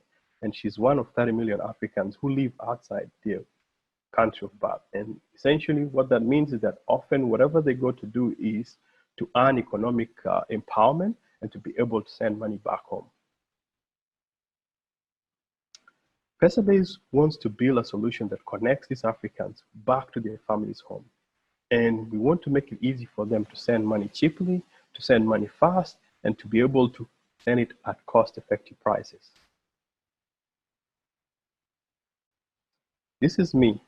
From 2003, when I first arrived in Australia, it didn't take me that many months to start sending money back home to my family. One of the things that happens with us Africans in general is that we tend to have close ties to our families, and we want to support them. We know a lot of the things that they've gone through, and we work hard to try and make them strong as a result. And so when I came here, the first thing I started doing was to send money. And this act of sending money every so often made me realize that there should be a better solution. What I saw was that there's a lot of manual ways of doing it, there's a lot of expensive ways of doing it, and there was no connectivity. I could not send my brother money and within 5 minutes he'll message back me and say, hey, thanks, you just paid for my lunch. I wanted to build that to improve my own life, to improve my community's life, and to connect Africans everywhere and build eventually better financial services for them. How it works. Let's just take a look at some of the work that we did during CeloCamp.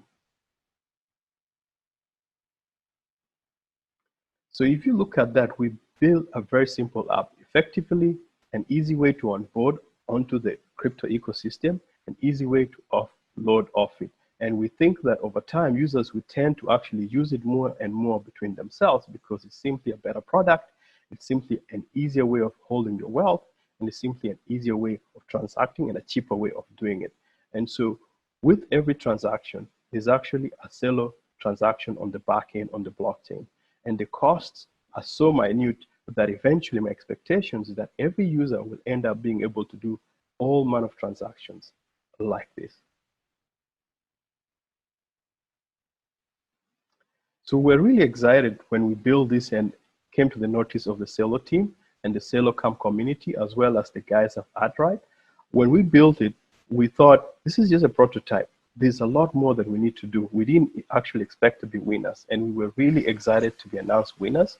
And we enjoyed that and realized that, yes, this is an acknowledgement of a beginning of a journey that we can definitely become better and build a more powerful solution that solves these problems for communities. So in closing, I just want to say thank you. And the reality is that this is just a journey and the beginning of a journey for the Celo community and the CeloCamp as well. They have just launched a CeloCamp 2 and they're about to accept applications for that. If you think and you believe in the mission that the crypto community is embarking on, then you should definitely apply and become a part of this movement. Thank you. So I'll hand over now, and Alon will definitely talk more about it. Thank you, Nhial, and hello to everyone. My name is Alon Shavit, and I'm CeloCamp's program director. CeloCamp is a virtual acceleration program for startups building apps on the Celo blockchain. It was great to see teams from more than 60 nations around the globe sharing their ideas of what can be built on the Celo blockchain. If you have a startup idea and you share our mission of bringing prosperity to all, I have a great news for you. Drumroll, CeloCamp Batch 2 is coming this September. So please send us your application at celocamp.com. I will share the link at the chat below. Thank you very much and enjoy the rest of the presentation. Hi everyone, I'm Xochitl. And I'm excited to talk to you today about how Celo can be used to provide microloans to anyone with a mobile phone. But I'd first like to start with a story. We met Jorge this summer in Colombia. He's a lifelong entrepreneur and father. He immigrated to Colombia with the hope of providing a better life for his family. He works as a bike messenger by day, but dreams of owning his own business again. Jorge hasn't just rebuilt his own life in Bogota. He has helped his community rebuild their lives as well. The lack of formal solutions prompted him to start his own savings circle with a group of fellow immigrants. Together, they establish financial goals, access money they need, and support each other on the path towards achieving those goals. Across the world, friends and family lend money to each other. A loan on Celo turns a common community practice into a credit-building activity that can help communities prosper. We started this pilot in Colombia during a pandemic. As families around the world are under shelter in place, more people are turning to delivery services. The delivery service market is expected to grow from $540 billion in 2019 to $824 billion by 2023. Demand for couriers is booming, and immigrants like Jorge are helping to fill this demand. Most of the couriers in Colombia use a manual pedal bicycle, but a motorized bicycle is a game changer. As part of our pilot, each participant received a $500 loan to purchase a beach cruiser that was retrofitted with a 66C two-stroke motor. This bike not only extended their range and speed, but doubled their income. Lending on Celo has several advantages over traditional financial institutions. It provides access to anyone with a mobile phone, offers better terms, provides increased transparency, allows for programmability, and most importantly, it offers someone like Jorge and his community a mobile identity and a credit history. Let's dive into a few of these benefits. In the absence of formal credit solutions, people turn to informal ones, borrowing money from a friend or from a family member. Reputation and relationships are essential to informal lending networks. We looked at the best of these informal networks and used it as a basis to assess credit worthiness and likelihood of repayment. In the case of Jorge, he was able to use his social collateral to vouch for others to obtain a loan. What we found was a small loan could have a huge impact on someone's life. This is Darwin. He was the top performer during the pilot, earning 4 times the minimum wage simply by using a motorbike. On average, across the cohort of 55 individuals, incomes doubled. This loan placed these individuals on a different trajectory in life. And at an institutional level, the lack of transparency is a huge risk. One microfinance institution we spoke to had to replace their entire country team because of fraud. A loan on Celo provides more transparency to the entire financial chain, providing tighter financial controls. This was actually put into action during the pilot when we caught a fraud attempt thanks to the traceability through the financial chain. The P2P lending market is expected to reach $589 billion by 2025. I'd like to challenge us all here today to reframe our definition of DeFi. How might we use the power of decentralized finance for good to offer a microloan to anyone with a mobile phone? Informal financial solutions are built on the foundation that communities will help each other. It can work exceptionally well for small groups, but doing it analog prevents scale. A microloan on Celo has the potential to reward trust, help communities prosper, and connect those with capital to those without. For Jorge and his community, we've already seen an immediate impact to their daily lives. How might we empower and scale even more communities with solutions like this on Celo? If you're interested in learning more about DeFi for good and our work in Colombia, please come find me at the virtual booth. I'd now like to turn it over to Marek, who's going to provide a technical update. Thanks, Xochitl. So now that you've seen Velora, let's take a look at the platform that's powering it. The network is composed of 3 types of nodes. At the center lie 100 validators, elected through proof of stake using the Hans algorithm. These validators perform PBFT consensus similar to Tendermint, but with one big difference, which is that Celo uses the BLS 12377 elliptic curve, which allows validator signatures to be aggregated into a single multisig. This also lets us create efficient ZK snark proofs that can reason about the validity of a header. Next, a number of full nodes play the role of servicing like clients and connecting them to validators. Full nodes on the Celo network are incentivized and receive a portion of transaction fees for any transaction that they forward from a like client. And finally, Celo's like clients sit at the edge of the network, connecting with full nodes using the Plumo like client protocol. Now, before we talk about what's next, I wanted to spend just a quick moment to look back on the past few months. The Celo mainnet release candidate was launched on Earth Day on April 22nd, and it was stood up by a quorum of community validators. Now, the choice of Earth Day was not an accident. Celo is committed to preserving the environment. In fact, part of the network's epoch rewards are going towards Project Rene to carbon offset the electricity required to operate the network. Now, since launch, the network has already paid out $6,000 towards carbon offsetting.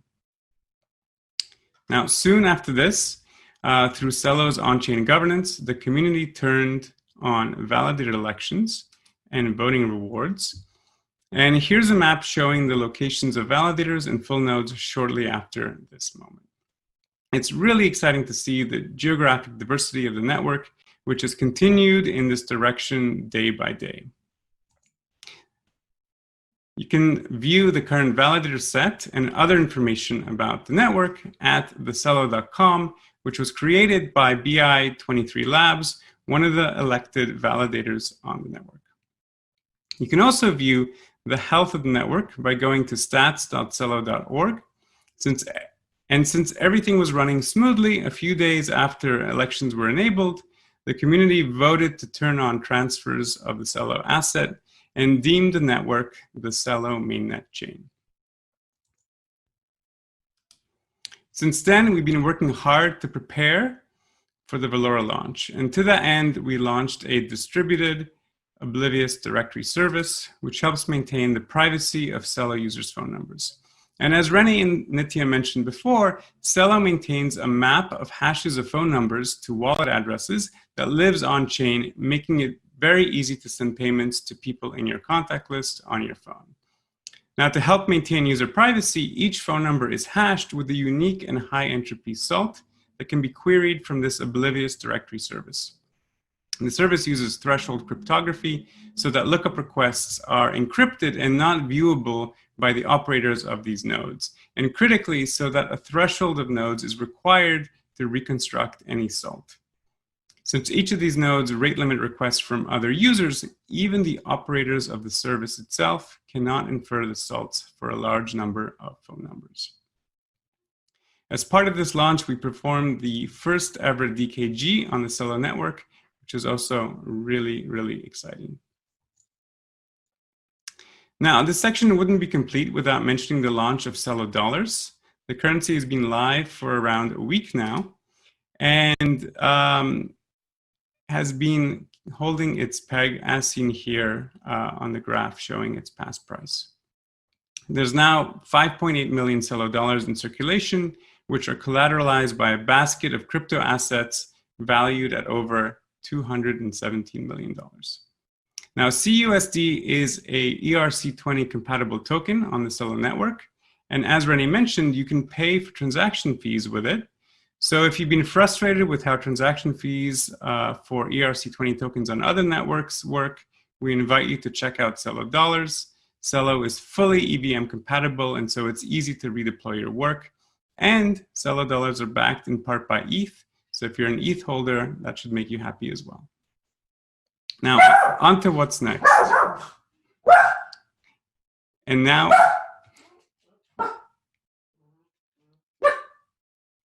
on to what's next. With the Valora launch imminent, C Labs is organizing a key ceremony for Plumo, which is Celo's snark-based lifeline protocol. Plumo is built on top of the Zexi library, and we've developed the snark circuit and tooling to perform the ceremony. There will be two phases to the ceremony, both on the BW6 curve. In phase one, we'll be doing a general powers of Tau ceremony that can be used with any Groth16 snark, Plonk, or Marlin system. In phase two, we'll run a follow-up ceremony for the Plumo circuit that will be using the Groth16 proof system. And the ceremony is open to everyone, and only one honest participant is required in each phase. So if you're interested in participating, join the Plumo channel on chat.celo.org. We're also making major improvements for the validator community.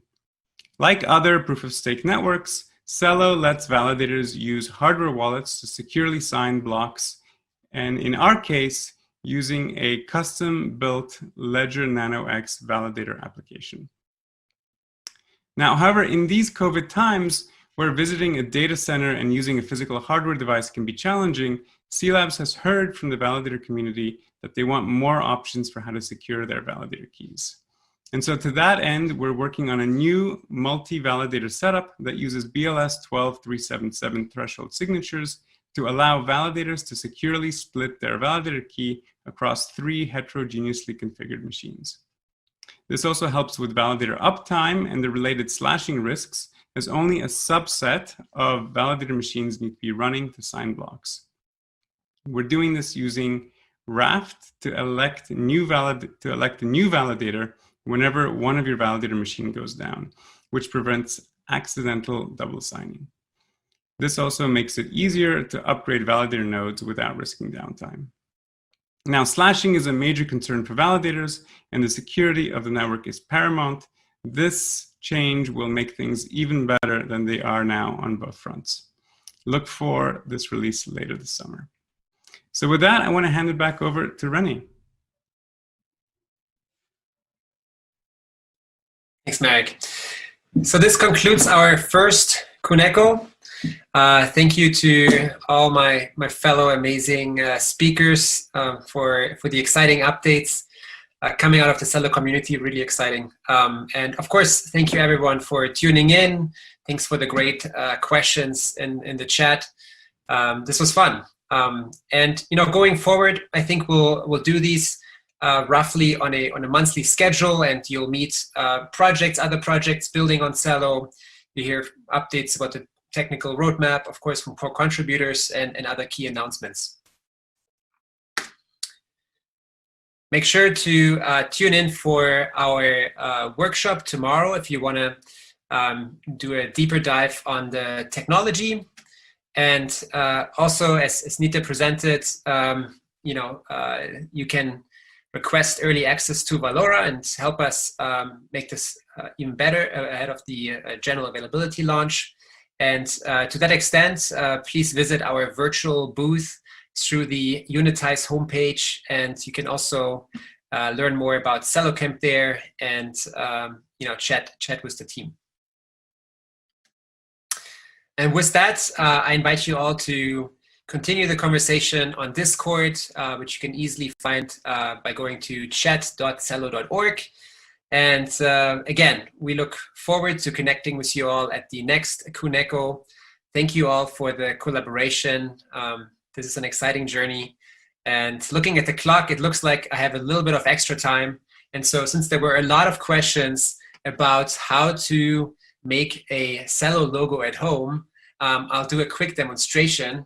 You take one donut, and then you take another donut, and you kind of try to angle them at the perfect level. And then there you go. It's as easy as it can be.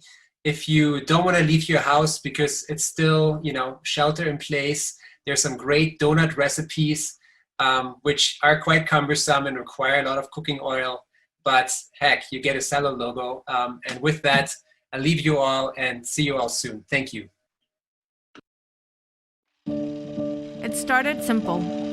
A token, a symbol of hard work, of skills, for trust between people. Money was meant to be exchanged for things created and services provided. It takes many forms, both plain and shiny, honoring leaders of the past and those leading us into the future. Somewhere we lost our way.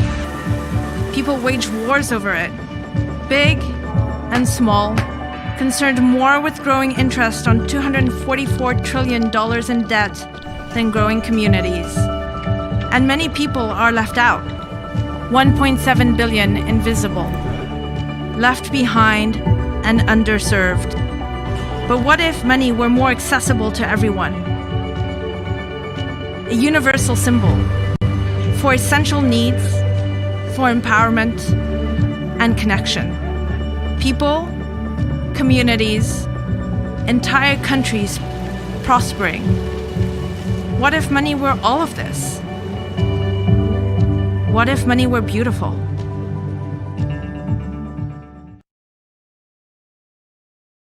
And welcome back, everyone. Thank you so much, everyone at Celo, for that presentation. And we are glad that we could host your first Kuneko at Unitize. Really quickly, before we jump into our next session, I wanted to remind everybody that if you're on Umbrella, if you look to my left, there's an exhibits and rewards tab. You can go ahead and click there. If you answer one questionnaire, you'll be entered into a raffle. 100 people a day will win a $50 Travella credit, as well as potentially be entered into the running to get a San Francisco Blockchain Week, Korea Blockchain Week, or another ticket to one of the events for some of our co-hosts and organizers. One person per day will also win an AirPods Pro. You can win something multiple days, so definitely go there. In order to win the AirPods Pro, you have to correctly answer every questionnaire at every exhibit booth. So go ahead and do that. If you have any questions about how that works, go ahead and head to unitize.online/rewards. There's more rules there. So it is clear from that presentation that the Celo team has an amazing understanding of what community is, as well as a lot of the technical innovation needed to support it. I hope that all of you who are new founders took notes or interested in early stage companies. One of the earliest founders in the space who took a huge bet on Bitcoin and won big is the CEO of Pantera Capital, Dan Morehead. He will be joined by Catalina Castro, who is an educator and content creator for her company Tech with Catalina. These two will be discussing some extremely interesting topics, and as one of the most legendary investors in the space, you don't want to miss this fireside chat. So Dan and Catalina, welcome to Unitize, and once you're ready, I'll go ahead and let you both take it from here.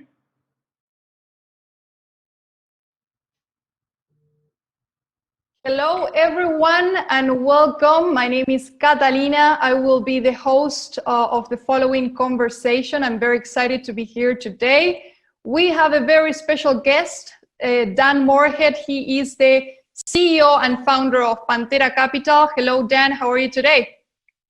Great. Thanks, Catalina. Okay, so we have many different topics and questions to cover and a limited time. So if that's okay with you, we can jump right into it. And the first topic that I would like to cover is Bitcoin and altcoins in 2020.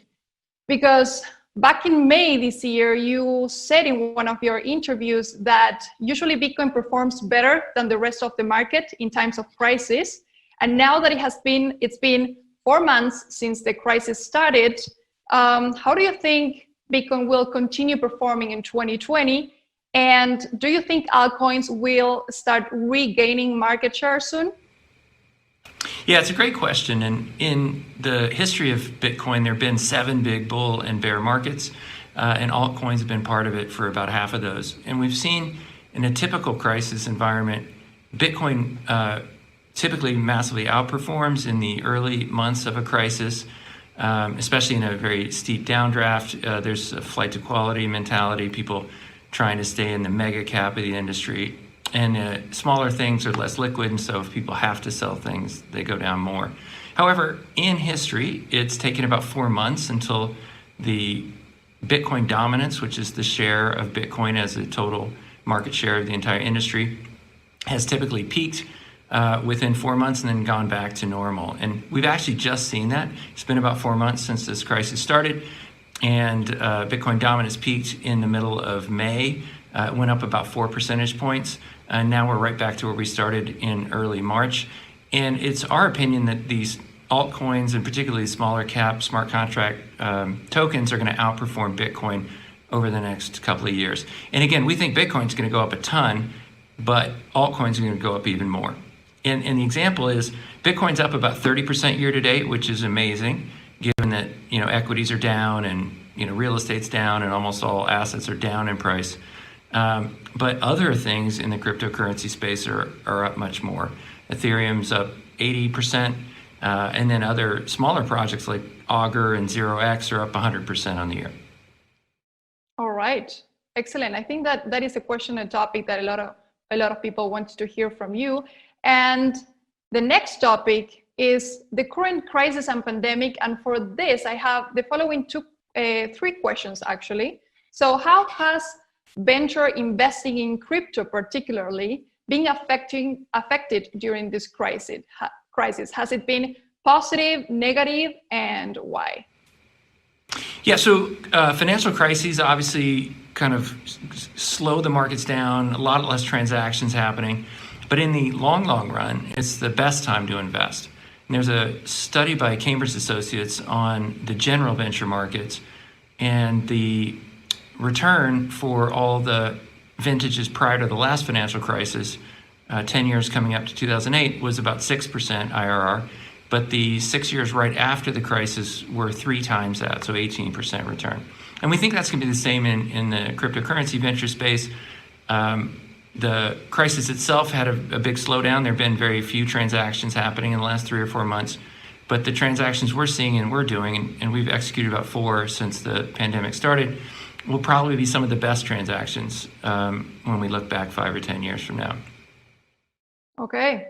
And how has this economic crisis affected companies in your portfolio specifically? Also, do you have implemented certain business models that you didn't used to implement before?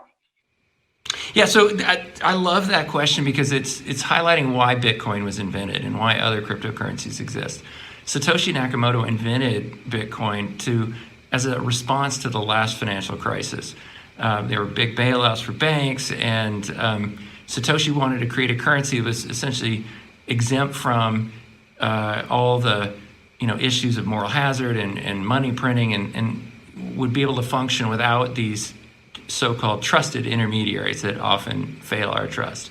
And I think that Bitcoin essentially was born in the last financial crisis, but it's going to come of age in this one and really will prove itself. And we're already seeing it. The companies we're invested in that do cross-border money movement have seen a very sharp increase in their volumes. Traditional money movement companies, including banks, are very difficult to access during this pandemic. Many of them have shut down their branches and made it very difficult to use. But cryptocurrencies are essentially native on the internet, so they're very easy to use even in a barrier to entry issue like this pandemic.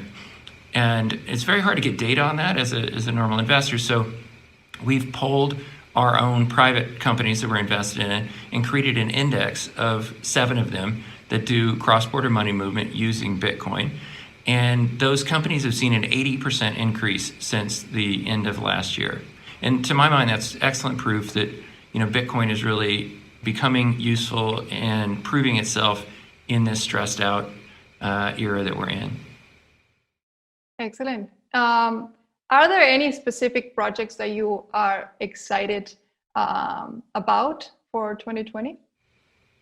Yeah, so that's one of them. We're invested in exchanges and cross-border money movement companies. For example, we're invested in a company called Bitso in Mexico, which is now doing about 5% of all cross-border money movement from the world back to Mexico. So, it's really helping real people around the world. And we're invested in about a dozen of those around the world in all the different regions. And those are all doing very well. Another big theme for 2020 is scalability, that the first 2 biggest blockchains, Bitcoin and Ethereum, do about 10 transactions per second. In order to be very useful, they have to do thousands or even hundreds of thousands of transactions per second. So we're invested in 6 or so companies and tokens that are allowing scalability. And I think in the next 12 months, you're going to see those either prove themselves out or not. And so we're very excited about the scalability companies we're invested in. Okay. And last question regarding the current economic crisis is, in your most recent letter, you discussed how recovery to pre-crisis real GDP may take many years to achieve. Can you tell us a little bit more about that and why? Yes, I've spent 35 years doing global macro investing and thinking about global macroeconomics. And I just am worried that a lot of commentators and even policymakers are talking about a V-shaped recovery, that somehow, this is all going to kind of go away and the economic impact will be very short-lived. Unfortunately, I think it's going to be with us for quite some time.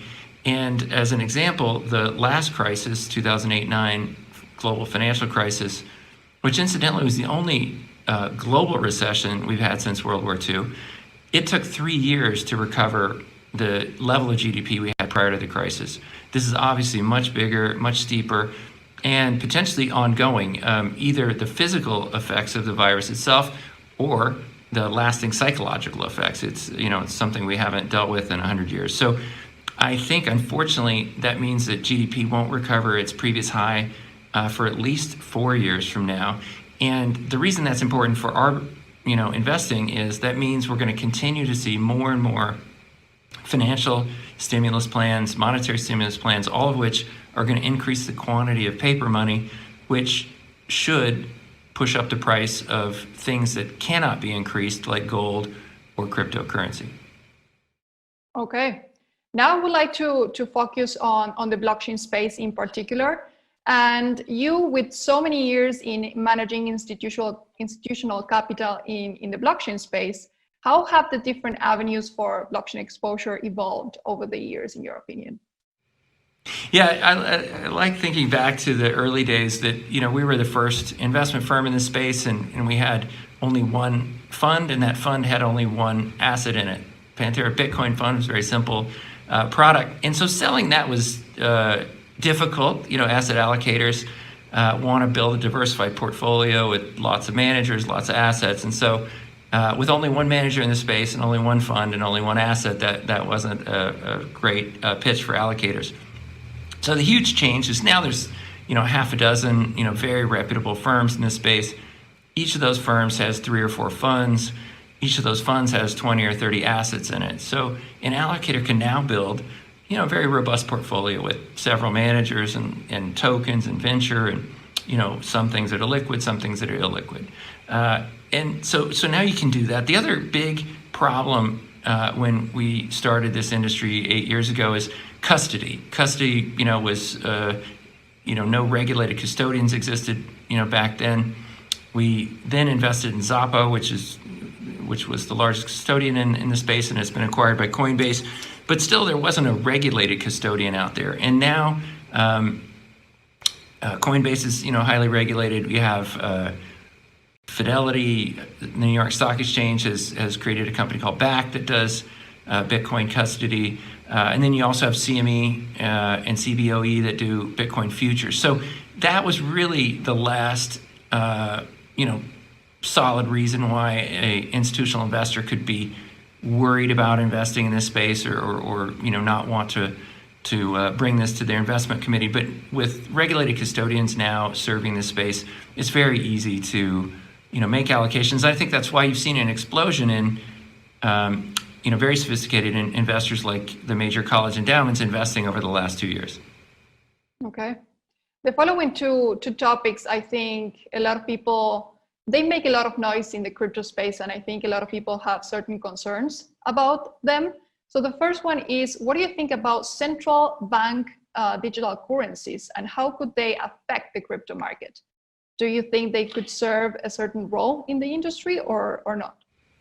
Yeah, I think you put it very well, that they're going to serve a role, but they're not going to take over the entire industry. And I think there's almost a religious view in crypto that it has to be just one thing. It has to be just Bitcoin or just Ethereum or just Ripple or whatever. And I think we should all get comfortable with the view. There's going to be probably about 10 really important types of tokens or cryptocurrencies in the future. Some will be very volatile, like Bitcoin and Ethereum. Some will be stable coins that are pegged to other currencies, like USDC is essentially pegged and backed by US dollars. And then some will be issued directly by central banks. And so they all have their different uses. And an example of why they would be very useful is in the United States, which is obviously supposed to be one of the most sophisticated countries on earth. It takes 3 hours to send Fedwire money. And so even the most sophisticated bank trying to send money across Wall Street to another sophisticated bank, physically sending it 100 yards takes 3 hours. So a central bank cryptocurrency token would be fantastic. You could, send it in a matter of seconds. And so I think they will be very popular, but they certainly aren't going to solve all of the issues. And so the existing cryptocurrencies like Bitcoin and Ethereum will be, still have their use cases, very important. And the issues like central bank digital currencies or even like Fidelity's Libra project, to my mind, those are all very positive. They're bringing exposure to the cryptocurrency space and bringing potentially billions of users into cryptocurrency, and then will ultimately lead to more people using the existing cryptocurrencies, Bitcoin and Ethereum, Ripple. Okay. And the other topic that a lot of people have certain concerns about are regulations. You have already said a lot about this topic, but what are the concerns that institutions have expressed to you when considering allocations to Bitcoin or digital assets as a whole? Is there market infrastructure ready for institutional adoption? Yeah, it's an important question, but I would say that one is pretty well behind us. That, 6 or 8 years ago, the regulatory environment was very uncertain. We really didn't know where it would go. But now, 50 million people or something have cryptocurrency. All the countries on earth have dealt with it in one way or the other. Most have been neutral. There have been a few countries like Luxembourg that are very progressive in trying to promote cryptocurrency, but most countries like the United States, they don't do anything to help it, but they don't do much to hurt it. And I think the final bit is sorting out the security laws, particularly in the US, about cryptocurrencies, which is kind of half done with the initial coin offerings that have been popular over the last few years. And then, ultimately ETF certification needs to happen.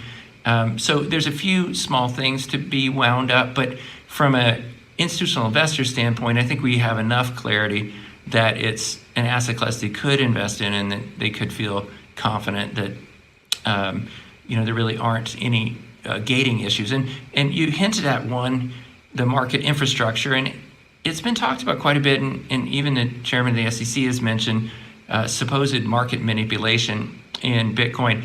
And I personally believe that's a bit overblown. That there obviously are some exchanges, particularly in Asia, that do fake trades, basically wash trades to inflate their volume and to make it look like they're more popular than they are, and to push their exchange up in the league tables. But if you're talking about regulated exchanges like Coinbase or Bitstamp or the CME, there's no fake volume going through those, and there's often kind of mythical tales in the industry about Bitcoin whales that are controlling the price and pushing it around. And to my mind, that's ludicrous. The market's worth $300 billion. There's nobody that's big enough to push around a $300 billion market. How do you expect the crypto space to evolve in the following 3-5 years? And this is another question that I personally have. Where do you think we need to evolve the most? It could be on a technical level or on any other factor. Yeah, that's a great question. I like to remind people that big disruptions don't happen overnight, and it's very popular to say the internet took 20 years to happen and to go from kind of the primordial email type stuff to Uber and other more useful applications. But the reality is it actually took 20 years for TCP/IP to just even get to the browser, right? And then it took another 20 years to get to where we are today. And so technology does take a while. Bitcoin's 11 years old, so it's been around for a while, but we still need scalability issues that I mentioned before to make it very, very useful. I think that over the next few years, you're going to see most of the major blockchains scale, either on-chain or some kind of off-chain way to scale. And that's the remaining technical issue, is to be able to do more than 10 transactions per second. And there are some blockchains that already do, thousands of transactions per second. And there are new blockchains coming out, like Polkadot and others that will allow much more transaction flow. So that has to be proved out, but the rest of the building blocks are essentially there, and that's why you're seeing an uptick in usage. That's why you're seeing more institutions investing in the space. Okay, so we started the conversation with Bitcoin in 2020. Now, to sum up, I would like to talk about some price predictions that you did in the past. So maybe you can tell us a little bit more about your 115K stock to flow analysis prediction that you made in the previous months. Yeah, so Bitcoin has a unique feature in the money supply being defined, and you know exactly what it's going to be. Very different than the Federal Reserve or any other kind of paper money system. And the formula is the original days, 50 Bitcoin were issued every 10 minutes. And then every 4 years, that number is cut in half until ultimately 100 years from now where there's no more Bitcoin issued. And so we've had 2 times where the number of Bitcoin is cut in half. And as you would imagine from the law of supply and demand, that if you cut the supply of something by 50%, with constant demand, it probably goes up in price. And we've seen that in the first two halvings. The first one, they were cutting out half of the supply when the stock that was outstanding was actually relatively low. There's about 10 million Bitcoins outstanding when it was cut. And so over the next 440 days, which is a period that's important for halvings, that cut about 15% of the total stock out of the new supply. And so it had a big impact on the prices. Prices went up 9,000%. So 4 years later, the halving was, of course, half as big, so it was a less impact. And then the amount of Bitcoin outstanding was much more. There was about 15 million Bitcoin outstanding in the halving in 2016. So that cut out about 5% of the total outstanding stock. And the impact in the markets was at about exactly a third as big as the previous one. So the halving that we are going through right now cuts out about 2% of the outstanding stock. So it's about a third as big as the previous one. And if these ratios repeat themselves, which obviously history doesn't have to repeat itself, but it often rhymes, that would mean that the price of Bitcoin would go up about 10x over the next year and a half. And I'm not saying that's my, bet your entire life savings on Bitcoin achieving exactly 115,000, but I do think it's a very high likelihood that Bitcoin goes up a huge amount in the next 18 months. In addition to the halving, we have obviously the global macro stuff that we talked about earlier. You have all these institutional investors coming into the space. And then Bitcoin's still at less than half of its previous peak. So it's not like it's expensive yet. We think it's actually very, very cheap to its long-term trend regression. So all those factors combined make us as bullish as we've been in many, many years. All right. Well, we have covered all the topics that we had on the agenda. Thank you so much, Mr. Morehead, for being here. It was very nice to meet you. And yeah, we hope you enjoyed this as much as we did. And we'll see you next time. Thank you for joining. Thank you, Catalina.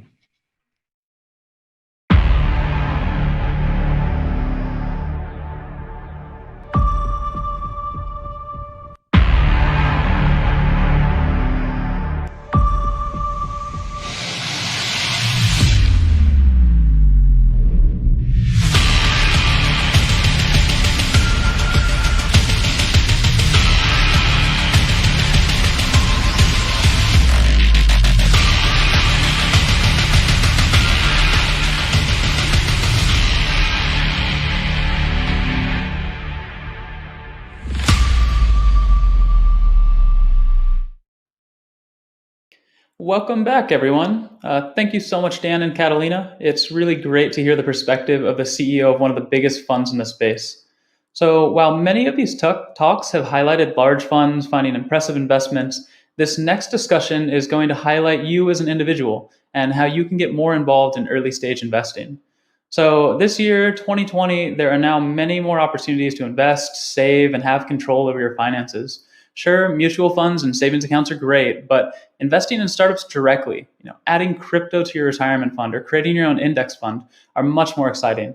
So making these approaches more accessible to the masses will be the topic of discussion for this next panel, or for this next fireside chat, rather. So I'm proud to announce Kendrick Nguyen, who is the CEO of Republic, and he is joined by Aya Kantarovich, who is in charge of strategy and business operations at FalconX.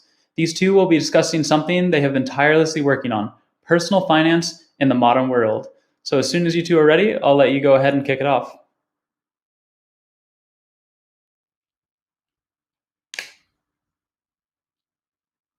Great. Thank you so much to the Unitize team for hosting myself and Ken. Super excited to be here to cover personal finance in the now modern world of 2020. So maybe starting off with introductions just for myself and then Ken following, and we can kick it off. So really quickly, my background, I started off my career as a banking capital markets consultant. and then joined a startup out here in San Francisco that was focused on TMT investments called Tigis. Was able to scale that both in San Francisco and Chicago, and had always been really interested in crypto and blockchain, specifically for the kind of cross-border ability to transfer money around the world, and at the time had the opportunity to join Pantera Capital. So that's where I'm previously from. Today I'm at FalconX, and the team whom I love. FalconX, we're a digital asset platform trading most of the top cryptocurrencies right now, servicing institutional investors. So with that, Ken, I'll let you introduce yourself as well. Hi, everyone. Truly a pleasure to be here today. My name is Ken Nguyen, and co-founder and CEO of Republic, Republic.co. We're one of the largest private investment platform where anyone can invest in companies and crypto projects that we curate. I started out as a securities attorney and went back into academia for a couple of years before joining AngelList back in 2013, 2014 as its first general counsel. And I think I bought my first Bitcoin right before the interview with Naval, knowing that he would ask about it. And that was, I don't Good call. but that effort, got very involved with the regulatory implication of doing new things in fintech. Out of that, we launched Republic when the law changed that allows people, anyone, not just millionaires, to invest in private securities. And I also helped co-founded CoinList as well in 2017. But fast forward where we are today, we do all things private investing. A lot of it are tech companies and crypto projects, but we even have real estate and game development financing. And I'm a firm believer in a more democratized world when it comes to the private market. Perfect. Yeah. So super excited to kind of double click on this, both on the tech side and, more to your background, Ken, on kind of the legal side as well. That's led to some of these really awesome opportunities for folks to invest in alternative assets and investments. So one of the things in terms of today that keeps coming up, and you'll probably chuckle when you hear this question, why isn't there more adoption? What's holding people back, and is something holding people back, both kind of on the retail side and on the institutional side? What do you think? Going back a little bit to 2017, 2018, I think crypto enthusiasts at the time probably you see much more adoption in the space by now, by the end of 2020, wouldn't you say? Yeah. But fast forward a few years and through the crypto winter, you still see more or less the same, crypto enthusiasts and everyone else knows about blockchain and definitely has heard of Bitcoin, but very few people actually taken that step to buy, to invest, to be a part of it. And I do think adoption is the promise, the potential of the entire industry, how to make it more accessible, more secure, easier to hold these crypto assets. And, we're doing our part at that, but I wonder what you're seeing as well. Yeah. So I completely agree with you. Actually, some of the trends we've at least seen this year is similar to what I think a lot of folks have seen with the Robinhood effect, or the perhaps Coinbase effect, I call it, on the crypto side. And a lot of that, when the government gave out stipends following the now official recession, a lot of that money, which is really exciting for the space, was sent and put into crypto. And I think Coinbase was able to report on some of those numbers, which is pretty exciting. Similarly, on the retail side, we are seeing that happen with Robinhood. And I think one statistic which is just crazy to me is Robinhood actually has, I think, somewhere around 10 million accounts, as opposed to like 3 million that Morgan Stanley has. But the average size of the account, Morgan Stanley is around 900K, whereas Robinhood is anywhere between $1,000 to $5,000. And so the difference in accessibility there is huge. It's pretty simple and standard and straightforward to open a Robinhood account.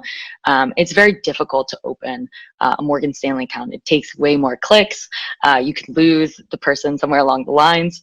And so I think that's different there. The other thing that we're seeing more on the institutional side is similar again to what we're seeing on the Robinhood side, is that because more and more retail are coming in, the flows are a little different, right? And so we were seeing a lot of, at times, sell pressure from Asia coming in, but the price was still coming up for a lot of, whether it's Bitcoin or altcoins, mostly because of this buying pressure from the retail side in crypto. And I think that's great to see for the industry. But to your point, it's more than just buying and holding. I think being able to understand specifically what's going on with these assets, where to comfortably store it in a secure place. These are all questions people are asking, and I don't know if there's a clear path or solution there.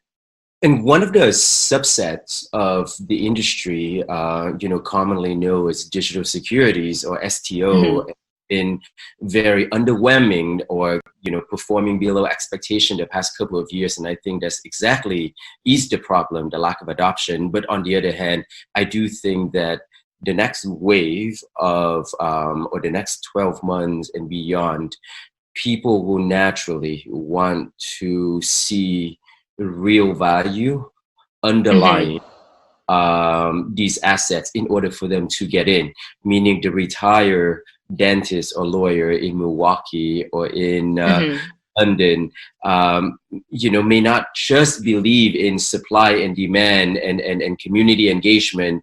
He or she would want to see that economic value underlying it. And that's why I think outside the Republic, very optimistic about the future of STO.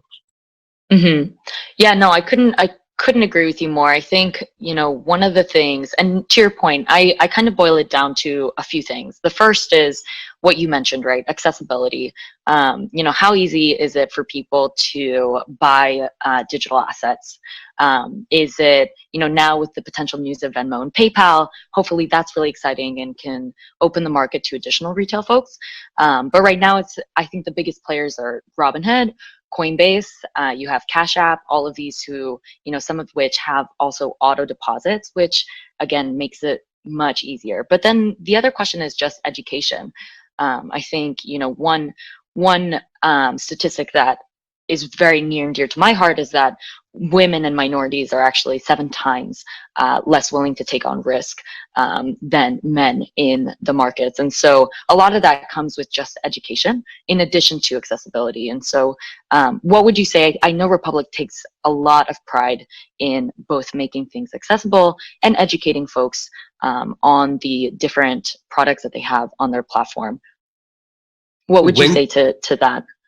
Yes, when you look at the venture space and blockchain as tech as an extension of that, there's no question that the number of underserved founders, female founders, Black and brown, and those in cities and regions that have not traditionally gotten the attention pretty much anywhere that's not New York and Silicon Valley, the 2 coasts, right? We have always, we launched Republic with the mission of leveling that playing field. And today, 50% of the capital on Republic, on the retail side of Republic, have gone to underserved founders. And we do believe that particularly blockchain technology really does enable a far more diverse subset of investors to participate. So here's an example. On day one, when we launched in 2016, the minimum investment amount in Republic was $50. Well, that's a reasonable amount and a low enough for people in the US, but you couldn't expect someone, a stay-at-home mom in Vietnam or Ecuador to invest $50. Why? Because the transfer fee, the international wire fee would already be more than that amount. So clearly made it wholly inaccessible. Now, then we implemented Bitcoin investing. You can invest using BTC or ETH. And that brought the transaction fee to a very low, affordable percent, 10, 20 basis points. Then we all of a sudden open up our investor base to people who before or were locked out of this, wealth generation event. And, the furthest iteration of that is that the Facebook, the Google, Amazon of the world brought tremendous wealth to the economy, but it basically benefited the ultra wealthy, investment banks and funds.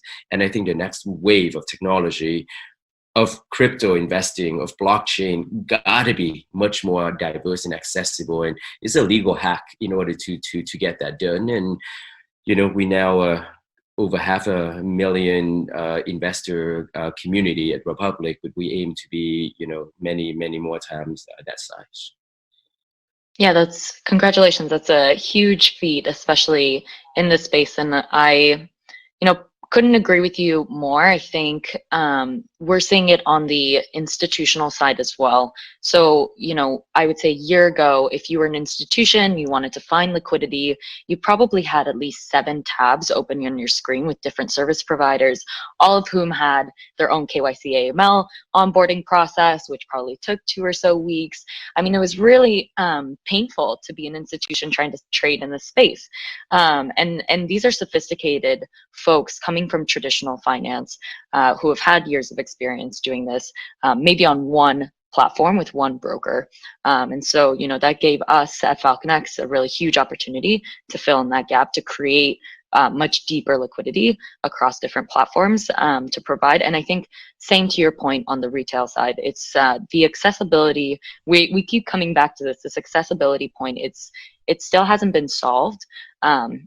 And one thing I think is interesting, even to your point, if you look in Robinhood and you're trying to buy a stock like Amazon, Amazon's really expensive. Not everyone has $1,200 to $1,300 to buy just one share, right? So you have maybe fractional shares, but not everyone gets access to that. So it always comes back to this level of accessibility, which I think on the retail front, Republic is doing a really good job of making that happen.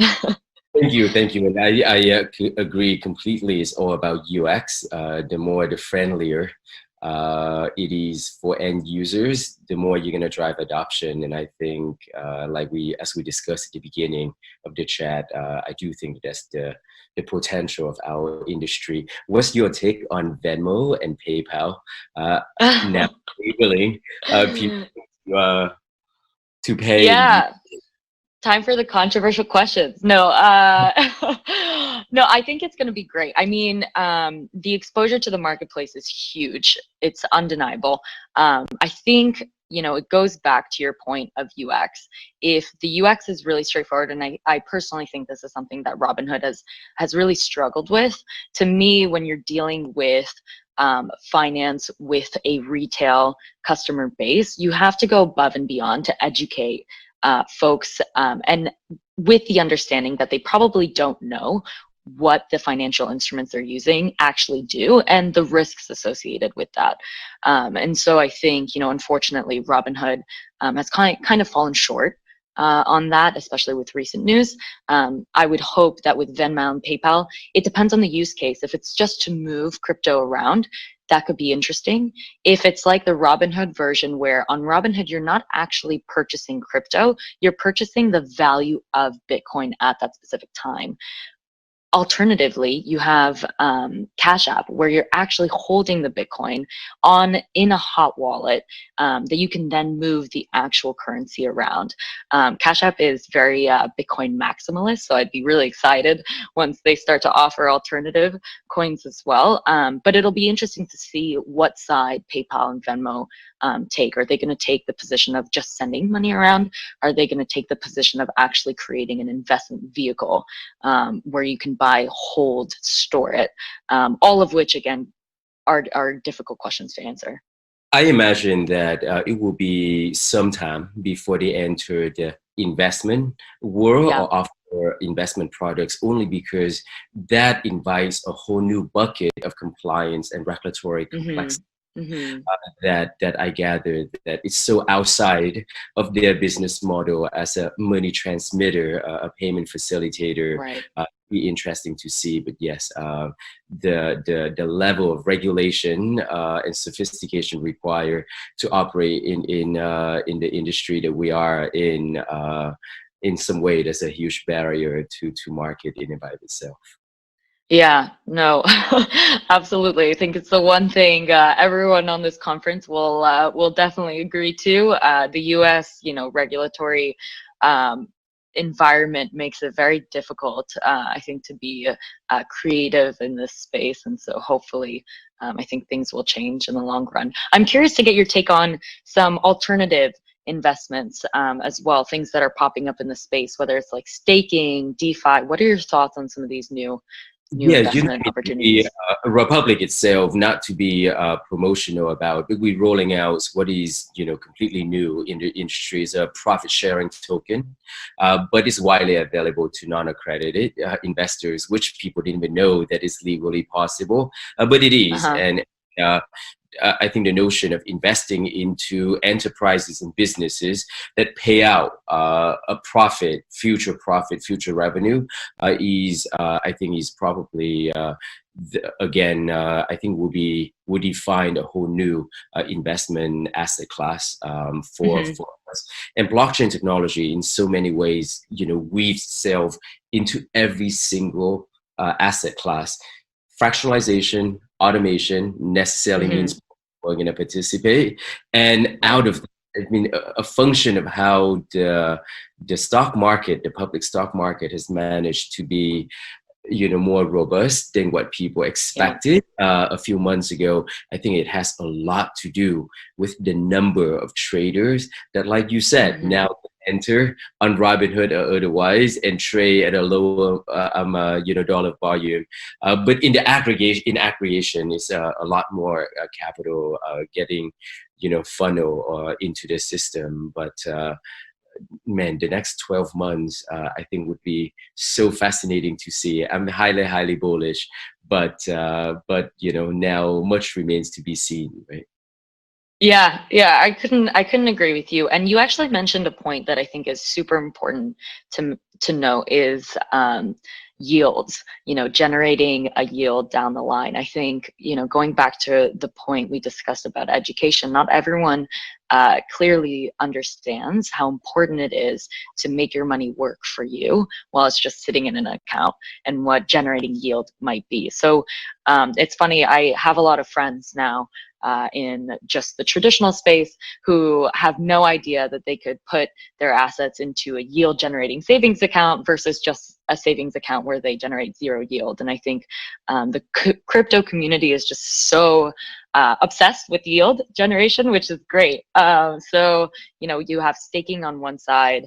I think one thing we've heard a lot of, at least recently on our side, is yield farming, which I'd be curious to hear your take on it, especially with Compound recently, exploding with popularity. Yeah, I mean, it remains to be seen whether or not it's truly scalable at that rate, but they're looking at yield that you get for more traditional asset, forget about just like cash deposit, even more, credible, established yield fixed income instrument to get something like 8%, 9%, 10%, and higher is like a remarkable yield. And I think much of the investing public still don't even know about that. Like if you ask my parents, or they didn't know that the concept of which never even occurred to them. So I think there's a lot of potential there, but we haven't tested out the limitation of it. Like, is this something that can sustain $10 billion in investment volume, or $1 trillion? What's your take on the future of this? Yeah, good question. So it's funny, I remember when I first heard the term yield farming, the first image that came to my mind is not at all what yield farming actually looks like. So essentially it's really just, you collateralizing something either with a stable coin or sometimes a really volatile coin, and then you lending out that amount and then receiving in Compound comp tokens, which you can sell and then just continue to go through that circle. So that circle of just collateralizing, borrowing, collateralizing, of supplying and borrowing is yield farming, which is not at all what I thought it would be when I initially heard the term. I couldn't agree with you more. Essentially, if there are negative borrow rates for positive lending rates, that doesn't necessarily align, and it means that there has to be some incentive within the system right now to create the marketplace, which is very, very normal. However, those incentives, like you mentioned, with something like $10 billion pumped into the system, it's unsustainable. And so it's a good place to find maybe perhaps riskier yield, but at the same time, you can, in 2 minutes, put your money on BlockFi and get 8% on the year. And so I think the biggest thing is, one, make your money work for you, and two, always analyze the counterparty risk of where you're storing your capital. So like, even if your capital is on BlockFi, and you could probably speak to this really well, right? Even if your capital is on BlockFi or it's with Compound, if it's on an exchange, us working with institutional investors, we really double down into this. What are the capital risks of leaving money with a custodian somewhere else? It's because it's all great when it's 8% yield until it disappears. And so something you need to constantly keep in mind in this space. But curious to hear your take as well. What you said just led me to an observation about arbitrage opportunities. In the past, past meaning 5 years ago or 10 years ago, a lot of these investment classes, the most attractive ones, there was a barrier in terms of, just straight up minimum investment amount. You could not possibly participate in a fixed income product if you couldn't write $20,000, if not a $200,000 check, right? Only for millionaires.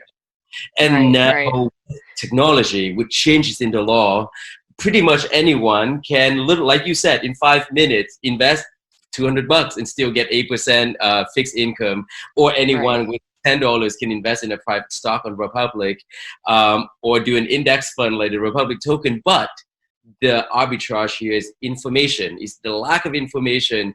99.9% of the investing public in the United States and outside do not know that they can, generate 8% return that easily. So the next phase of it is very much about education and how to get information out in a targeted fashion at a time when there's an influx and overwhelming amount of data that makes it almost like, no data at all, because no one can parse through the information, right? So it may very well be that arbitrage in information and how to bridge that gap, or how to level the playing field by better education and content, seems to be the name of the game for private investing in the next phase. Yeah, I couldn't agree with you more. If I had 2 messages for people coming off of this, and I would love to hear yours listening to this, it's make your money work for you, and figure out a way to generate yield, and educate yourself, to your point, on counterparty risks, on options that are out there. Just there are resources available on the web, and I think us as a community, we need to do better at making them more accessible. Agreed. Did you say that I share a message? Yeah. What are your 2? Well, given the topic of this session, I don't know if people realize that, but 75% of Fortune 500 companies in the year 2020, 2030, 10 years from now, have yet to exist today.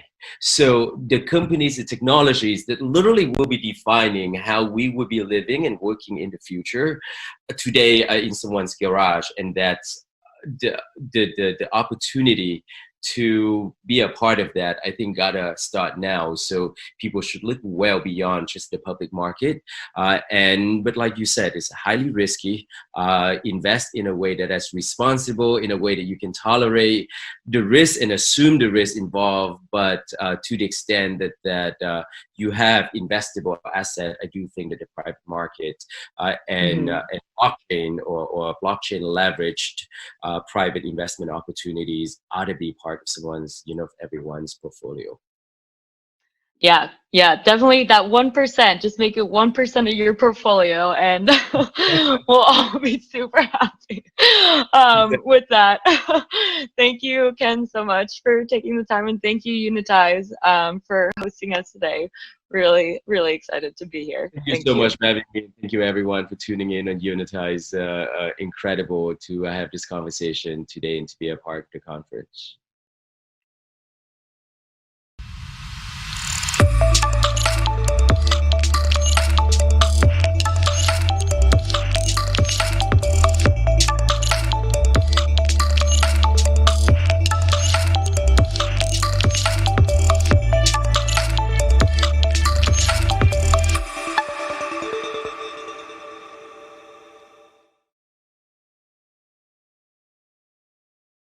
Welcome back, everybody. Thank you so much, Ken and Aya, for that enlightening conversation. I know I personally really enjoyed it. I hope you all did too.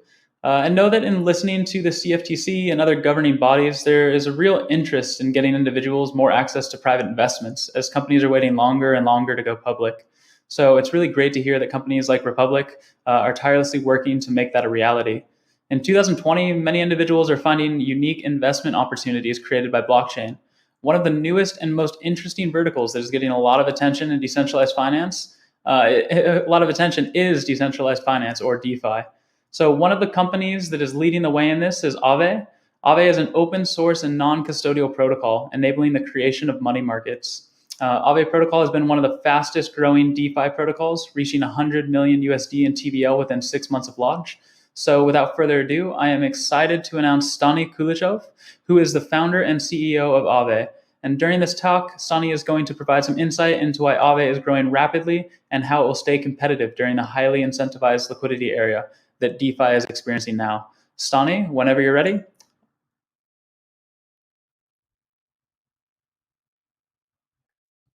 All right. Hey, everyone. My name is Stani from Aave. And basically, today I'm going to do a presentation about lean DeFi and basically how organic growth can be compiled, and also kind of like delving into basically the DeFi today and how the value in DeFi is accumulating, and also in the topic of the so-called yield farming. So basically the idea today is kind of like look at the story of Aave and what we're doing and how we have accumulated growth since our launch during January to this point, and also kind of like how we're going forward in this kind of like an ecosystem where liquidity rewards are playing a very significant role, and also changing the dynamics within the space. And part of that we will see kind of like, are these liquidity incentives that we have today, are they actually what are needed and sustainable? And if not, what could be an alternative way to have sustainable incentives? To start with quickly, I want to introduce a bit of Aave and what we're doing. So in essence, we started a few years ago. Our very first product was ETHLend, which was basically decentralized lending protocol on Ethereum, and that was the very first one. And since last year, we have been building a more liquidity pool centric lending protocol, and that was basically launched on January this year. That's the Aave protocol. And the idea of Aave protocol is that you as a user or depositor can basically deposit different kinds of assets into a global reserve, which is held on smart contracts, and you're earning interest on those assets. And then that liquidity can be consumed by borrowers borrowing against their collateral. So when you are depositing, you're getting a credit line, and you can basically borrow against that. And one of the kind of interesting things that we have in the Aave protocol is that we're also not just thinking about how to lock value inside of a protocol, but also how you could reutilize that value. And we have done that basically with the use of flash loans. So in essence, as Aave is a protocol, it doesn't mean that we have only one money market, but the idea is that there is multiple money markets. So there's different kinds of collaterals and assets that can be deposited with their own risk preferences. And the idea in the future is that anyone could actually create their own money market with different kinds of assets. So if there will be in the future, for example, tokenization of real assets such as real estate, there could be a money market where those real estate assets could be used as a collateral and borrowed against. And typically, the depositors are depositing stablecoins such as DAI, USDC, or USDT, and getting in return A tokens, which are interest-bearing tokens, and essentially giving a global savings account for the users. So we launched this year, January, and like one of the metrics to measure growth in the decentralized finance space is pretty much the total locked value. So kind of like DeFi space is a pretty new thing. For many, it might not be. I mean, some of the instruments that we have in the space are pretty much reflecting the traditional finance. For example, what we're doing with the lending and borrowing, it represents kind of like a money markets, and liquidity pools are, for example, the Uniswap style or Balancer style Uniswap pools are basically market making liquidity. But as this space is kind of new for us, the developers and makers, what's interesting is that we always create terminology and narrative, and one of the narratives is basically how much value you can lock into a smart contract.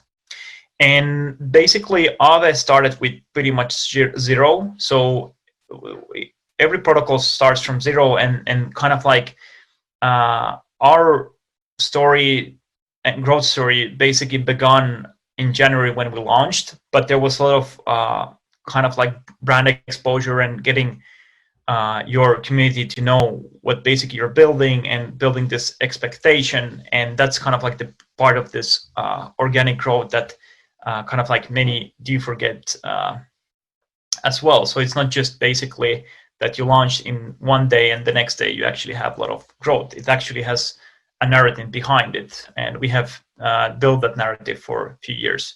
So what's interesting here is that we, since 6 months of launch, we have roughly 120 million locked value in the smart contracts, which is pretty interesting and kind of like in line with the growth of the DeFi in the current state. And there's like different reasons like how we have grown, and also kind of like how we have to grow in the future. We're going to go through. In terms of like the other metric that you can measure growth is basically the market size of your product. So what's interesting is that in the DeFi, this is a graph from DeFi Pulse, and there's different kinds of protocols and instruments. For example, you have lending, trading, and derivatives, and they're all measured with the same metric. But I think like more accurate metric for us is what is the market size and how big it is. And currently we have a market size of 145 million USD worth, which means that it's the locked value that you have in the smart contract, so how much people are trusting, but also the borrow volume. So it's a combination supply and borrow volume.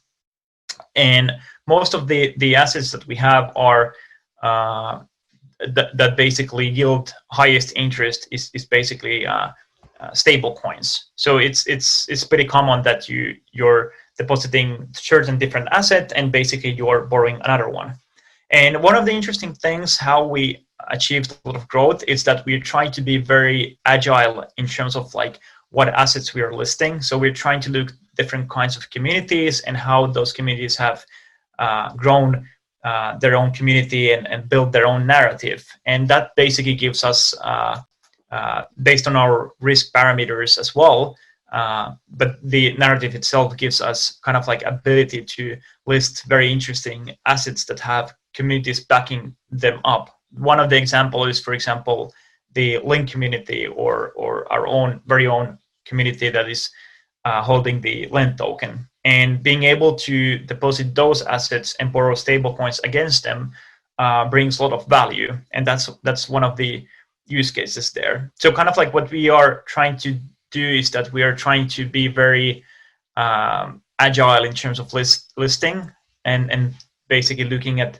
how these different assets fit our risk framework. And one of the interesting part of our risk framework is that even if the assets is not in the same comparison, for example, that is more mature, we can always tweak those risk parameters that basically the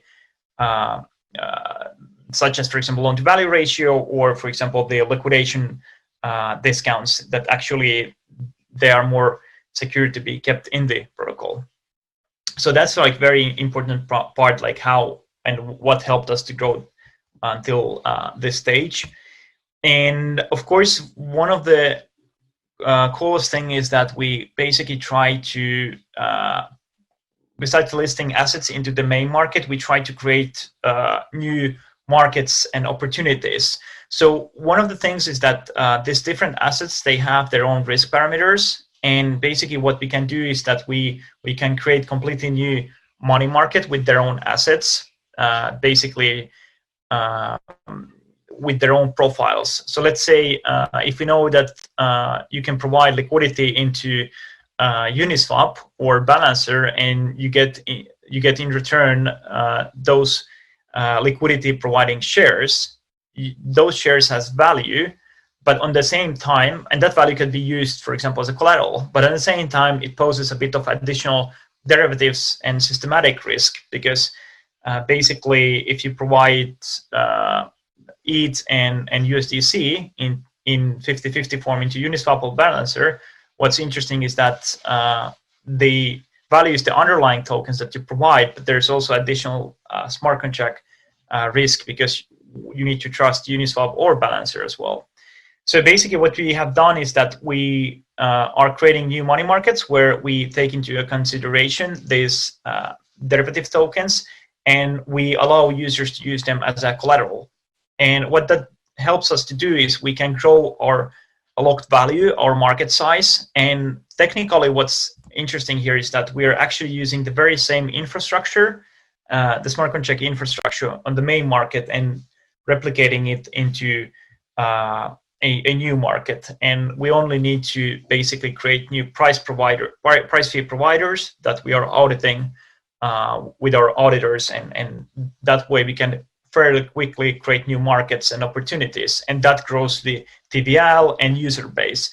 And if we imagine a world where there will be more and more tokenized assets, and especially real estate assets, you kind of want to have this separation of market, because then you can separate a bit of the systemic risk and custody risk in different markets and still scale. So that's very important part of our strategy, and I think that will be something that we will see quite extensively growing in the next year or so. And of course, in terms of like what's coming up, we are creating new money markets. There's going to be multiple new ones that I can say at this point. The one that we are already announced that we're launching pretty soon is the token sets market. That basically means that you can, if you hold your portfolio in different kinds of token sets, that means that you lock their value, and you basically aren't using it any other way than actually locking it there and being long on those assets. And what we are doing at Aave, we basically allow you to use those token sets, those locked value, as a collateral, or even lend them out at Aave. So basically, it creates a lot of new DeFi opportunities in terms of composability as well. And that also kind of like brings the value back into the Aave protocol, and that's like pretty interesting stuff. And of course, like token sets market is what we're pretty much launching quite soon, but there's other money markets that we are working in parallel that basically allows you to use different kinds of tokens as a collateral in Aave. So that's a pretty interesting way. And we will see, like, what's interesting here, that it's kind of like piling up the total locked value, because if you're supplying into Uniswap, you're providing value there, locking value there. And if you're using those liquidity shares in Aave, you're locking value in Aave, and you might borrow against from Aave and use it somewhere else. For example, you might basically farm in Balancer, and that's kind of like the neat idea of this kind of like composability in DeFi. And whether it's kind of like good or bad, it really is a question of risk management, and the multiple strategy allows us to basically mitigate and create different kinds of risk and reward profiles, which is very interesting, especially if you look at the approach from the institutional side. Speaking of composability, another key organic growth factor for us has been definitely the amount of integrations we had since this date. So Aave protocol, since we launched, there has been dozens and dozens of different kinds of things built on top of Aave or integrated. For example, you could deposit your funds through my Ether wallet directly into Aave and borrow and open a credit line and borrow stablecoins, for example, as well, or borrow some other assets. And also you can do the very same through Argent as well. And currently, actually, we're paying for the gas cost of the Argent users who are depositing into Aave. So that's pretty cool stuff if you want to try very easy, accessible DeFi and Aave experience. So all of the things that has been built, some of them are in hackathons, some of them are just integrations, but this is all very organic way to bring more value into the ecosystem. And we see Aave protocol as kind of like an infrastructure product. We have a user interface, and we're very proud of it, and we have put a lot of effort in that.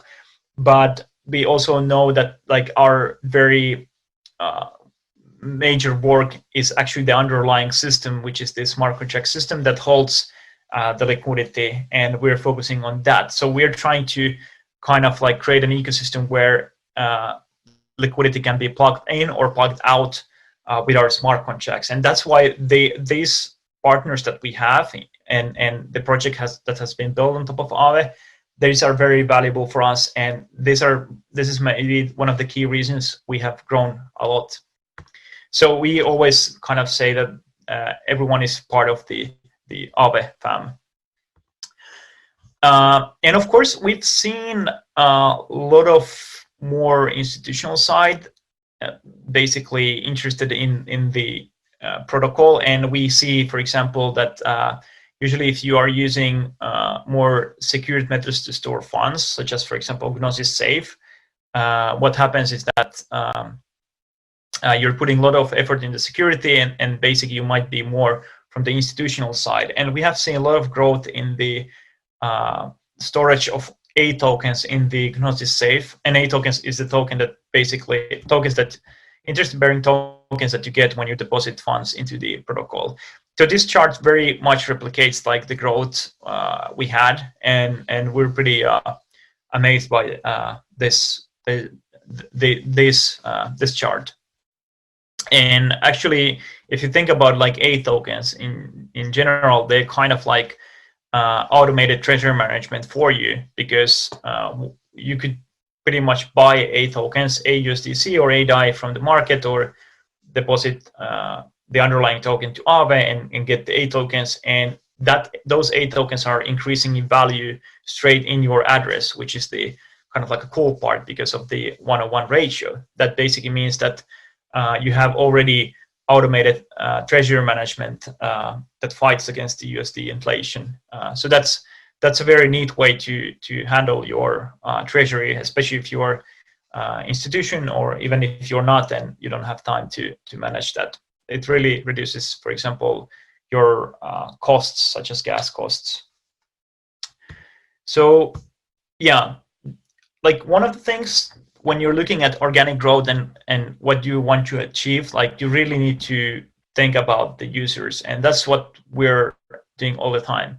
So we have different kinds of user profiles in Aave, and we're always trying to benchmark a bit like why people are using us, especially when we are in a field where liquidity is very competitive, and especially like you get a lot of rewards for liquidity, and it saturates a bit the dynamics why people are depositing in different protocols. In this kind of space, it's very important that you have very diverse set of reasons to use you. And of course, like the main reasons that people are using Aave is that they want just to earn, or might be that the current systems that they're using aren't efficient for them. For example, they're using DeFi for that reason, or they want to access 24 kind of like they want to have 24 access to industry leading yields. So for some people, for example, they want to get yields, not maybe in form of liquidity rewards, but actual yields. But it really depends.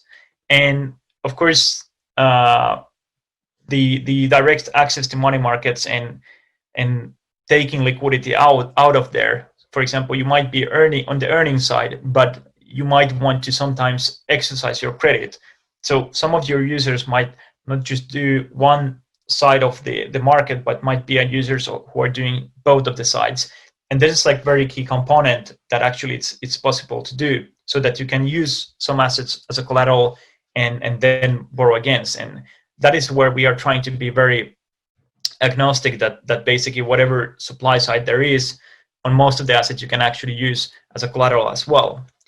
And of course, like the one of the key users are the integrators and people who build on top of Aave. So that's something that you need to always mind, that they're also users, and we're trying to basically have a relationship where we are servicing everyone who integrates us or supplies liquidity or consumes liquidity. And yeah, and our memes of course are great. So it's about also creating culture. So everyone has some sort of reason to use Aave, and like that's something that we are benchmarking all the time and trying to keep things competitive. And being competitive doesn't mean only that basically you're trying to get the highest yield, and that is not even the purpose of Aave either. We're trying to list a lot of different kinds of assets, creating new markets and providing like slightly higher risk or slightly lower risk and tweaking the yields in different markets. But the ultimate goal is to create usability, and that's like the most important thing. And I think end of the day, people care about yields, but they don't care too much to optimize the yields, because the more you optimize, the more you lose the optimization when everyone else is doing that as well. So I think that is why, like, one of the key things for Aave has been in the last 6 months is that we are trying to find those diverse reasons why people are using us and serve them better. And that's very important. Yeah, and part of the network effects in DeFi, definitely, it's not just about liquidity. Liquidity is very strong, and that is something that we're going to discuss in a moment. But it's also about, like, there's this effect of people composability. So one of the interesting parts was that I was brainstorming with Mariano Conti from Maker about using flash loans, because you could not open a new vault without closing another one. So that means that you need to return DAI. And we came up into the conclusion that actually you could use Aave flash loan, borrow DAI and close a CDP, sell, for example, the BAT collateral or WBTC collateral, and open a ETH vault again and return the loan. So you can actually change your long position. And this is something that didn't exist as a tool or as a product in the market. And I asked that, could someone build this thing? And David Truong, one of the, well, I didn't know the person back in then, but he basically found the discussion, and he said that he will try to build this product, and he actually created it where you can swap your collateral from ETH to BOT and vice versa. And then basically there was another user who came, Fiona, and basically she's not a basically developer in this case, but actually used the product that David built on top of Aave, and actually that uses even Maker. And what's interesting is that when that transaction happens in Maker, it generates fees into the Aave protocol because of the flash loans. And that's like interesting way to extract yields from the DeFi space with the composability into your protocol. And that's what we're doing in Aave. So this thing happened, and this shows like very interesting like human composability effect as a network effect. And that's something that we're undermining very much, especially like today. And I think this is a very important to keep always a strong aspect of that's how we see it. And yeah, and the flash loans itself, like you could see, like it's just a feature in our protocol, but it's the consumption side is pretty good, especially after the Black Thursday. So what it means that you could actually borrow without any collateral. And what happens for one Ethereum transaction? So what happens is that you can do different kinds of composability things without actually having any capital upfront. And one of the examples is DeFi Saver. So when you're closing your CDP, a Aave flash loan is used, and some of the flash loans are pretty big. There are hundreds of thousands of DAI, for example, and you can pre-leverage your flash loan as your wallet as well with DeFi Saver. So it just shows kind of like how important the composability, and all of these relationships has been formed kind of like with friendships as well. So the human composability has been very important for us. And yeah, so now we're basically moving to the interesting, or the kind of like the most recent part of the DeFi ecosystem, which I call kind of like the agri-DeFi, where basically the dynamics of the incentives are changing, especially in terms of like yielding or lending, or the automated market making protocols. And what we are having here is that we see models where tokens, or so-called like equity, for the lack of a better word, is used to basically change the dynamics and incentivize liquidity providers to bring more locked value and to bring more usage.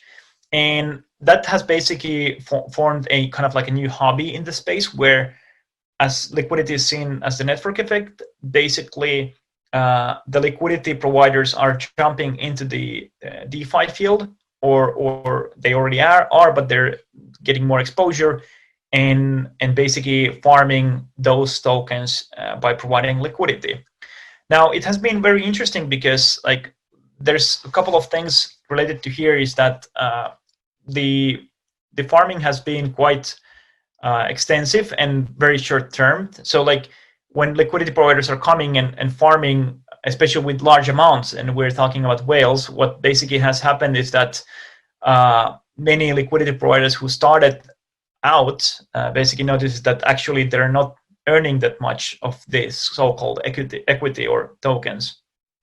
And because of the reason that more bigger liquidity providers are basically receiving most of the rewards. So it's not an issue in terms of like the rewards itself, but it's just a kind of like design thing. So we need to understand always that the liquidity mining or farming is not a bad thing, but the challenge is that basically it's very experimental, and it takes a lot of time to design a good pattern.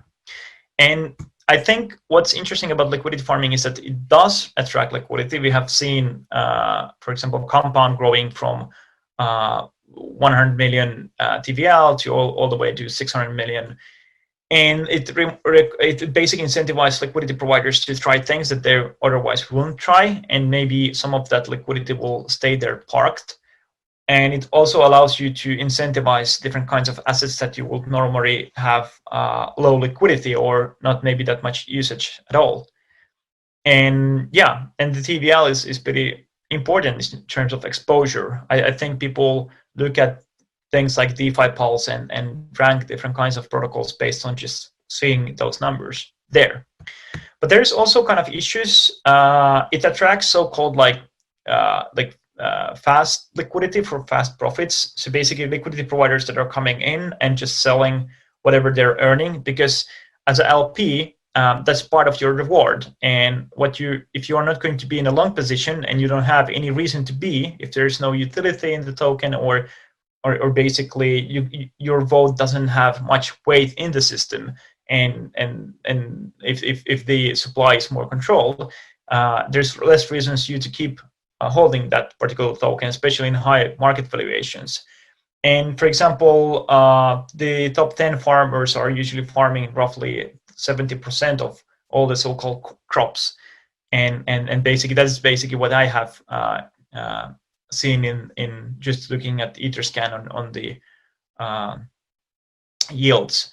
And yeah, and then you might have kind of like incorrect experimental designs of the liquidity mining, where you basically incentivize, your incentives are not that efficient or are going in the wrong direction. And for example, some of examples is where you are supplying liquidity and borrowing, and without the reason to borrow any other reason than actually just farm the equity token. That doesn't bring any value for the protocol in long term. And as it's seen kind of like helicopter money, it might not add the value for long term, and that value could actually vanish. So the first thing is to always understand, like, what are you trying to incentivize? Why you're doing this thing? And we have been asking ourselves, like, if we would incentivize, how we will do it, and why we will do it. So what we are trying to achieve as a protocol, as a community, more or less. And I think like the sustainability is the key aspect.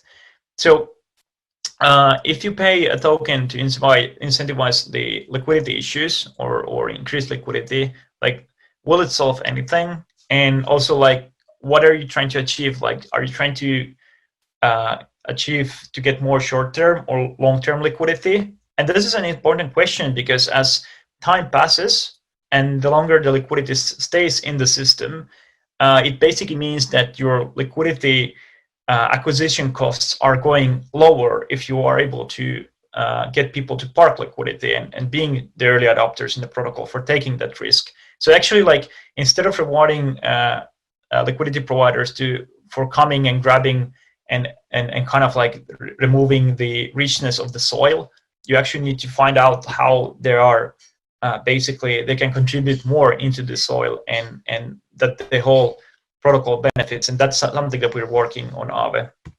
And of course, the early risk takers rewarding, that's the kind of like part of the whole thing.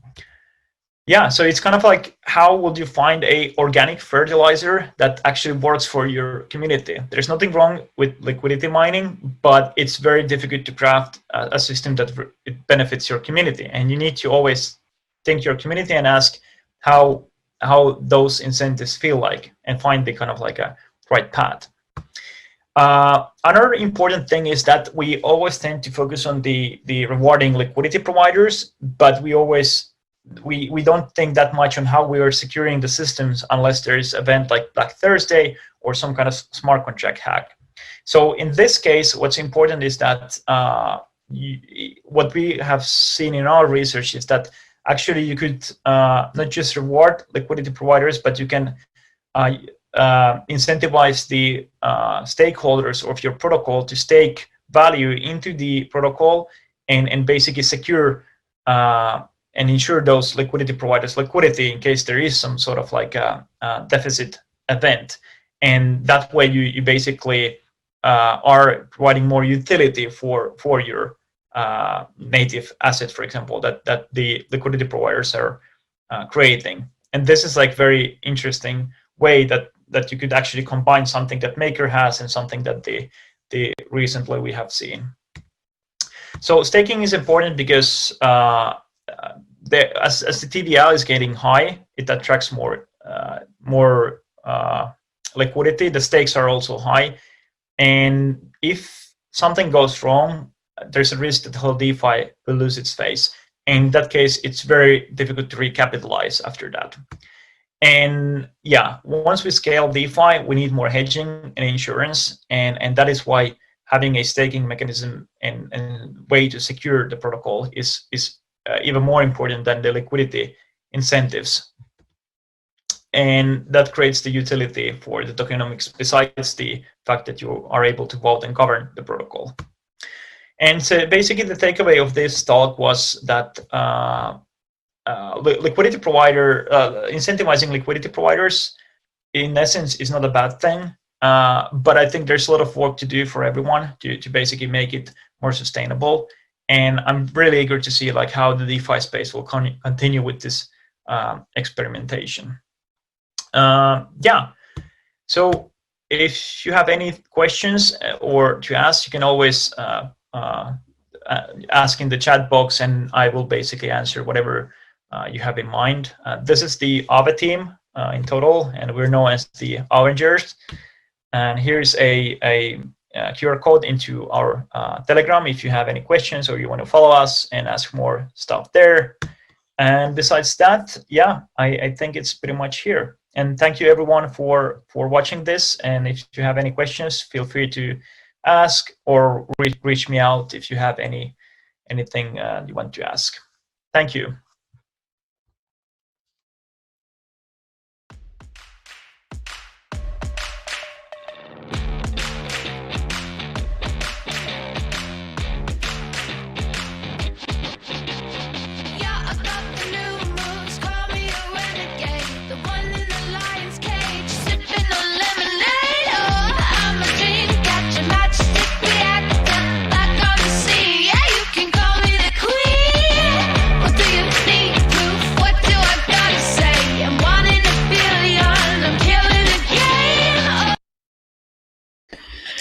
everyone.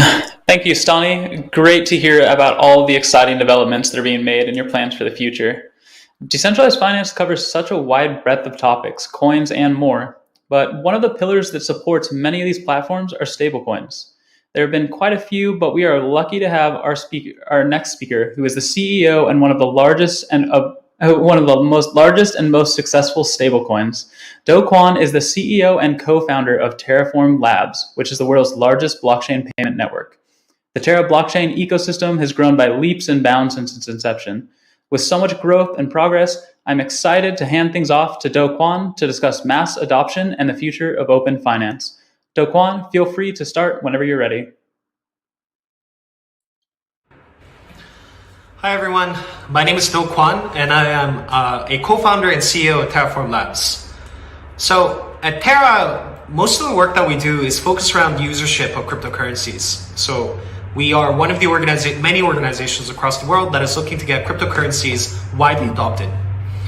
Today, I'm going to be specifically focusing on what new features need to be built into cryptocurrency, like in order to get it to be more widely adopted across the world. I think everyone can agree that whereas with every passing year, adoption for crypto is getting better, mass adoption isn't here yet.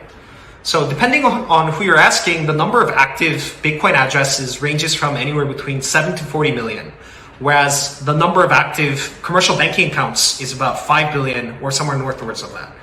So given the 1000x difference, I think we can all agree that there's definitely room for growth here.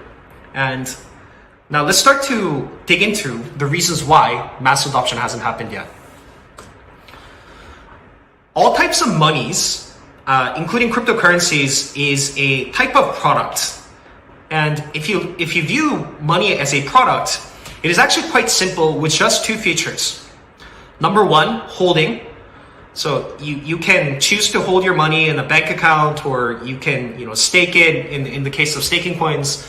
But in any case, you can hold it, or you can spend it. So you can use it to buy things, or you can use it to facilitate specific types of transactions, or to take on leverage.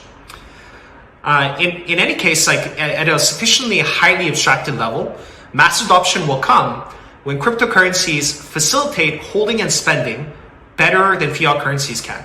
So in that sense, if we build these two features to be better than what fiat can, then we will have built a better version of money in a decentralized fashion.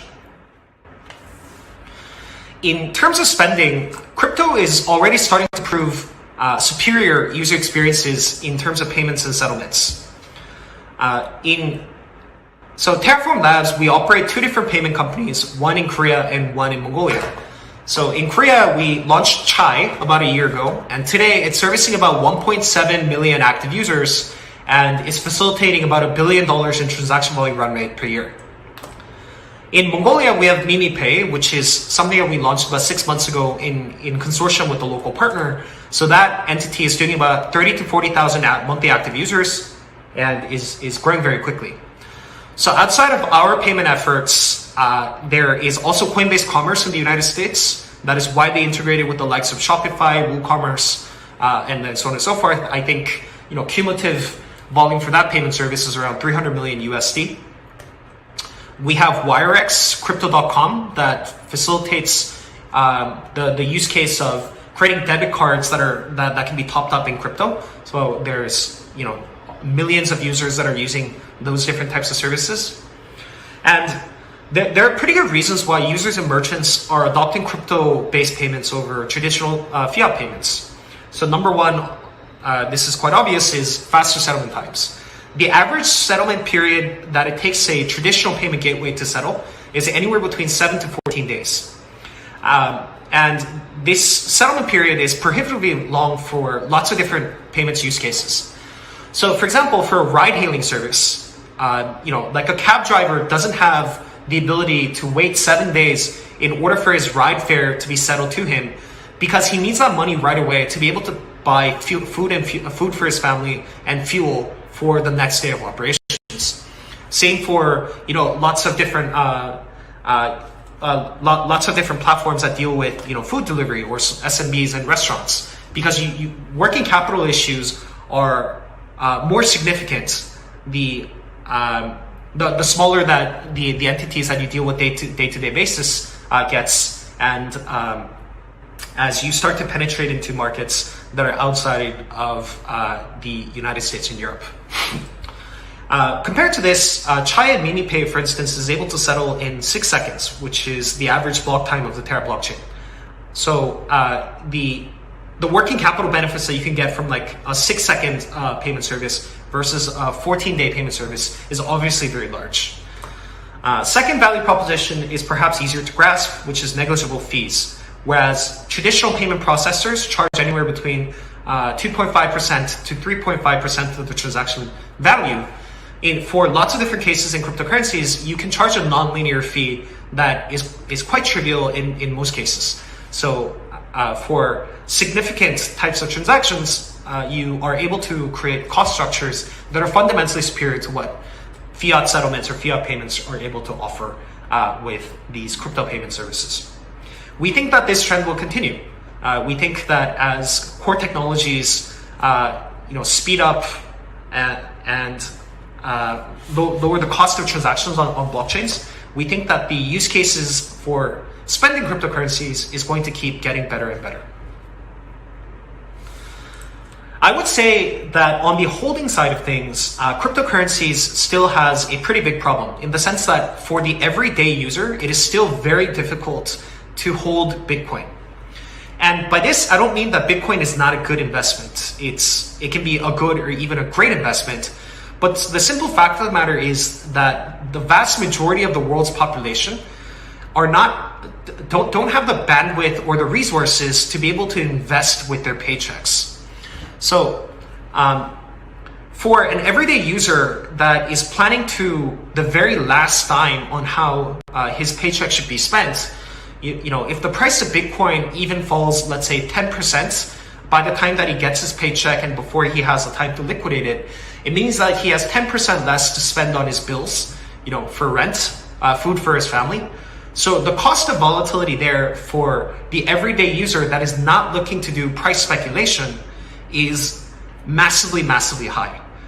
So in order for crypto to become widely adopted, you need to build features that offer principal protection in terms of the purchasing power of the user. And today, the only answer there is stablecoins. So now we have to ask ourselves, are stablecoins a good holding option for crypto? Well, yes and no. So yes, in the sense that it offers principal protection. But every time that you hold a stablecoin, instead of holding $1 in a bank account, you're suffering opportunity cost of capital on the interest payments that you can get by holding the money. So interest rates are pretty low right now, but if you hold USDC, Terra, or Tether, you get no interest. So in terms of that, like in terms of stablecoins, we have a passive income problem whereby we have to come up with ways to compensate users for their opportunity cost of capital in order to cross everyday users from into holding cryptocurrencies.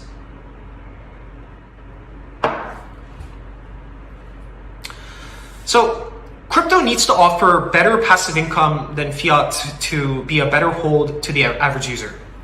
And what I claim is that if we are able to create yields that are sufficiently attractive, users will have no choice but to cross over to holding crypto.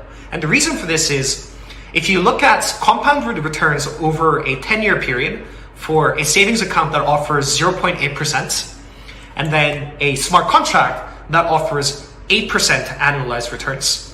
For the former, you get 108% of your capital after 10 years. So a mere 8% return for holding for 10 years. Whereas if you compound at 8% per annum, you get 216% of your original capital. And given that a user's purchasing power from a macroeconomic perspective is determined in relation to the purchasing power of the people around them, right? If all of your neighbors are doubling their capital every decade and then you're getting 8%, then in that case, it's suicidal for you to not switch over as well, because the opportunity cost that you would have to suffer on an interest rate gap that is this large would be suicidal indeed.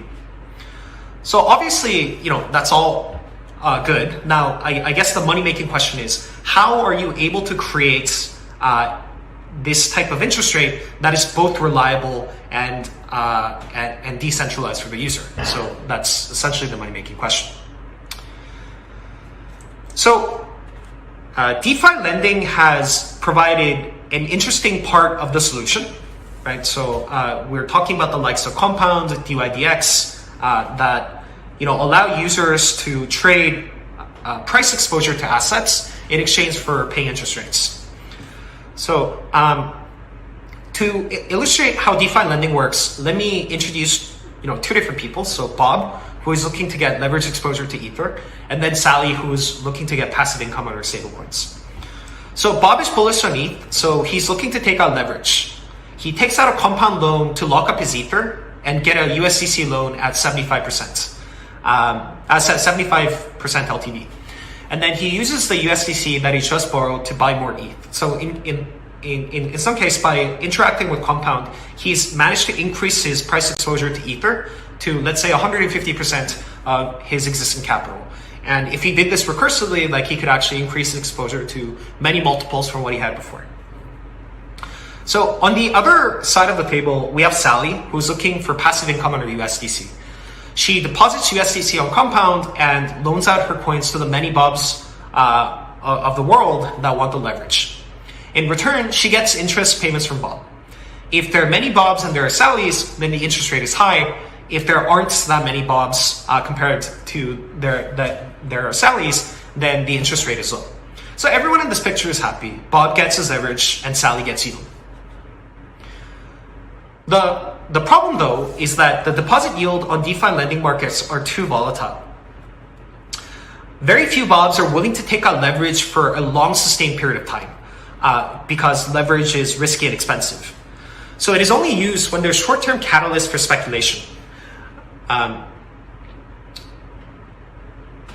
So the interest rates paid on DeFi lending protocols are powered by short-term speculation on underlying crypto prices, which happens to be highly cyclical and volatile. So this is supported by historical data from Compound, which is the graph that you see here, where we see that the borrow capacity, i.e. borrowing demand for different types of coins like BAT or Ether, is really high when ETH prices are rising quickly, i.e. there is incentive to speculate, and it's really low when prices are low or steady. So essentially, when there are reasons to believe that the price of Ether is going to go up very quickly in a short period of time, then people take out the leverage, and then they don't in other cases. So from a passive income perspective, this is a problem for Sally because she needs dependability in her savings and in her interest rates. If the deposit interest rate fluctuates wildly between 0 to 8%, erring more towards the 0% end of the spectrum, then she can't compute the opportunity cost of her capital versus what the types of returns that she can get from a savings account or an IRA product. So in order to buy into this new smart contract savings system with confidence, she needs to know that she's getting a fundamentally better deal than what she can get at Wells Fargo. So she needs predictability in terms of what interest rates that she can get from smart contract protocols. Now, we wouldn't be bringing up this problem if we didn't feel like there were features that could address, some of these issues. So we claim that, a big part of the solution comes in the form of what we call liquid staking derivatives. So for those of you that don't know what liquid staking derivatives are, let's just do a quick background on what this is. So proof of stake consensus forces a user to stake their tokens into a blockchain, which is to make them non-transferable for some period of time. So for the Terra blockchain, it's 21 days, and subject them to sashing risk to enforce honesty about block validation. And in return for that, people that choose to stake tokens get some sort of block reward, which is a part of the token inflation or transaction fees that are made from various types of transactions that are being made in the network. Liquid staking derivatives are shadow tokens that has all of the facilities of staking, but are liquid and transferable among different users. So liquid staking derivatives are essentially shadow tokens that are backed one-to-one by staking positions, but at the same time gets the cash flows from the underlying stake position, but at the same time can also be transferred. So essentially, like, you can think of them as vouchers that gives the holder ownership to the underlying staking position, which, by using these derivatives as a core primitive, we can start to build the beginnings of what we consider to be very dependable and reliable sources of passive income. So to solve crypto's passive income problem, today we're announcing Anchor. So what Anchor is that it's essentially a savings account where stablecoin deposits are used to facilitate staking positions across multiple proof-of-stake blockchains. And the cash flows from those staking positions are used to fund passive income for depositors. Now, we believe that Anchor is an exciting opportunity to stabilize passive income sources for depositors because it taps into the block reward. And the reason why we think that the block reward must be the primary funder of passive income is because, number one, it's reliable. So Bob is flaky and short term, so he's only looking for speculation, whereas the block rewards are funded by steady and fixed schedule token inflation and transaction fees. So most blockchains have a fixed schedule by which a certain percentage of the new tokens are minted to fund network security, and it's way more steady than what you can get from tapping into speculative leverage. And number two is scale. So the block reward is and must be the greatest and most reliable source of income on the blockchain. And this is because the network security of underlying blockchains should always be greater than the value of the assets that are securing.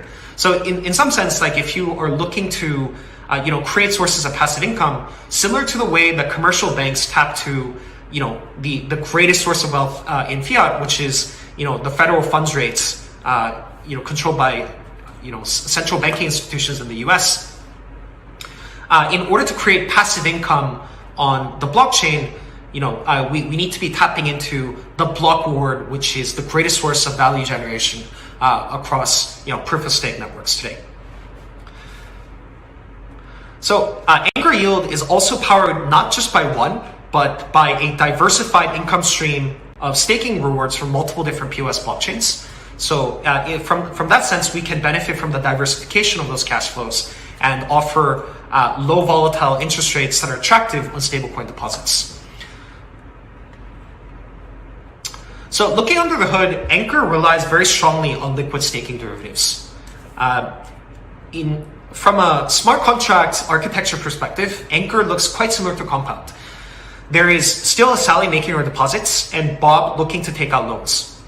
So the one key difference is that Bob collateralizes his loans with liquid staking derivatives. So in some sense, these collateral positions accrue cash flows from the staking rewards that accrue to these derivatives. In the Anchor system, Bob doesn't have to pay any interest to Sally in order to maintain his loan.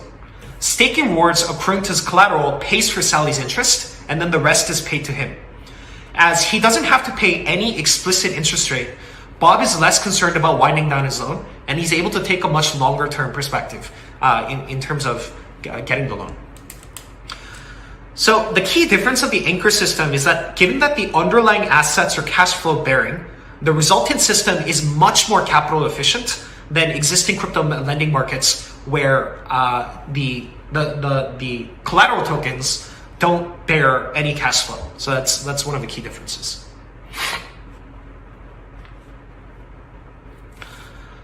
So we believe that Anchor has potential to be the reference interest rate across the universal blockchains. Anchor will be running across the interchain from day one. We will start out with Luna, Dot, and Atoms as the starting proof-of-stake assets, and we ultimately plan to integrate with all sufficiently liquid proof-of-stake assets over time, including Ether. As described previously, Anchor is a diversified stream of cash flows from the best sources of yield on the blockchain. So the resultant rate, right, which is the Anchor rate, has the potential to be more stable than any one of these one rates. Today, we live in interesting times where unrestrained quantitative easing is wiping out passive income opportunities across the world. In most developed countries, interest rates have fallen below 1%, and really, there's real opportunity to acquire, the millions of households looking for better sources of passive income that are not correlated with central banking monetary policies. So what we're trying to create with Anchor is a stable and attractive interest rate that is decentralized, and we believe that such an interest rate has the potential to cross over millions of households looking for better savings experiences across the entire world. We see Anchor being used in lots of different applications, such as retirement IRAs, vanilla household savings, even fintech apps such as Venmo or Robinhood that are holding significant amounts of user balances, crypto exchanges, and long-term escrows such as in real estate where there happens to be money locked up for long periods of time. Starting off, in Korea specifically, Chai will be one of the first services to adopt Anchor. So Chai already has millions of users, and through the Chai card is ubiquitously accepted by every merchant in Korea. By weaving Anchor for savings and Chai for payments into a common user experience, we are able to provide better terms for holding and spending in terms of Terra stablecoins that users can get through the Korean won. In fact, through ubiquitous payments and a superior savings experience, you eliminate the reasons why a user needs to hold KRW at all. And I think by sort of closing the user's retail loop on what they need from their money in both payments and spending is the only real way to get to get mass adoption in terms of cryptocurrencies. Okay, folks, so that's a wrap. I spoke about Anchor as a means to create superior savings to get mass adoption for cryptocurrency. You can follow up with updates for Anchor at anchorprotocol.com. and follow Anchor_protocol on Twitter for more recent updates. All right, thank you so much.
Welcome back, everybody. I want to say thank you so much for the engaging talk, Do-Kwon. It's really impressive to see what Terra is building with Anchor and Chai and the ambitious goals that the company has for the future.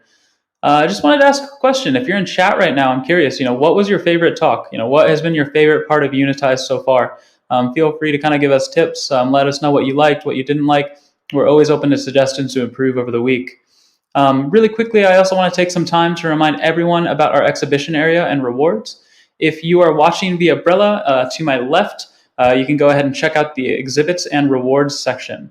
So if you visit any booth and correctly answer the questionnaire, you will be entered into the daily raffle where 100 people per day will have the chance to win a $50 Travela voucher, which is now spendable via Expedia, as well as a ticket to either SFBW, San Francisco Blockchain Week, Block Show, Korea Blockchain Week, or any of the other partners that are participating in this.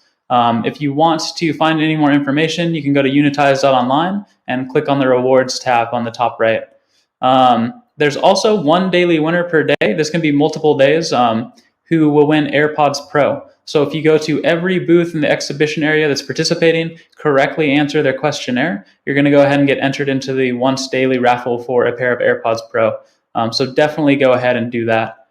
So now refocusing on the next presentation, a company that is extremely ambitious and that many projects strive to connect with is Huobi. Huobi is one of the largest cryptocurrency exchanges in the world, with offices in Hong Kong, Korea, Japan, and the United States. And today we are lucky to have our next talk with Ciara Sun, who is the Vice President of Global Business at Huobi, to discuss how Huobi is much more than a crypto exchange. Ciara, whenever you're ready, I'll let you go ahead and take things over.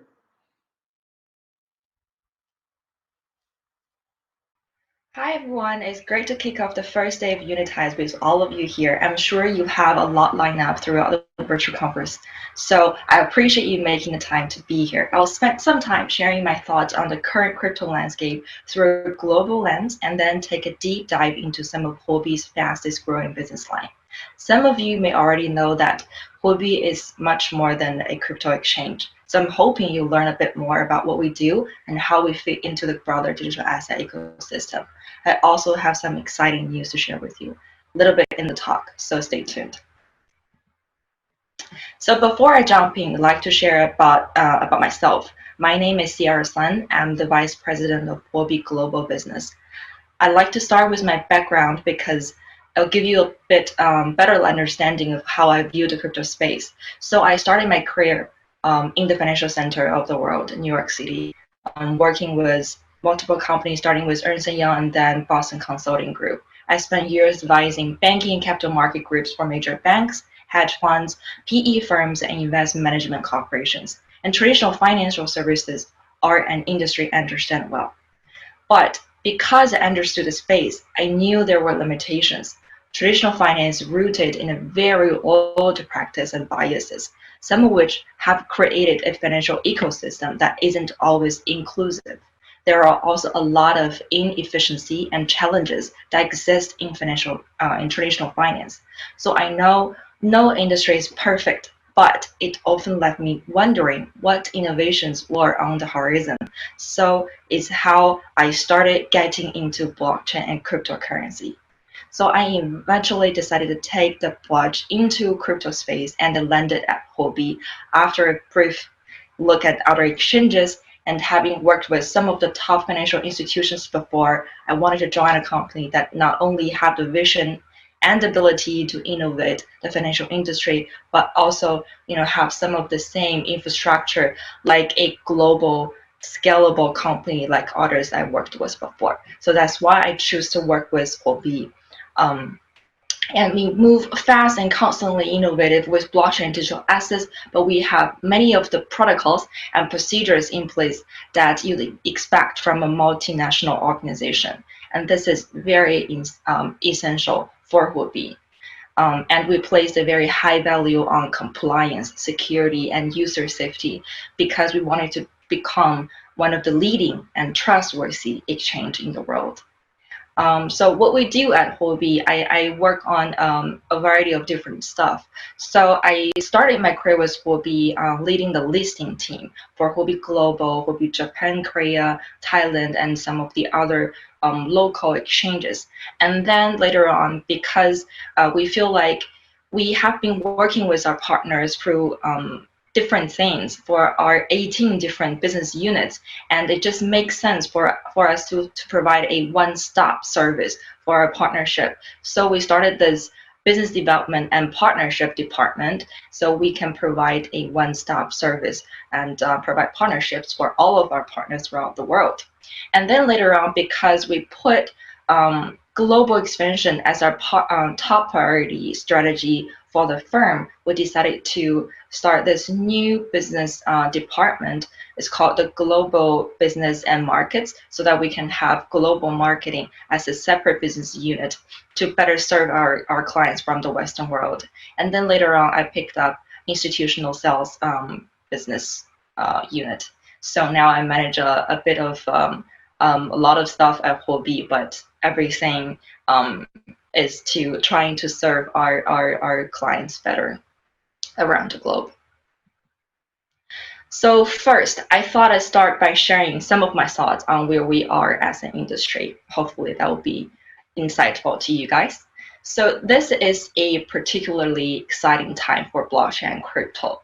Though we are all facing a difficult time in the world, crypto adoption is accelerating at a rapid pace, and more nation states and regulators throughout the world are embracing digital assets as a necessary and legit asset class within the broader financial ecosystem. So crypto has become much less taboo than it was years ago. Take Japan as an example. It took the country years to clearly define its crypto asset regulations, and now they're known to have one of the most clear requirements for crypto exchanges and assets. But much progress has been made this year. Just this past May, Japan's FSA, a regulatory agency that now also oversees crypto assets, enacted new regulations to further legitimize compliant crypto exchanges and assets.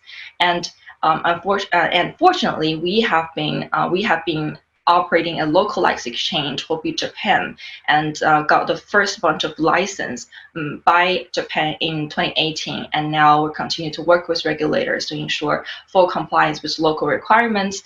And our platform token, HT, now just become one of the first platform token that is currently fully compliant and regulated in Japan, and it was just listed on Huobi Japan on about a month ago.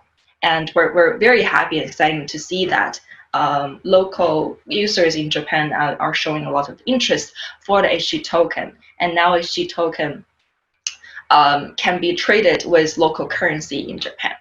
So Japan is just one example of a key market where crypto adoption is growing in a regulated and secure environment, which is key to the industry's long-term sustainability and scalability. There is a common misconception among newer retail investors that regulation is bad, but it's actually quite the opposite. We know that regulation, when guided the right way, can help really drive crypto adoption and create a safer ecosystem for users. This is why we chose to work closely with regulators in every market we enter. So take Thailand as example. We are one of the only exchanges actually out there who got the license in Thailand, and we also applied for a lot of the other exchange licenses around the world, and we hold the DLT license in Gibraltar, which enables us to serve institutional clients in European countries. And we also know that in order for crypto market to expand, we need the buy-in of institutional investors and traders, which typically means that ensuring they have a fully regulated trading environment, as they have more compliance requirements than retail users. Institutions really are a key market for us in the global markets, and later on I'll share why and some data to show that how we make the decision to really shift our focus to institutional traders later. So by taking a step back for a moment, we need to understand why crypto adoption is thriving in the first place, or at least why now. So a lot of it comes down to the current state of the global economy that was really disseminated by the global pandemic. A lot of things are going on this year in 2020, given the really sad COVID-19 situation. Though many parts of the world have started recovering, the effects of the pandemic on traditional markets are going to be long-lasting, unfortunately.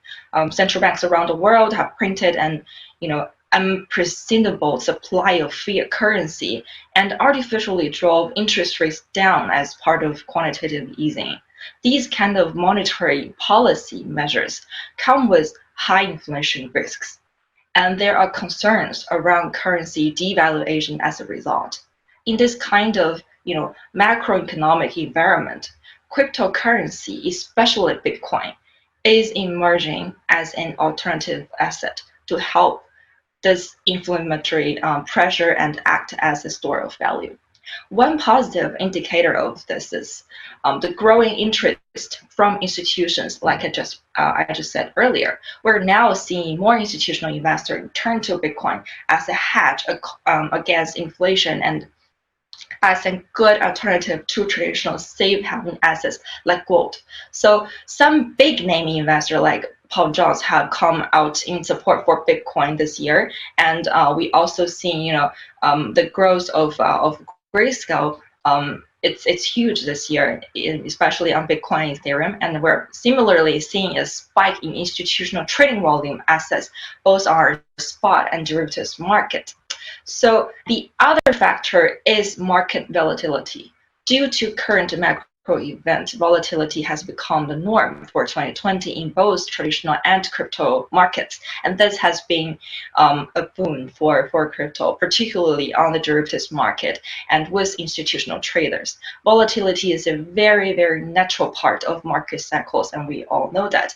And most experienced trader will agree that it offers a potentially advantageous opportunity to create arbitrage. So people are also becoming increasingly aware of how adaptable digital assets are. So earlier critics argued that crypto is not an ideal medium of exchange and not fit for everyday transaction because its value fluctuates. But stablecoin like Tether and HUSD have shown that digital assets can in fact play a more like a transactional role. Governments and central banks in particular are taking a similar approach with CBDCs or central banks digital currencies, and the most notable is China, which plans to come up with COVID-19 with their own digital currency, the DSAP, to rival other popular currencies. And the Bank of England is also leading a collective research into digital currency, along with some of the world's largest central banks, like Bank of Canada, Bank of Japan, European central banks, and some of the others. So all of this is driving new interest in crypto across all categories, retail, institutions, government, and there's been a surge in adoption and trading volume. The landscape is heating up as we are now just getting into DeFi season. So we expect more activity in the second half of 2020. Digital economy. So we are seeing record growth across all of business units as crypto adoption rises at an increasing pace. And I mentioned as part of this session that I have some exciting news to share. So amid of all of the growth and ahead of our 7th anniversary, we have some big updates planned across Huobi Group, including our spot exchange, our derivatives exchanges, and our institutional arm, Huobi brokerage, and our mining pool wallet. I'm just excited to share an update on these as well as preview of what's coming this month. So as mentioned earlier, I'm going to share some data. This year, we have seen over 908 million in average daily trading on our spot exchange, and about 27% increase compared to the same time from last year. But trading volume alone isn't what determines success. In the 7 years we've been around in the business, our exchange hasn't been affected by a major security breach, and we're very proud to say that we have always put security on top of basically everything, because that's just the key to operate as an exchange, so that our customer can trust us with their assets, and we plan to keep it that way. Just a few months ago, we launched Star Atlas. It's an on-chain analysis monitoring tool to monitor for bad transactions and can help with trace assets. So even as we see record trading volume and our user activity, we continue to prioritize our user safety. We're also proud to say that our exchange hasn't experienced any major outages during extreme volatile moments like what happened on 2013, the major crash of Bitcoin price. Even during that time, our system has been very stable, and our risk management protocol has been put into place, and so that our liquidated volume on Huobi futures is the lowest among all of our competitors, and we've been able to maintain the uptime, unlike some of the other major exchanges, because we've been invest very heavily into our backend infrastructure. So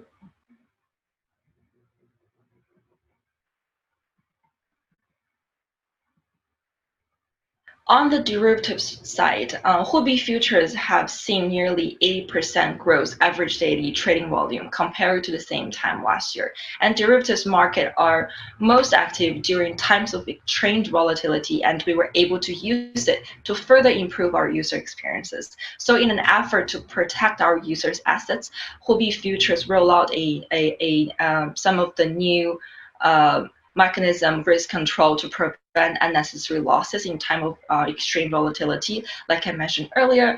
But we have also know that traders don't just want to hedge risk; they want ways to create arbitrage. So we follow up with launch of coin margin perpetual swap, which recently topped the market in 24 trading volume, and we also roll out our bi-quarterly futures contracts. So starting July 1st, Huobi futures will conduct an option beta test for preparation of option product launching the new future. This has been asked by our users for almost 2 years now. We're very excited to say that it's ready, and it should be good to go very, very soon. So on May 12th, the 24-hour coin margin perpetual swap trading volume on Huobi futures reached 5.47 billion US dollar, which is 4% more than that of BitMEX, our most respected and biggest competitor on perpetual swap, despite having launched their future, this future, more than a year ago. And just in the first quarter of this year, derivatives trading volume on Huobi futures reached 438 billion US dollar, accounting for 22% of the total market trading volume according to Token Insights. And with Huobi futures, our goal is to help traders leverage any market environment to their advantage while minimizing the downside risk. We do this by implementing the best risk control in the industry, like I mentioned earlier, and I mentioned, various insurance funds that prevent clawbacks. Very happy to say that no clawbacks from day one. So with both our spot and derivatives market, we're most proud of isn't just the volume we're facilitating. We've been able to provide users with a safe and reliable trading experience with little to no downtime and industry-leading risk control. And this has been our core, I'd say, business strategy and our core competence since our launch of Huobi futures. So like mentioned earlier, Huobi isn't just an exchange. One of our top performing business line units is Huobi Pool, which is now the 5th largest mining pool in the world. And 2019 was a year for Huobi Pool, actually, driven by strong revenue performance from our staking operations and rapid growth of our cloud POW mining service. Operating revenue surged about 547% in 2019 and growing from 53 million in 2018 to now 320 million in 2019. We've continued to invest heavily in Huobi Pool ecosystem, and we're excited about the division continue to transaction as we expand the service globally this year. And we're currently preparing Huobi Pool for Ethereum 2.0 that is coming up. I say probably around August or October. We have exciting news and services lined up, and we have a lot of things planned, like adding staking and mining services for more project and node services for a lot of the other projects. So growth like this is always fantastic to see, both for Huobi and the market. It is more pleasing to note that Q1 institutional trader numbers this quarter are up 88% compared with Q4 2019. This is a huge number, especially for institutions. So we can pin down just where most of our growth is coming from. Institutional traders have taken up cryptocurrency as an asset with trading because of a number of factors. But it is also important to look at what limitations there still are to these traders, as the numbers we're seeing now are only the tip of the iceberg.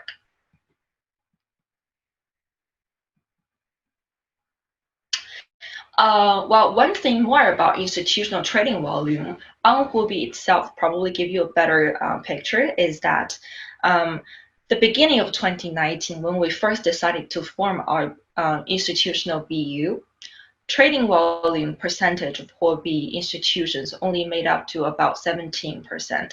And for only a year, by providing with institutional traders with more professional product and services, now trading volume percentage is already 43%. So that's a huge increase on that sense. So coming back to Huobi Wallet, another promising area with Huobi ecosystem is our Huobi Wallet, which recently joined as a pilot member of ETH 2.0 staking capability program organized by Consensus, our very trusted and valued partner. Other key areas of focus for Huobi in the second half of this year, including Huobi institution and Huobi brokerage, both of which are very important to our global expansion strategy as we grow our institutional trader base. There's some big news coming soon related to this new fund platform and custody services, but we won't get into the details here, but stay tuned. I'm very excited about this new product. So year 2020 is a defining year for digital assets and the entire ecosystem. There are still some barriers to adoption, particularly as it relates to institutions, like issues around compliance and regulations, but the futures look bright as regulators agencies start recognizing crypto as a legitimate asset. And compliance is a core part of our business model. So we'll continue to prep our users with regulated trading environment and make it easier for institutional investors to transaction into digital assets. A lot has been accomplished, but there's so much more ahead. I predict that within the next 5 years, probably more than 85% of institutions around the world will have some exposure to digital assets in their portfolio. But in order for that to happen, there will be a need for regulatory compliance. Smaller exchanges that do not meet regulatory requirements will either just shut down or get consolidated as a result, which will create an ecosystem that is much stronger for all of us. So we have been in the industry for 7 years. Compared to traditional markets, we are baby, but compared to crypto and blockchain, we are like ancient. In the 7 years of founding time as Huobi, with a vision to bring digital assets and financial inclusion to the masses, we envisioned a broadless, equal system economy powered by digital assets. Our exchange now serves millions of users in over 170 countries. Both our spot exchanges, our derivatives exchanges, top the market in terms of liquidity, trading volume, market depth, compliance, security. all of the key factors that define a safe and sustainable trading environment. We operate localized and regulated exchanges all over the world, both directly and through trusted local partners. And we operate in full compliance with all of the necessary lessons for each jurisdiction. Thank you so much for joining us, and thank you so much for your time. Glad to be here, and like to have us keep in touch, and make sure to follow me on Twitter at CROB. Thank you.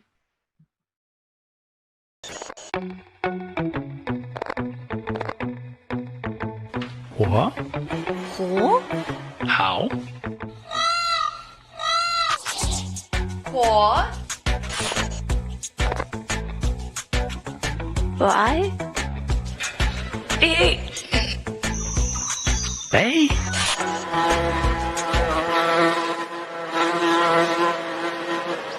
Oh, it's B. B. 货币.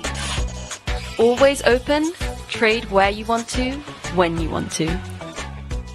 货币, your trustworthy crypto exchange. Welcome back, everyone. Thank you so much, Ciara. It's so impressive to hear all the different avenues that Huobi is pursuing to grow the company in a number of different directions. I wanted to let everybody know that we're running a little bit ahead of schedule, actually. Usually for events, you're running behind, so this is kind of new and exciting. Must be more of a virtual event problem, perhaps. But we're just going to go ahead and kind of carry on. A couple of the panels can have some extra time, so we'll be sure to go ahead and brief them of that. So on to the next topic. Another company that is striving to create something without limits is Polkadot. With one of the most robust communities and anticipated launches of the Layer 1 world, I am excited to introduce you to our next talk, the one and only Dr. Gavin Wood, who is a founder of Polkadot and Parity Technologies. I know I can't wait to hear what Gavin has to say. So obviously you have a little bit of extra time, Gavin, but go ahead and jump into it as soon as you're ready.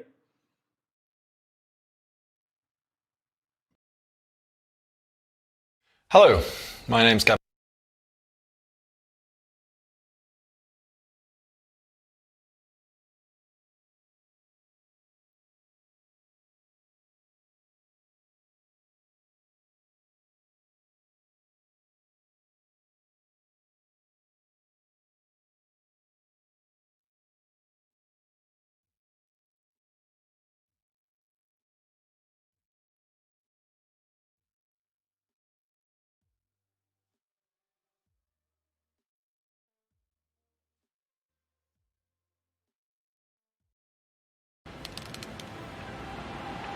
This basically allows every coder to also be a businessman, and it's a self-sovereign, autonomous, economically strong business.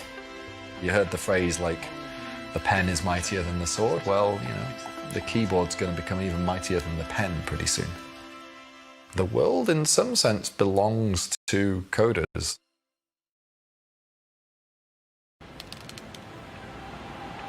This basically allows every coder to also be a businessman, and it's a self-sovereign, autonomous, economically strong business. You heard the phrase like, the pen is mightier than the sword. Well, you know, the keyboard's going to become even mightier than the pen pretty soon.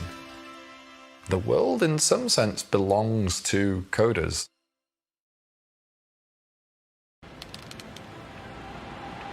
This basically allows every coder to also be a businessman, and it's a self-sovereign, autonomous, economically strong business.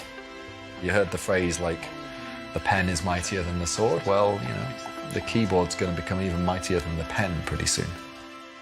The world, in some sense, belongs to coders. Hello, my name's Gavin Wood. Thanks for having me at Unitize, and greetings from Berlin. I'd like to take my time today to talk a little about governance, and particularly Polkadot's governance, since it will be launching very soon now. It's around a month since we launched the first chain candidate for Polkadot, so basically the first attempt, hopefully the only attempt, and so far Polkadot's launch process is going very well. We're in phase 2 at the moment, whereby we have switched to the nominated proof of stake consensus system, away from originally a proof of authority consensus system. And we now have 200 validators who are maintaining the network, processing blocks and transactions. The next stage will be the rollout of Polkadot's governance system, and I'm quite excited to tell you about it today. I think initially it's helpful for us to talk a little bit about why governance is important. So what is governance? So governance is, there's a few definitions that you can go by.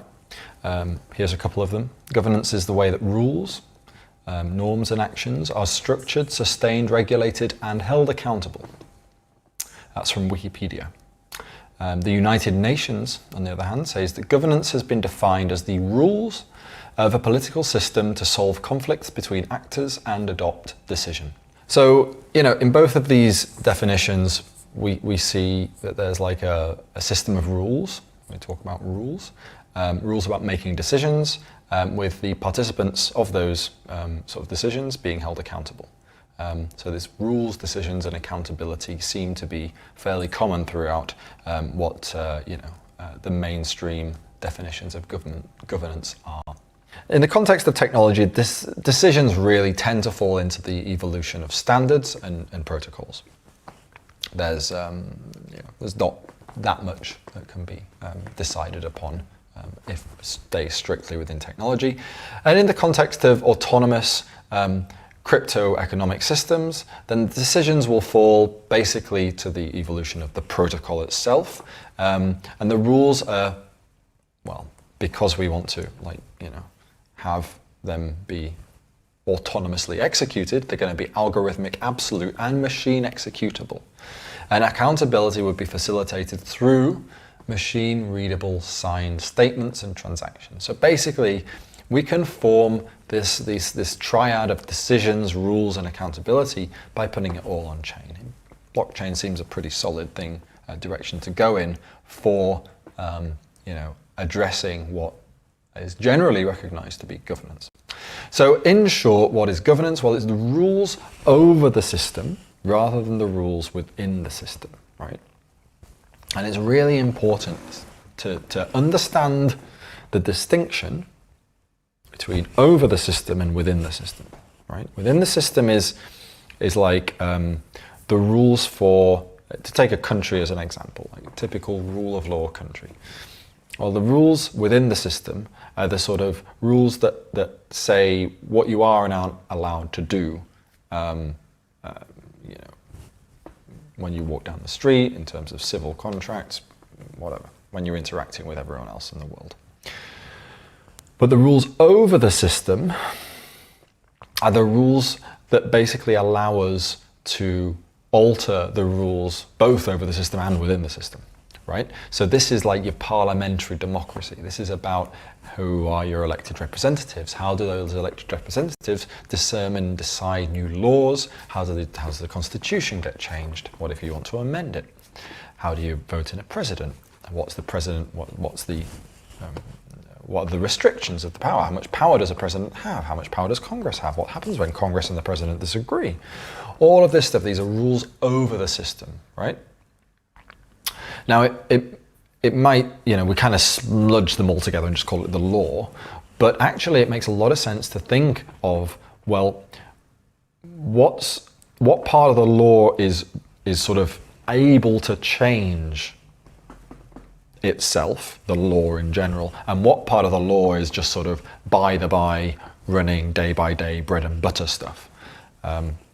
And as far as blockchain is concerned, so far at least, we've only done the by the by, day by day, bread and butter stuff. We haven't really thought about how blockchain can be used as a means of actually evolving the rules of the blockchain, evolving the nature of the business logic of the blockchain.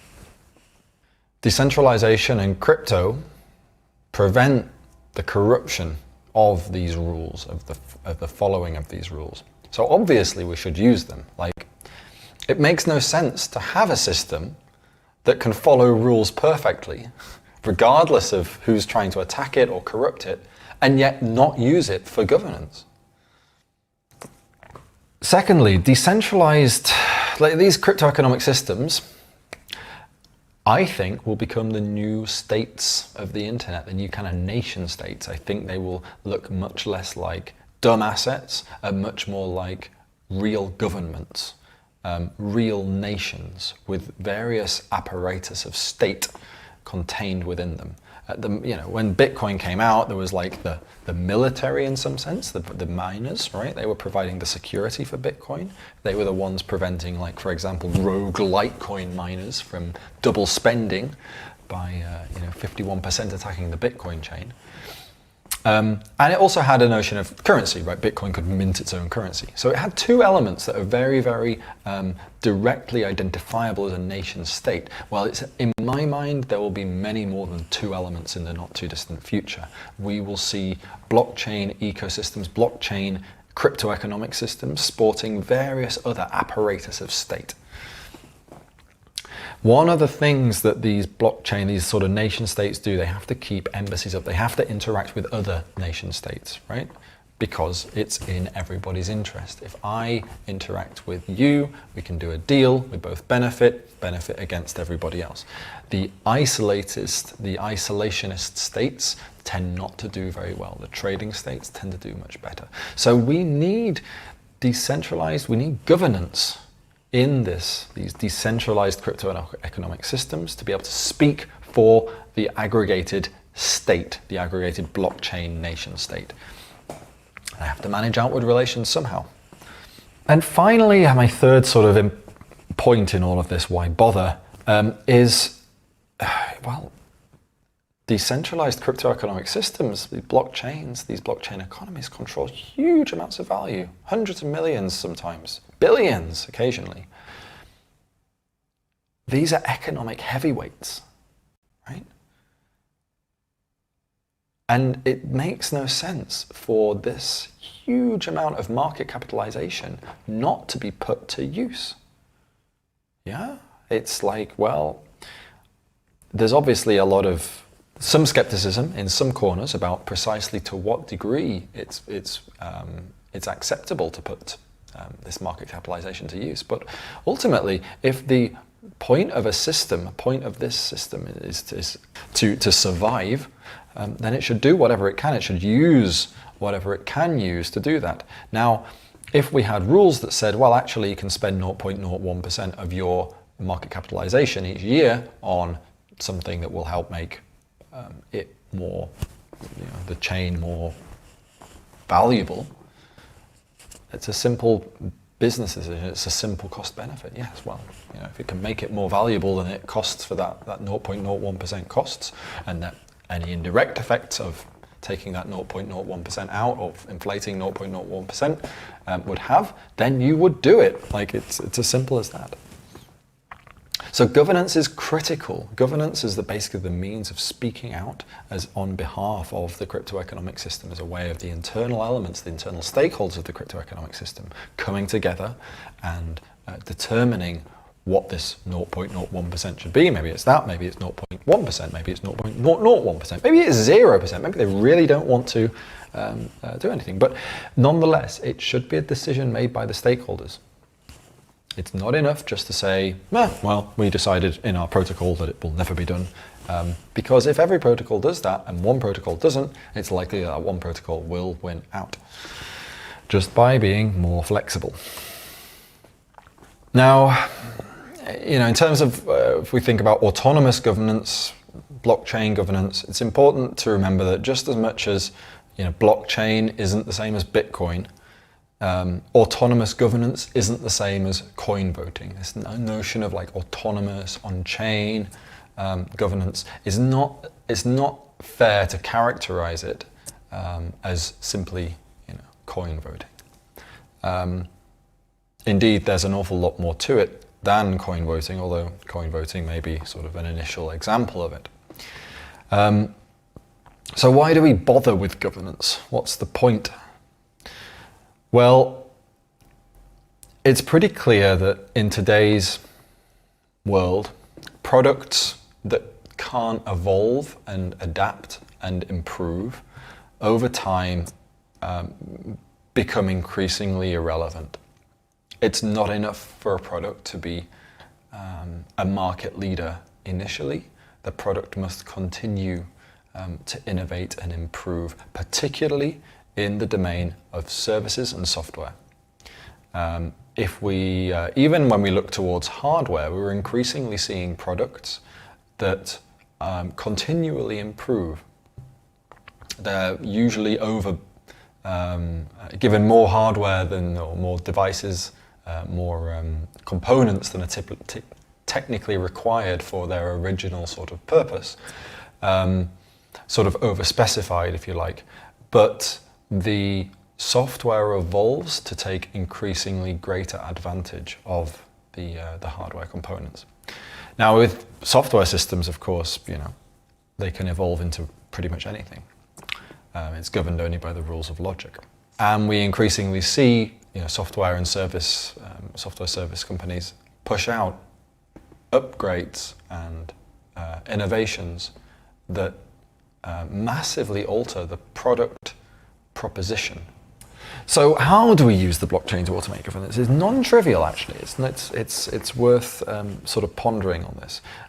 Because blockchains are rule systems, and because the rule systems will typically build in the stuff about consensus and the stuff about the business logic, unspent transaction outputs or accounts or smart contracts, all of this stuff. It's difficult for these rules to be combined with the rules that sort of govern how it should be upgraded. It's like kind of two different levels. You've got the rules that govern day-to-day bread and butter stuff, smart contracts and transfers and transactions and all that sort of stuff. But you also need the rules that can change that stuff and also change the rules for changing that stuff. It all gets very mind-boggling. It's no surprise that we haven't really kind of invented it yet, because it's actually quite sort of odd, it's strange, it's recursive, right? So if we look at how the traditional model, Bitcoin, Ethereum and so on, then we got this protocol, and then we got sort of, some cloud of indecision eventually. There's lots of sort of people voting or with sentiment in lots of different directions. The traditional model is for them basically, ultimately, be very, very slow, not really very, nothing really happening, and then to slowly fork off in different directions. And we've seen that with Ethereum, there's forks of Ethereum, there's numerous forks of Bitcoin, basically because governance didn't deliver, right? There was no way of the stakeholders coming together under a common rule set and working out what decisions should actually be made and what timeline and all the rest of it. Well, Polkadot is a meta protocol. Now, what this means is the only bit that's actually fixed in Polkadot is the very, very, very bottom, right? The bit that we don't have any of the parachain stuff or smart contracts or even balances or balance transfers. None of this stuff exists at the meta protocol level. The meta protocol level is the very, very basic building blocks that you could build something like Polkadot with. It doesn't really define anything except very basic kind of notion on how to agree on the history of the blockchain history, right? But it doesn't have anything, any say in what the blocks mean, what the transactions do. It doesn't even really know about transactions. And it's in this meta protocol, this very low level thing, this very basic thing, that we implement the rest of Polkadot. We implement things like balances and accounts, right? We implement the notion of transactions. We implement things like the governance. We implement things like the treasury. We implement things like parachains. All of this it sits on top of the underlying protocol. Just in the same way that you can upload smart contracts to Bitcoin or have an account, upload smart contracts to Ethereum or have an account on Bitcoin.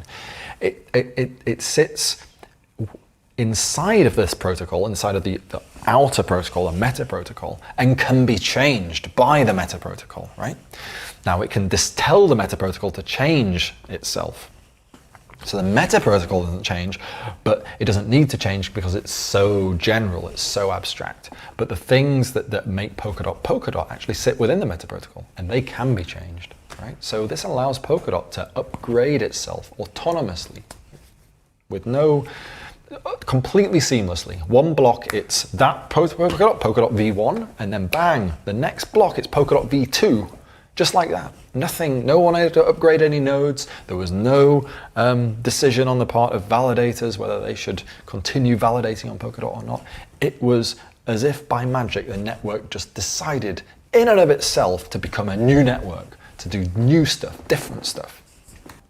Now, why has governance taken so long to be introduced? It seems like if I'm convincing you it's a good idea, then how come we're still sort of waiting for a major crypto economic system to have any kind of decent governance? Well, it's firstly a very clear indicator that this is an immature ecosystem. 10 years since Bitcoin has passed, 5 years since Ethereum has been launched. You know, it's not that long. I mean, it's a fairly long period of time in software engineering perhaps, but it's not so long if we think about it in terms of, you know, discovering an entire subject. It was always unclear, even back when we were sort of trying to design Ethereum, what requirements there might be for future compatibility, like what we would need in order to ensure that the chain upgrades. I remember being asked back in a meetup in Silicon Valley in early 2014 about how we would manage upgradability for Ethereum. The answer was a sort of shrug of the shoulders. We don't, you know, the protocol will just manage itself. If people want to hard fork it, then it will get hard forked, it will get upgraded. But it's not a sufficiently good answer because there has to be some effective way of determining when something should be hard forked, taking into account the feelings and the convictions of the stakeholders. And it's not clear. It was also fairly unclear to us that there would be much of a need to upgrade. We were sort of fervent in our belief that Ethereum there'd be sort of one real proper upgrade, Ethereum 1 to Ethereum 2, when it would be scalable. And that would take some amount of time, maybe 2 or 3 years. We were optimistic then. And so, why would we spend a lot of time trying to consider this? In retrospect, I think it was a valid sort of position to take. We had many other more important things to be considering. But time has passed, and it's time to sort of address this shortfall, this shortcoming. Let's talk a little about Polkadot's governance, Polkadot's autonomous governance. There are 3 real sort of key things to think about, to sort of understand. Stake-weighted referenda, which I'll talk about in a little while, approval-voted council, and an endowed treasury. So let's talk a little bit about the referenda. So Polkadot allows arbitrary changes within its core. So the core blockchain that is Polkadot can actually be changed, upgraded if you like, in entirely arbitrary ways. This is, pretty clear from the fact that we've already been upgrading it in the first chain candidate, admittedly, but still we've been upgrading it. We've been upgraded it from a proof of authority chain to a proof of stake chain. We're going to be upgrading it to introduce all of this governance stuff. And we added multiple pieces of functionality, freshly coded and audited, even during these last 4 weeks. So the fact that we can have arbitrary changes to the Polkadot sort of core protocol is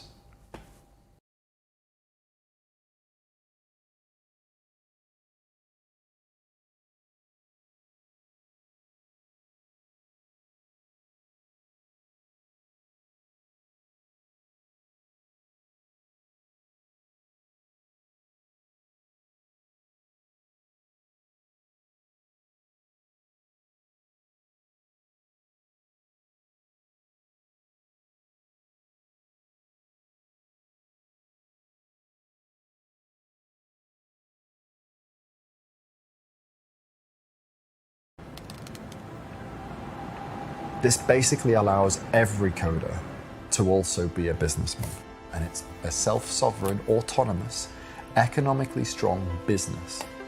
You heard the phrase like, the pen is mightier than the sword. Well, you know, the keyboard's going to become even mightier than the pen pretty soon. The world, in some sense, belongs to coders.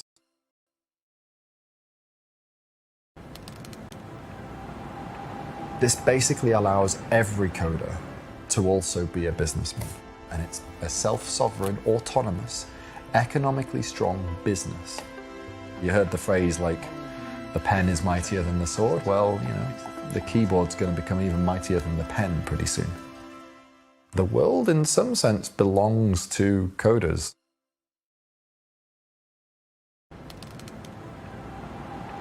This basically allows every coder to also be a businessman, and it's a self-sovereign, autonomous, economically strong business. You heard the phrase like, the pen is mightier than the sword. Well, you know, the keyboard's going to become even mightier than the pen pretty soon. The world, in some sense, belongs to coders.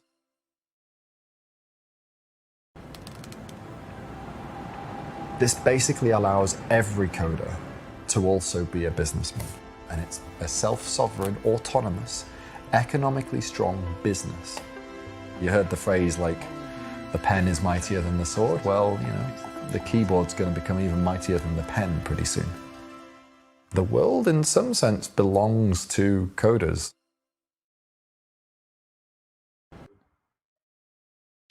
Hey everybody. Unfortunately, we're having some technical difficulties with Dr. Gavin Wood's presentation, so we will not be able to complete it. We will be making it available within 24 hours on demand on the Brella platform, and we'll also be pushing out notifications once that's available. So once again, apologies on our side, but we're getting to work on fixing it. We'll provide it as soon as possible.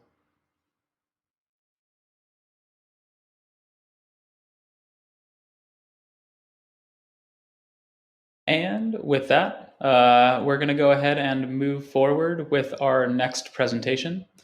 So yeah, I would like to thank the Polkadot team. Apologies for the technical difficulties. We'll get that out as soon as possible. We really just think that the governance that he was talking about on Polkadot and just governance in general showed really deep thought. And it's something that's truly unique. And I'm sure that many other projects are going to look to that for direction. Our next discussion is from two individuals that have blazed their own path in the blockchain world and continue to make waves to this day. So with that, I am proud to introduce David Waxman, who is the CEO and founder of Waxman, one of the leading blockchain PR companies in the world, as well as one of our proud media partners for Unitize. He is joined here today by the one and only Mance Harmon, who is the CEO and co-founder of Hedera Hashgraph. So with that, we're going to go ahead and kick off this session.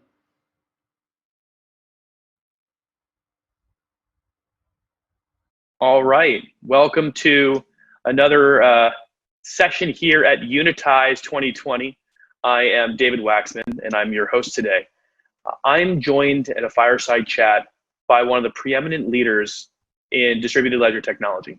Mance Harmon is the CEO of Hedera, the makers of Hashgraph, which is a remarkable technology. Actually, it's a stack of technologies that has been around for a little while. We're going to be talking about something very important today.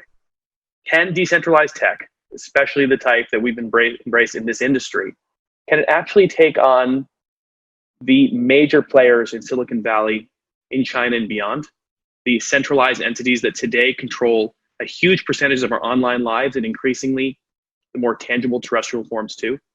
Mance, I guess we should get started perhaps by talking a little bit about the background of Hedera, because I think people need to understand exactly how Hedera is constructed first, to understand why you are positioned perhaps to take on some of these entities that are far larger than anything in blockchain today. Okay, well, great. So first off, thank you for having me here in this fireside chat. I appreciate it. So Hedera, from the very beginning, we've always understood that in order to be successful, in order to win, so to speak, in this competition, you have to have more than tech. You have to have both fantastic technology, which we have in the Hashgraph, and we can talk about that as an algorithm, an alternative to blockchain, a consensus algorithm that has fantastic security and performance properties that go orders of magnitude beyond first and second generation tech in the DLT industry. But equally important as the technology itself is the governance framework if we're talking about a public network. And that's what Hedera is. It's a public network that is built on top of the Hashgraph algorithm. And the governing body for this global public network is specifically designed to be the most decentralized, distributed, highly professional group of governors, if you want to think of them or use that word to describe them, council members in the industry. And so what that looks like is ultimately a council of 39 global blue chip organizations. Today we've announced 15 or 16, I've lost count, but about 15 or 16. And they contain some of the biggest companies in the world. So we have Google as a council member, and Boeing, and IBM, and FIS WorldPay, and Tata Communications, Nomura from Asia, and DLA Piper, and the list goes on. And we've chosen those organizations because they represent the best of their industry in each of their vertical markets. And they've been chosen to represent a global economy, a global universe of use cases. And so when building this governing council to govern the platform and this technology that will be used by enterprises around the world to build mission critical, high value applications on top of, we've chosen those organizations to be the very best in their industries with high degree of trust, and also to be geo-distributed around the globe, no concentration in any major geography. And then finally, ultimately, to be distributed through time as well, meaning that the council members that join us today can't stay members that are governing this public network forever. They can be with us for a maximum of 6 years, 2-3-year terms. And that's a big part of the quote product. It's a big part of the value proposition, right? When there are organizations that are considering building a distributed application on top of our platform, they want to know that the body of organizations that is governing this network knows what they're doing, that they're competent, and that they're going to be around forever, and that they are making decisions that's in the interest of the community at large, not any single member or single organization.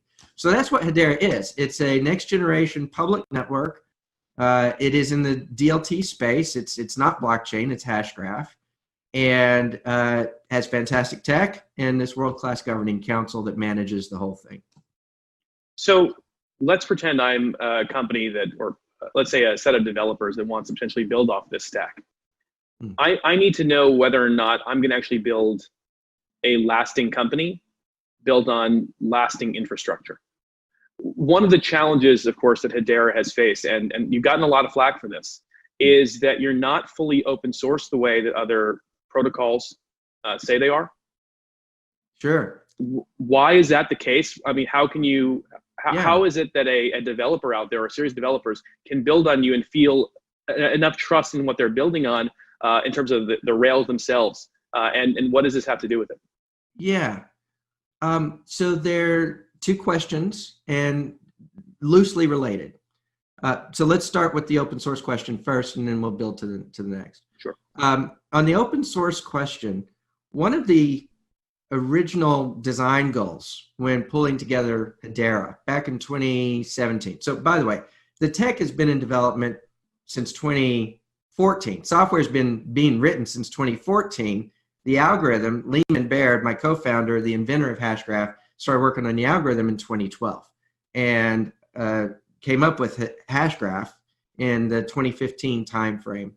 And so it's been in development for a long time.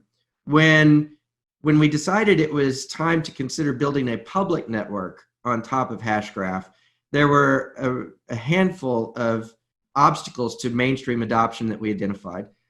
Two of them we've already talked about, just technology itself and the ability to scale We need to be able to process tens of thousands of transactions per second, not 15, right? Number one.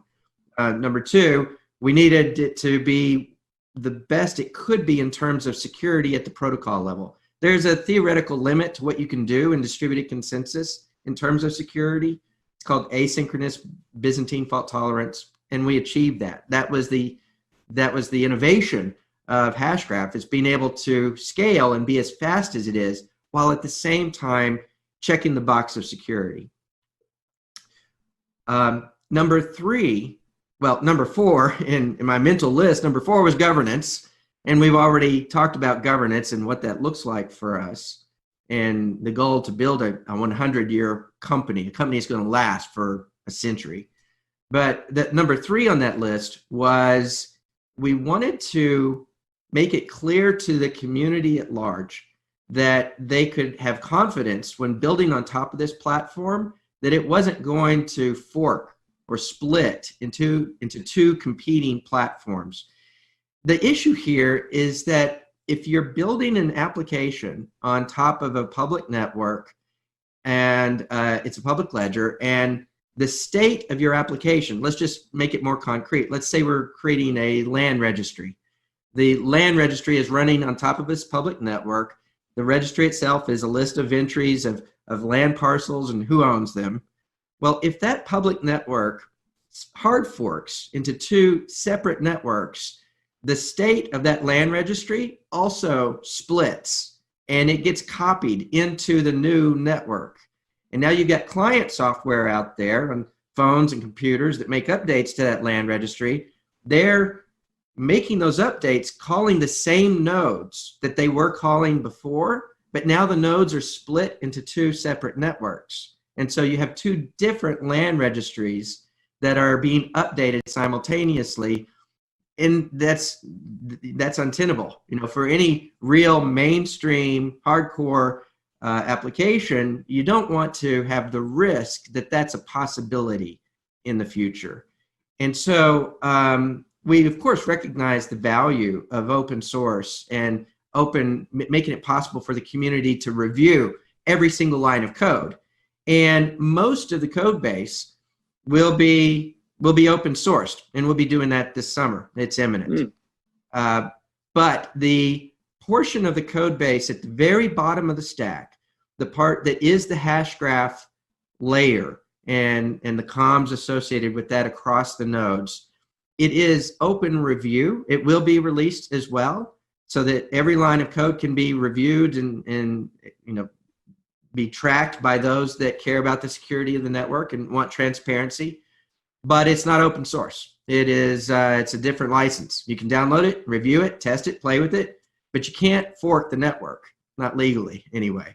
And for those that do it illegally, well, mainstream companies aren't going to go build multi-million-dollar applications on illegitimate public networks. So we're not really concerned about that. But we are concerned about providing stability for the mainstream customers, and at the same time, transparency. And so that's the strategy. That's the reason behind the choice to make it open review, part of it open review as opposed to open source. And that will be unfolding this summer.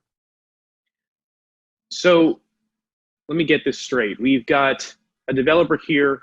They decide they're going to go and build on top of Hedera, the Hedera platform, because what you do is you have next generation technology. You've got a governing council you can trust, but that can actually be effectively voted out perhaps, or is going to leave their term with 3 or 6 years from now. And maybe another blue chip company comes in. And these companies, let's talk about the governance for a little bit in just a moment. But so someone's building on top of you, and they can be certain that although the code is genuine, that the code can be trusted because they can read it themselves, that there's not going to be a possibility of a fork. And the reason why, Mance, I want to talk about this today is there's a lot of conversation right now about Ethereum kind of changing its very nature over the summer. And there are concerns by some that smart contracts may break. And so I'm going to use smart contract as a basic form of a company, an if-then. A company has a lot of if-thens in it every day, and a complex software company is going to even have more. So can you perhaps comment on how Hedera's policy and the way Hedera has been architected is different, let's say, than Ethereum? Sure. Yeah. So thank you for that question. It's a really important question. So if you look at the public networks today, Ethereum is a great example, but it's not limited to Ethereum. It's just about all of the main protocol platforms. There are two activities that are taking place on the platforms. First, transactions are flowing in, and the network does the work of putting those transactions into a consensus order, right? So you get a stream of transactions that are ordered by the network.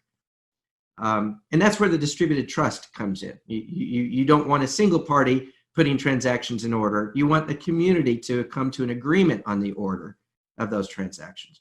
And then secondly, you take that transaction stream and you feed it into the smart contract layer.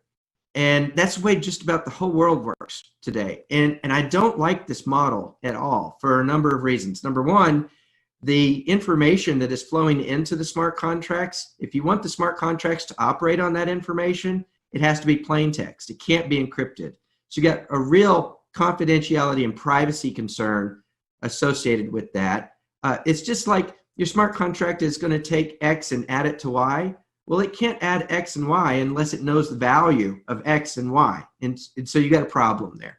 And there are a lot of use cases where companies just will not use a public network if their data is going to be publicly viewable in that way. Number two, when these smart contracts are running, they're running on a finite set of nodes in this network, and all the smart contracts in the network are competing for that same select, scarce resource, that those CPU cycles on those nodes. Because of that, the cost of running the smart contract goes way up.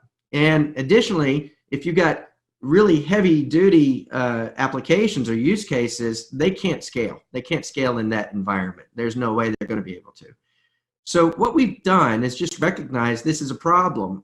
And we've taken that second layer, the smart contract layer, and we've moved it into a private network environment. It's not a private consensus network, but it is a network of nodes that is running that business logic. And so let's go back to the land registry example that I was just talking about. Over here in this private network, you could have any number of nodes, each containing a local copy of that land registry. But when the client software in the field wants to make updates to the land registry, they call the Hedera network, it's a particular service, we call it the Hedera Consensus Service, and HCS for short. So HCS accepts all the transactions, puts them into a consensus order, and then streams those transactions in order to all the nodes in this private network that's just focused, dedicated entirely to this land registry application.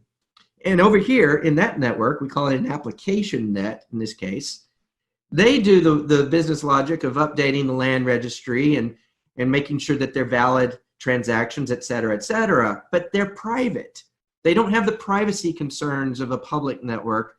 The transactions can be encrypted as they flow through Hedera, and all they do is get put into order. And then over here, you can scale as necessary, you can manage your costs, you can maintain privacy, you can do anything you want.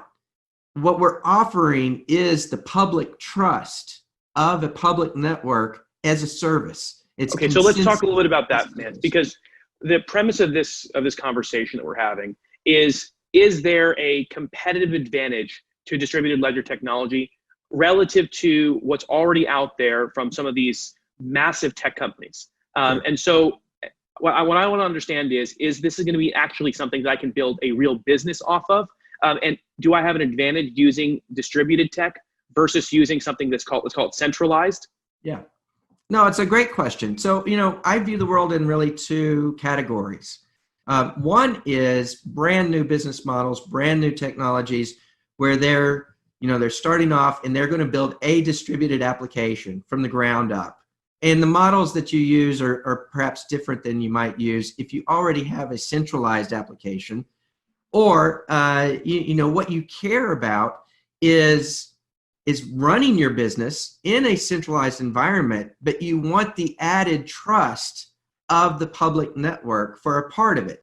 What we call trust plus, if you will, and internally here within Hedera.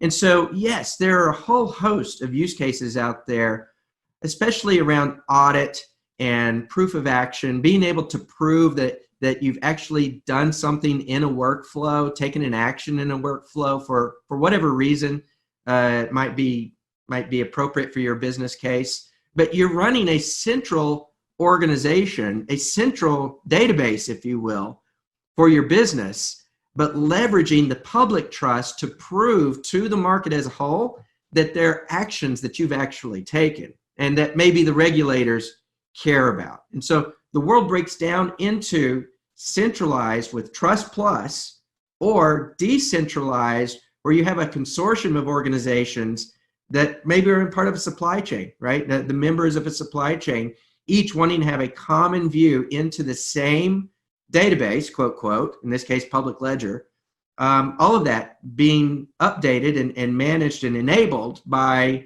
the Hedera Consensus Service with this new, this new DLT model that the market is beginning to get used to.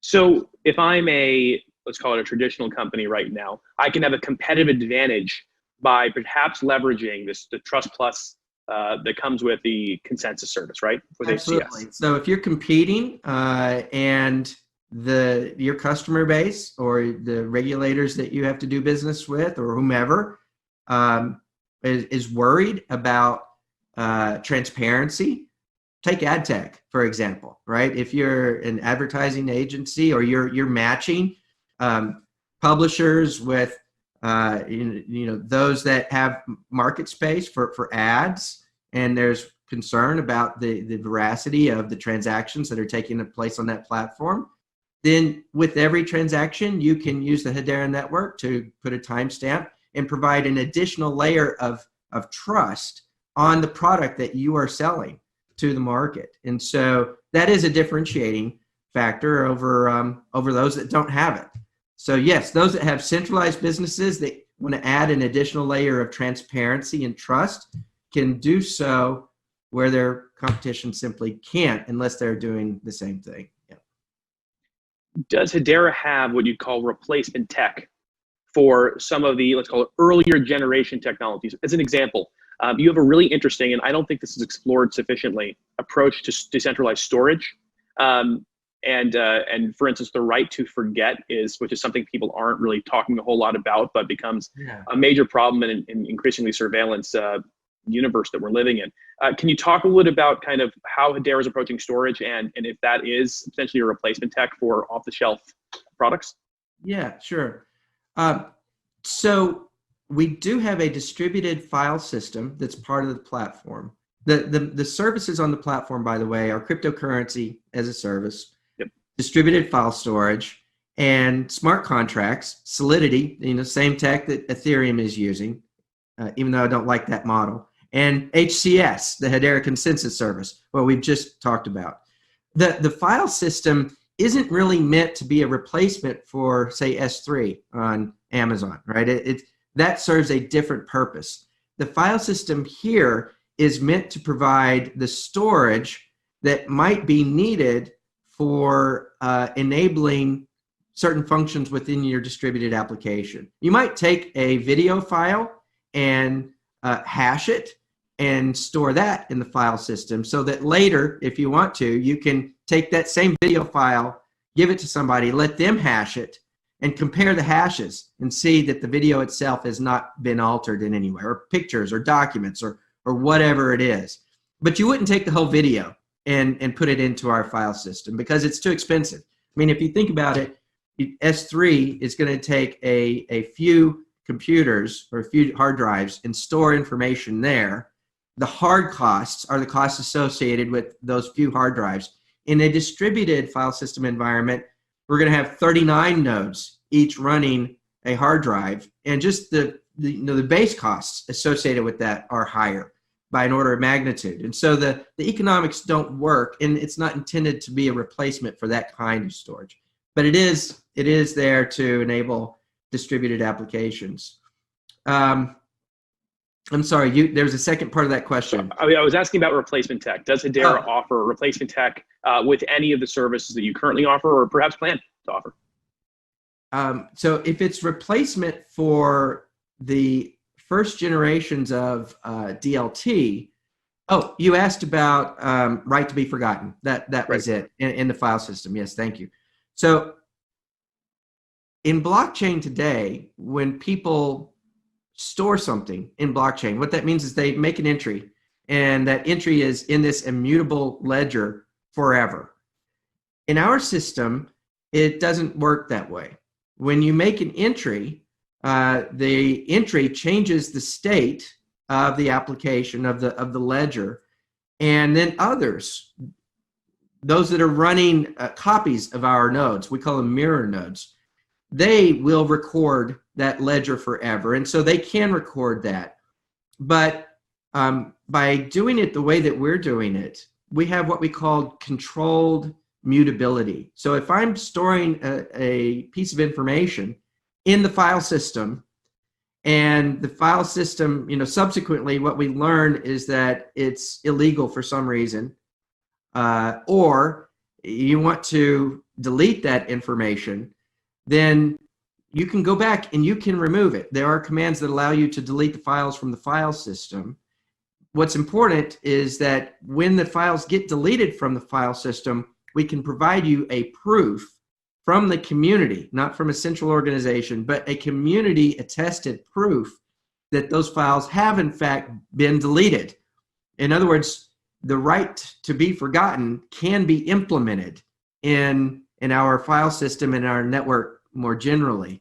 And so yes, when there are identity related applications that are taking advantage of the file system, that right to be forgotten is enabled, and you can use it in that way. So you get proof that the information's been stored, but equally important, maybe more important, you get proof that it's been deleted. It's controlled mutability is what we call it.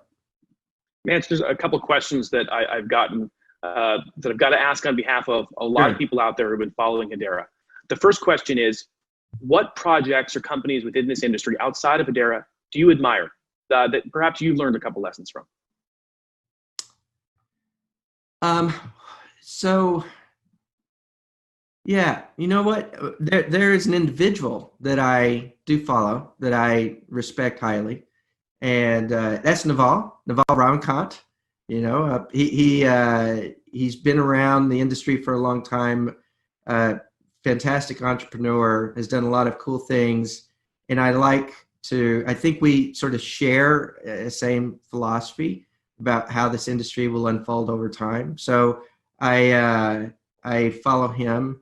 There's some fantastic success stories in the industry that are just killing it, and they aren't necessarily platforms like ours, but what's happening over at Coinbase and what they've done, what they've built, and their attention to being regulatory compliant and caring about those things and trying to build a respectable exchange that is compliant and doing it the right way. So I've followed them closely. The interesting thing is that the industry is changing from what it was, and it came from a certain place with certain roots, and those roots are important for getting adoption and helping to bootstrap. And what's happening now, I think, is that a new crop of players are entering into the market that are taking what has been built and now trying to put it into a form that can achieve mass adoption. And I think that's important. And what will happen as a result of it is that the old players, their tech will either morph or it will die off. And when it morphs, it will become more increasingly differentiated. The stack of technologies that we've been talking about, each layer of the stack is going to end up with an entire ecosystem of competitors competing just for the components within that stack. And I see that we're leading that, right? I mean, that's what we're doing with the Hedera Consensus Service. We're just doing transaction ordering with the service. And anybody who wants to build smart contracts on top of us can do it. It works for private networks, Hyperledger, Quorum, etc., or it could work hypothetically. You could take just a dApp network that is Ethereum and use HCS for transaction ordering. I don't know anybody who would do that, but it's possible, right? Hypothetically, it's possible. So there are a lot of cool things going on in the market. I do like the interoperability work that's being done by some of the platforms. I think that's important. I like the standards work that's being done by IWA, especially, you know, the new announcements recently with IWA and the token taxonomy framework that's being pursued. We're part of that. So all of the standards work is important, and I think that we want to support that. But the industry's changing, and you know, it's going to be interesting to see how it evolves over the next 2 years. All right. Well, one last question for you, Mance, before we run out of time. You have an extraordinary governance council. You actually had an ad in the Wall Street Journal last year that basically told Libra who's boss. You guys were the originators of this type of distributed council of remarkable companies. And I've got to ask, because there's so many small companies, medium-sized companies already building on Hedera, and we see this news all the time. Are some of those council members building something exciting too? Can you give us any hints at all? The answer is absolutely yes. Some of them are. Some of them have made announcements. Others haven't. DLA Piper is one of those that has. It's, you know, they've been very public about the tokenization work that they're doing for commercial real estate, and others haven't. Others haven't talked publicly about what they're doing. But what I can say is that, yeah, there are applications that are being developed at various stages of completion and maturity. And while we've started off here making a bunch of announcements about council members, and we'll continue to do that until we get to 39. It's what will be sort of layered into those announcements will, in the nearer term, start being announcements about use cases that are going public. And so the market can certainly expect that. Very exciting. Well, Mance Harmon, CEO of Hedera, thank you so much for being here today at Unitize. Really appreciate having you on. Thank you so much. Appreciate it.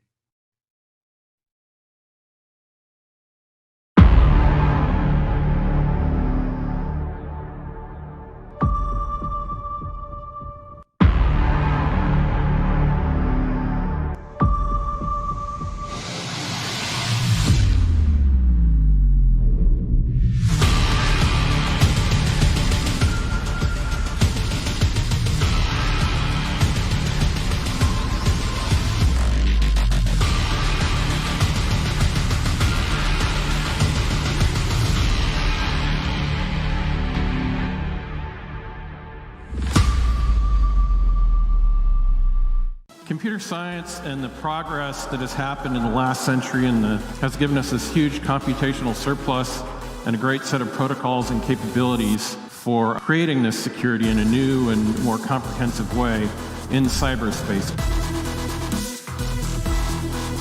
Truth, on the other hand, is sort of taking matters into your own hand. Like with truth, it's all about interacting with the world directly.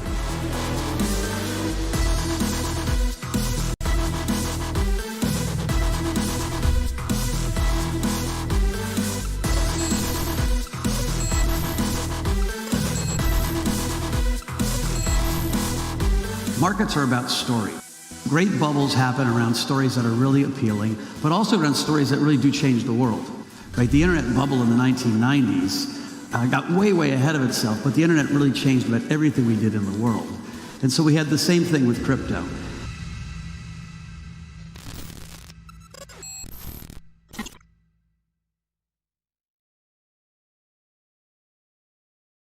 Welcome back, everyone. I want to say thank you so much to Mance and David for that interesting deep dive into Hedera, Hashgraph, and beyond. I learned quite a bit, and I'm sure everyone else who listened did as well.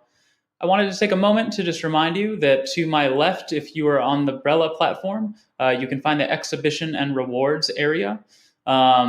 You can go ahead and visit those booths, and we have a raffle and giveaway going every day that for 100 individuals who go to one of the participating exhibition booths and correctly answers the questionnaire, 100 people per day will get a $50 Traveler gift card, which can be redeemed at a few places, including Expedia as of recently.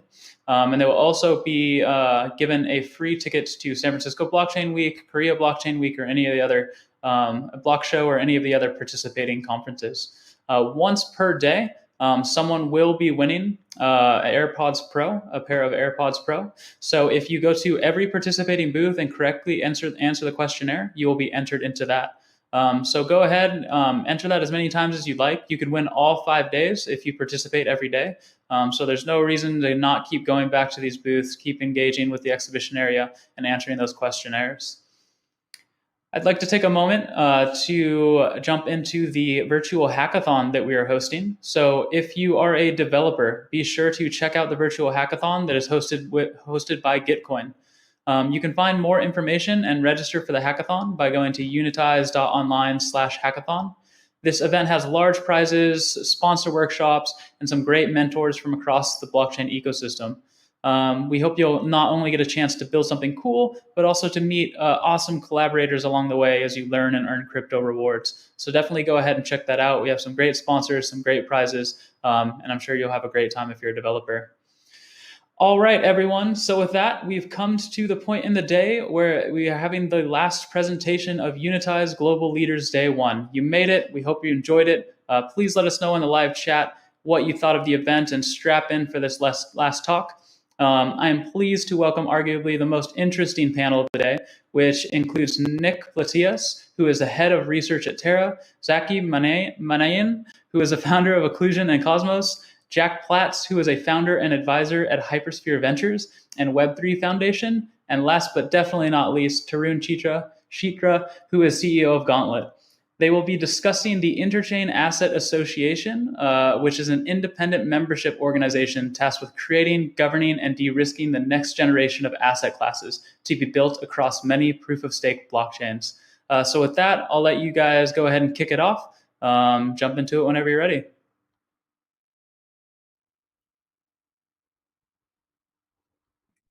Well, first of all, hi, everyone. Welcome to this panel where we're going to talk a bit about Anchor. And Anchor is sort of, something that is a really novel approach to building staking derivatives with dollar liquidity. But, I think one more interesting thing about it is it kind of bridges the gap between proof of stake and DeFi, and it provides a lot of benefits to many different chains and many different protocols. So we have a bunch of great panelists today. We have Zaki from Cosmos/Occlusion. We have Jack from Polkadot. And we have Nick from Terra. And I figure let's start with just maybe a brief intro from each of you and maybe a one-liner of like what brought you into being interested in Anchor. Sure, I can go first. On my screen, I'm in the upper right. So Zaki, Cosmos, I gave a talk on staking derivative at Interchain Conversation. I'm getting some feedback on someone's computer, possibly mine. Okay, cool. Let me mute myself just to be sure. Sorry. Okay. Cool. Yeah. So or we might edit this. I don't know. Zaki from Occlusion and Cosmos. Been working on the Cosmos project for a while. Been working on proof of stake for a while. Been working on validators for a while. Occlusion, we run validators on the Cosmos Hub and Terra. Selective. We also run a data availability node for Diversify and the Stark DEX. We're slowly expanding the surface area of infrastructure that we run. So, have been experiencing the business validators for a long time, have been figuring out like how to deploy proof of stake networks. Back in the summer of 2019, I really started to see the connections between DeFi and staking and sort of the inevitability of sort of financialization of some of these risks. And right now I'm working on a Stargate upgrade to Cosmos, which will bring sort of inter-blockchain communication and sort of an economy on top of Cosmos to life. And so a lot of times people ask, like, where is Stargate going? Like, what is Stargate to? And I think in many ways it's a Stargate is to like an economy and a financial primitives on top of Cosmos. So excited to be part of Anchor.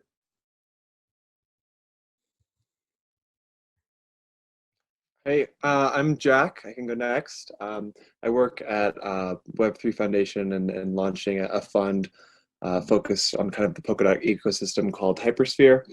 And yeah, I've been working on Polkadot stuff for a couple of years. We just recently launched Polkadot last month. And the next steps for us are to launch kind of the sharded architecture so that blockchains can hook up to Polkadot for shared security. And what brings me here today is kind of interest in some of the blockchains that can do that. Terra is kind of going cross-blockchain and built with the Cosmos SDK, but would eventually kind of be bridged to Polkadot using a bridge course one is putting together.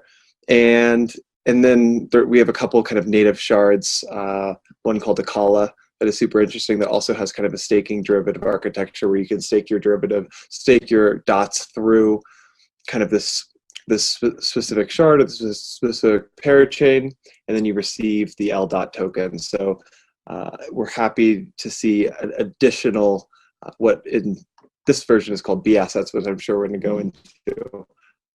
Additional versions of these staking derivatives come to life.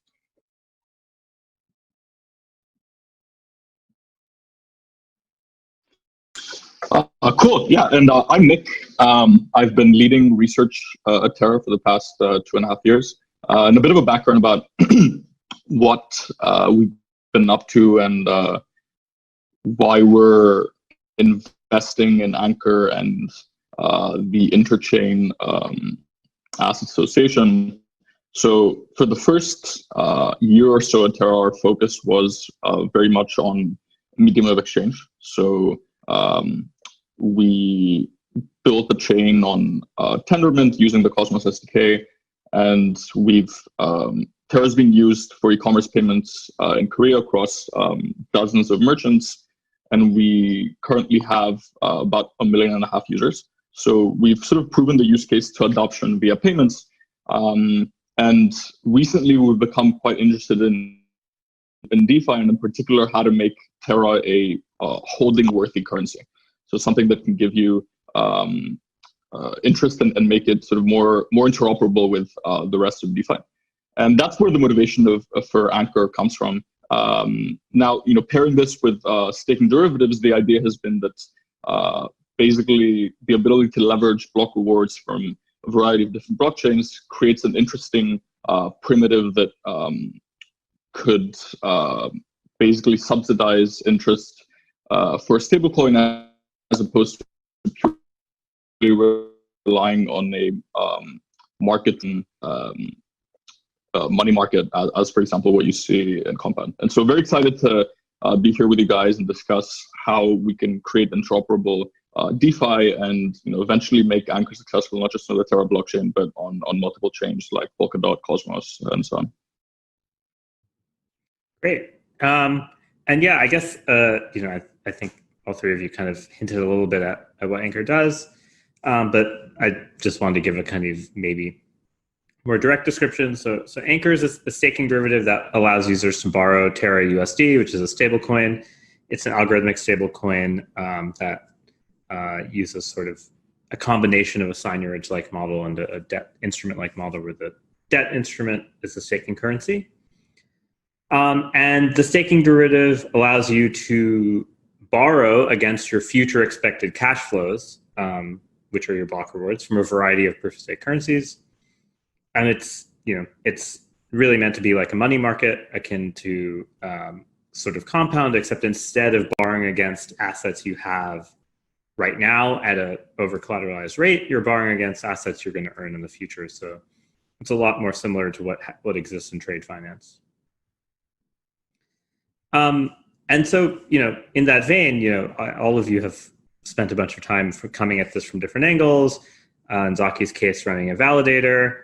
In Nick's case, building a stablecoin, so there's a natural reason for a money market. And in Jack's case, working through an ecosystem that has many different types of staking derivatives and flavors. So could each of you, in your own words, explain why Anchor excites you? And I know, Nick, you kind of did say this a little bit already, but hopefully you can find something you missed. And how it impacts the projects you're working on, and sort of where it fits in the grand scheme of what you guys are working on. You want to take a stab at this, Jack, or I can?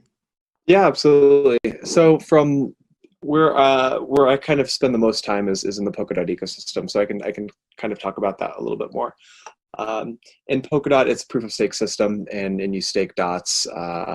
And we have kind of a more aggressive approach to staking. We use kind of this algorithm called nominated proof of stake.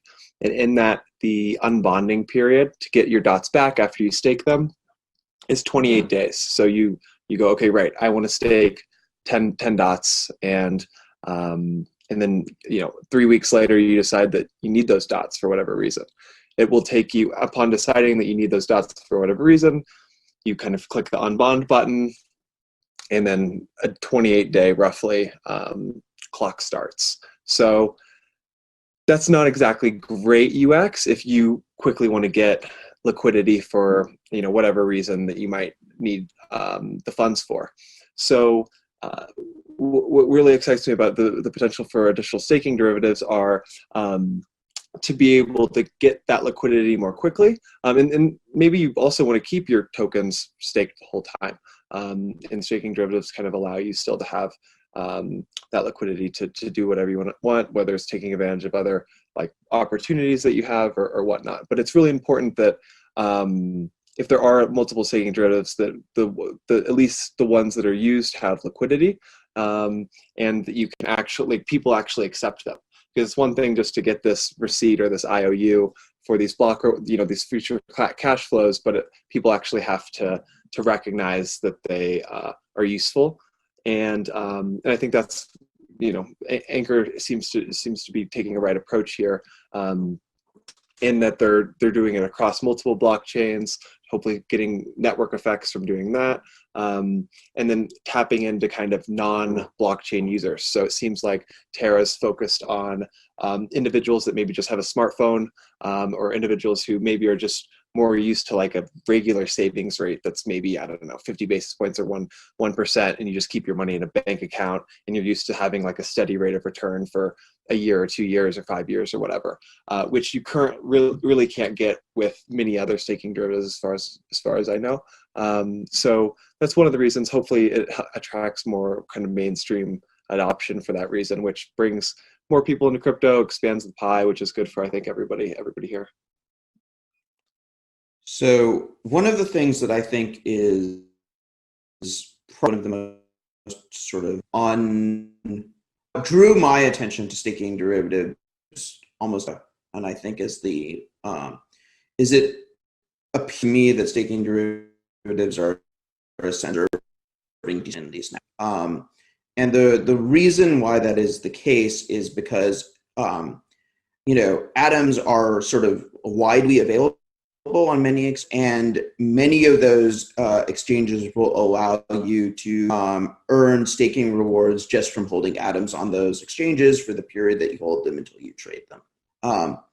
And this basically has turned a big chunk of the liquid atoms that are out there on exchanges into essentially derivatives. And if you want to have parity between centralized validator ecosystem, a validator business like Occlusion, and the sort of user experience and sort of financial model that is available to people who are staking on centralized exchanges, we need to establish some mechanism for sort of centralized staking derivatives to exist. Otherwise, the inevitable sort of financial gravity towards every proof of stake network being run by 5 exchanges is that much more powerful. And so that's one of the things that I think is perhaps most exciting to me about all of the work that we're doing on staking derivatives and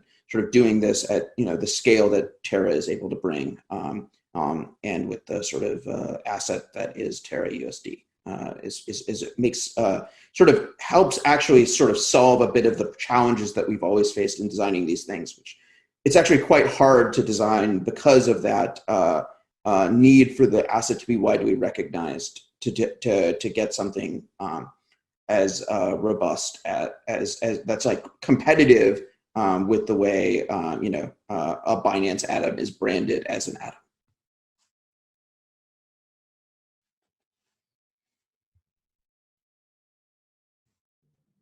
Nick, if you want to add anything. Yeah, I mean, to be honest, I think both Jack and Zajko did an excellent job at pitching both, why staking derivatives are interesting and Anchor in particular. So there isn't that much for me to add. I'll say a couple of things. So one is adding a bit to what Jack said. Our focus very much is on making Anchor a very intuitive and predictable product for retail investors to potentially have very little, if not any,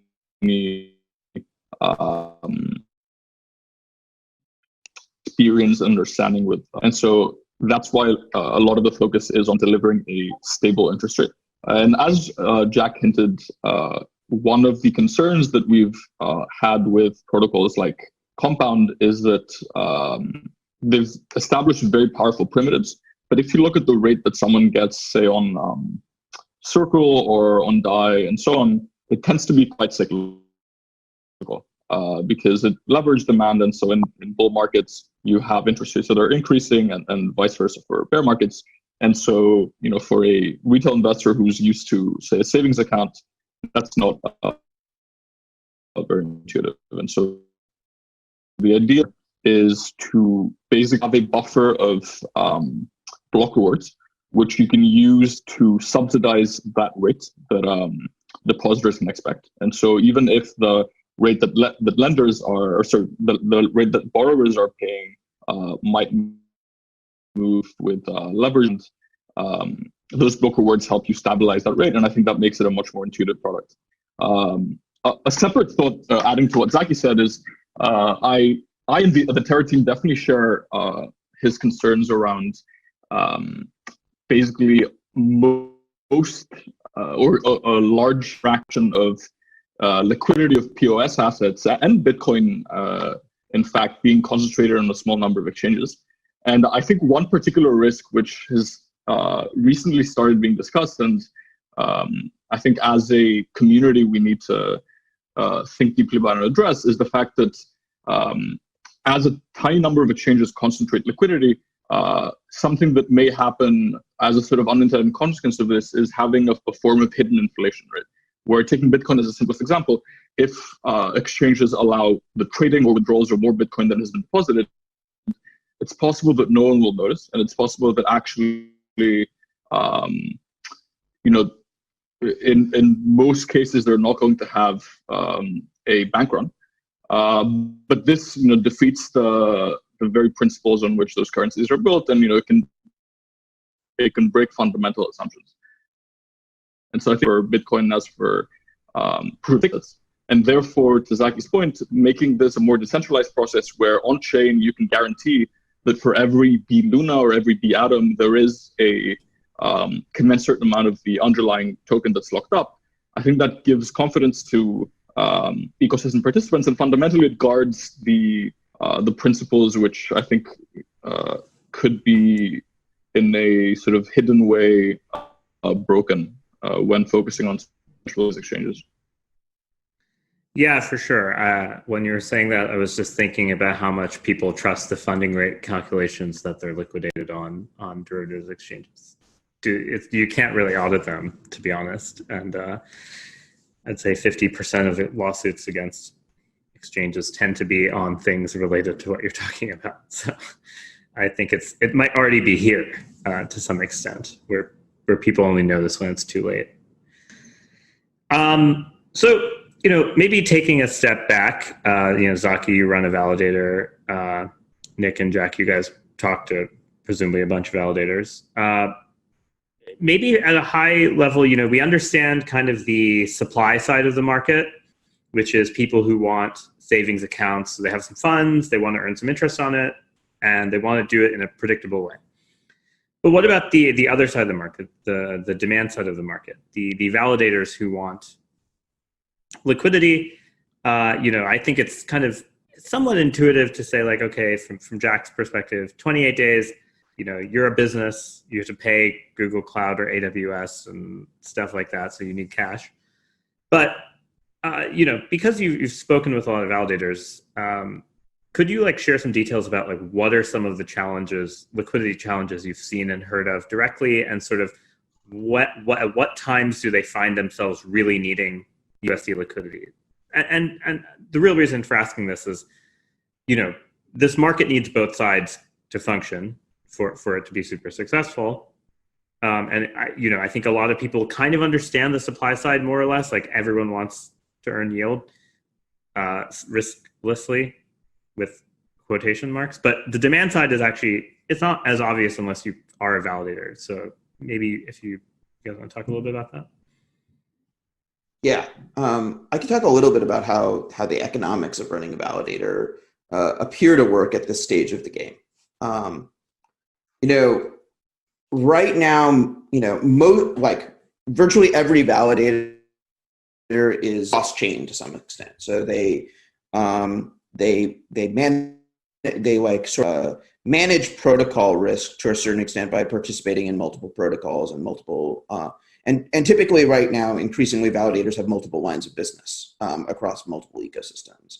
So Jack was mentioning the Cosmos SDK to Substrate bridge that Chorus One is running. They're also a validator, but they also are doing this kind of they do kind of engineering work. They have a great product for doing accounting of proof of stake returns called Anthem that I would highly recommend. Would not have been able to do 2019 taxes without Anthem, or it would have required writing a whole bunch of code. So you have these validators. We have these validators become these diversified businesses. But I think one of the other things that validators are doing is they are validator. You are fundamental along the protocols and the assets that you validate on. And what a validator has to do for the year just to make payroll is constantly manage that long exposure. And right now our only tool really for long exposure is selling our staking rewards periodically. And so there's quite a bit of work that goes in planning when those sales will be, managing a cash. These assets are very volatile, just understanding what to do that. And you sort of see the impacts of that sort of across the economics of a protocol. And I do think that sort of adding new tools for validators to sort of manage that long exposure is probably healthy and doesn't necessarily result in sort of a pathological collapse in security. Yeah, I think one of the things you mentioned there is really interesting is planning when to sell the assets, right? Just because I don't know how much the Venn diagram overlap is between people who are really good at understanding when to sell and people who are really good at running validators is.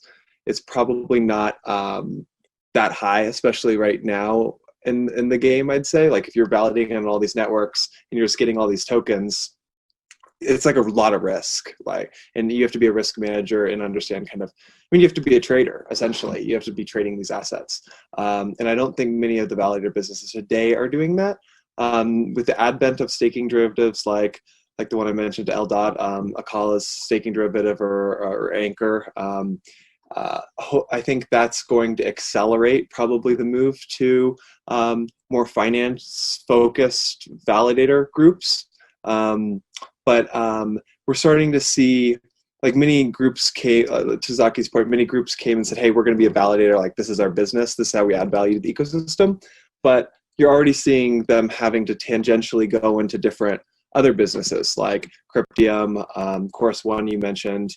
I think it's going to continue to be the case where they're either going to be more dev focused because I think most of the validators today have gotten from like a dev angle, or they're going to be more like trader focused, and because that's how you're going to be able to make a risk adjusted returns on a ongoing basis if you know how to manage that portfolio of assets that you're getting every day. So it's really interesting to see like that happen, especially whenever I feel like the validator, at least the service, is kind of almost a race to the bottom in many respects, that they have to make money somewhere else. Think about the last few. Yeah, not much to add on my end. I think it's, if you compare, the one thought here is if you compare proof of stake to proof of work, I think one of the innate or inherent disadvantages of proof of stake protocols on the validator side is, as Jack mentioned, the fact that liquidity from the protocol standpoint is quite far out.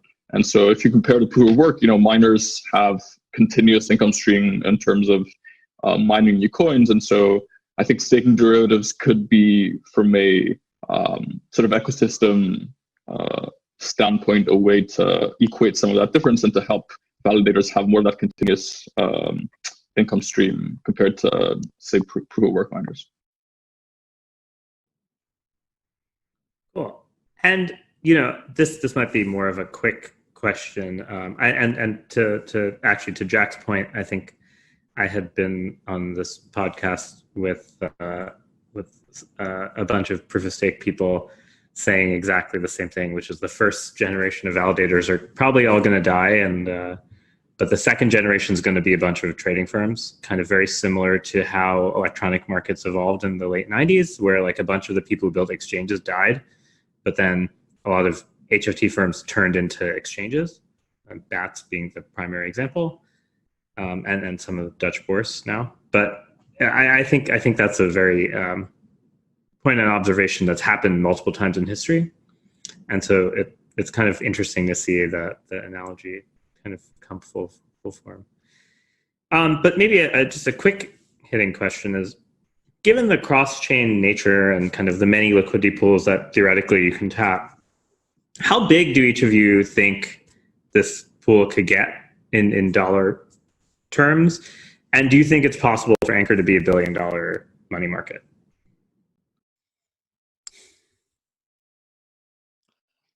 I have no idea, to be honest. Potentially, I think that would be great into this. I think what we've seen with some of these money markets is the way they're governed, what they're backed by. I think the evolution of that's going to be really interesting. If it's certain percent Terra, certain percent DOT, a certain percent Atom, and how that fluctuates based on the success of those networks and who's making those decisions is probably going to be pretty interesting to see happen. But in crypto, I wouldn't.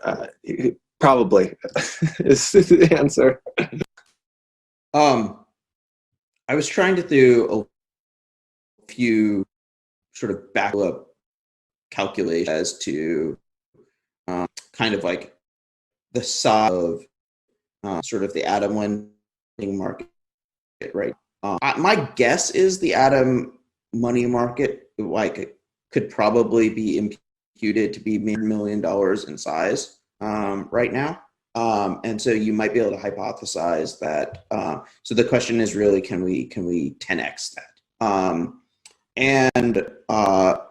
I guess the dynamics around this, I think, are going to be relatively interesting to see. I think that we're, as we sort of enter the post-Stargate IBC world, the degrees of freedom by which delegators and validators are able to construct and compose economics and cash flow models.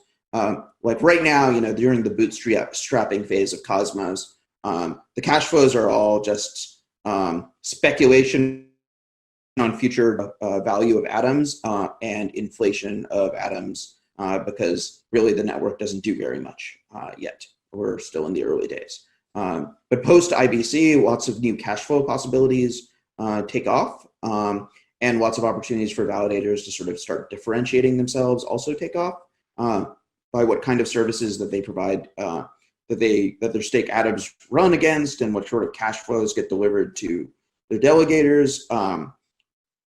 So all in all, I would say, is 10x plausible? I would like to think 10x is plausible. I'm just sort of thinking about all of the sort of staked atoms on exchanges and sort of lending markets and derivatives markets that exist around atoms today. And sort of just, it seems plausible that 10xing that is possible.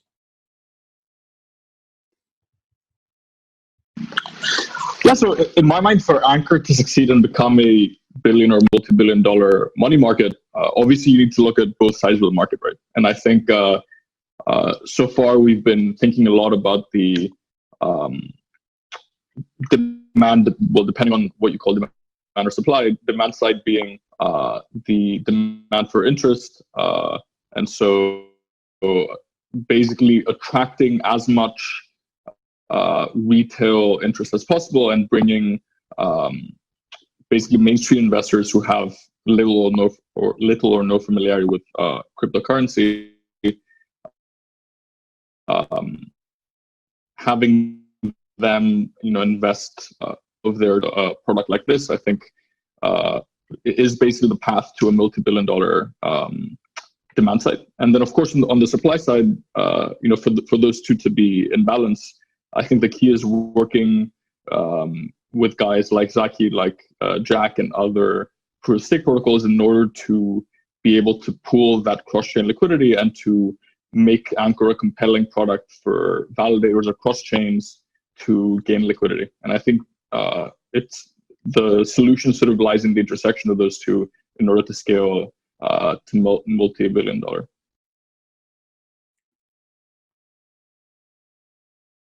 Cool. Switching gears slightly. So Terra was one of the first launched algorithmic stablecoins that had more or less its own chain.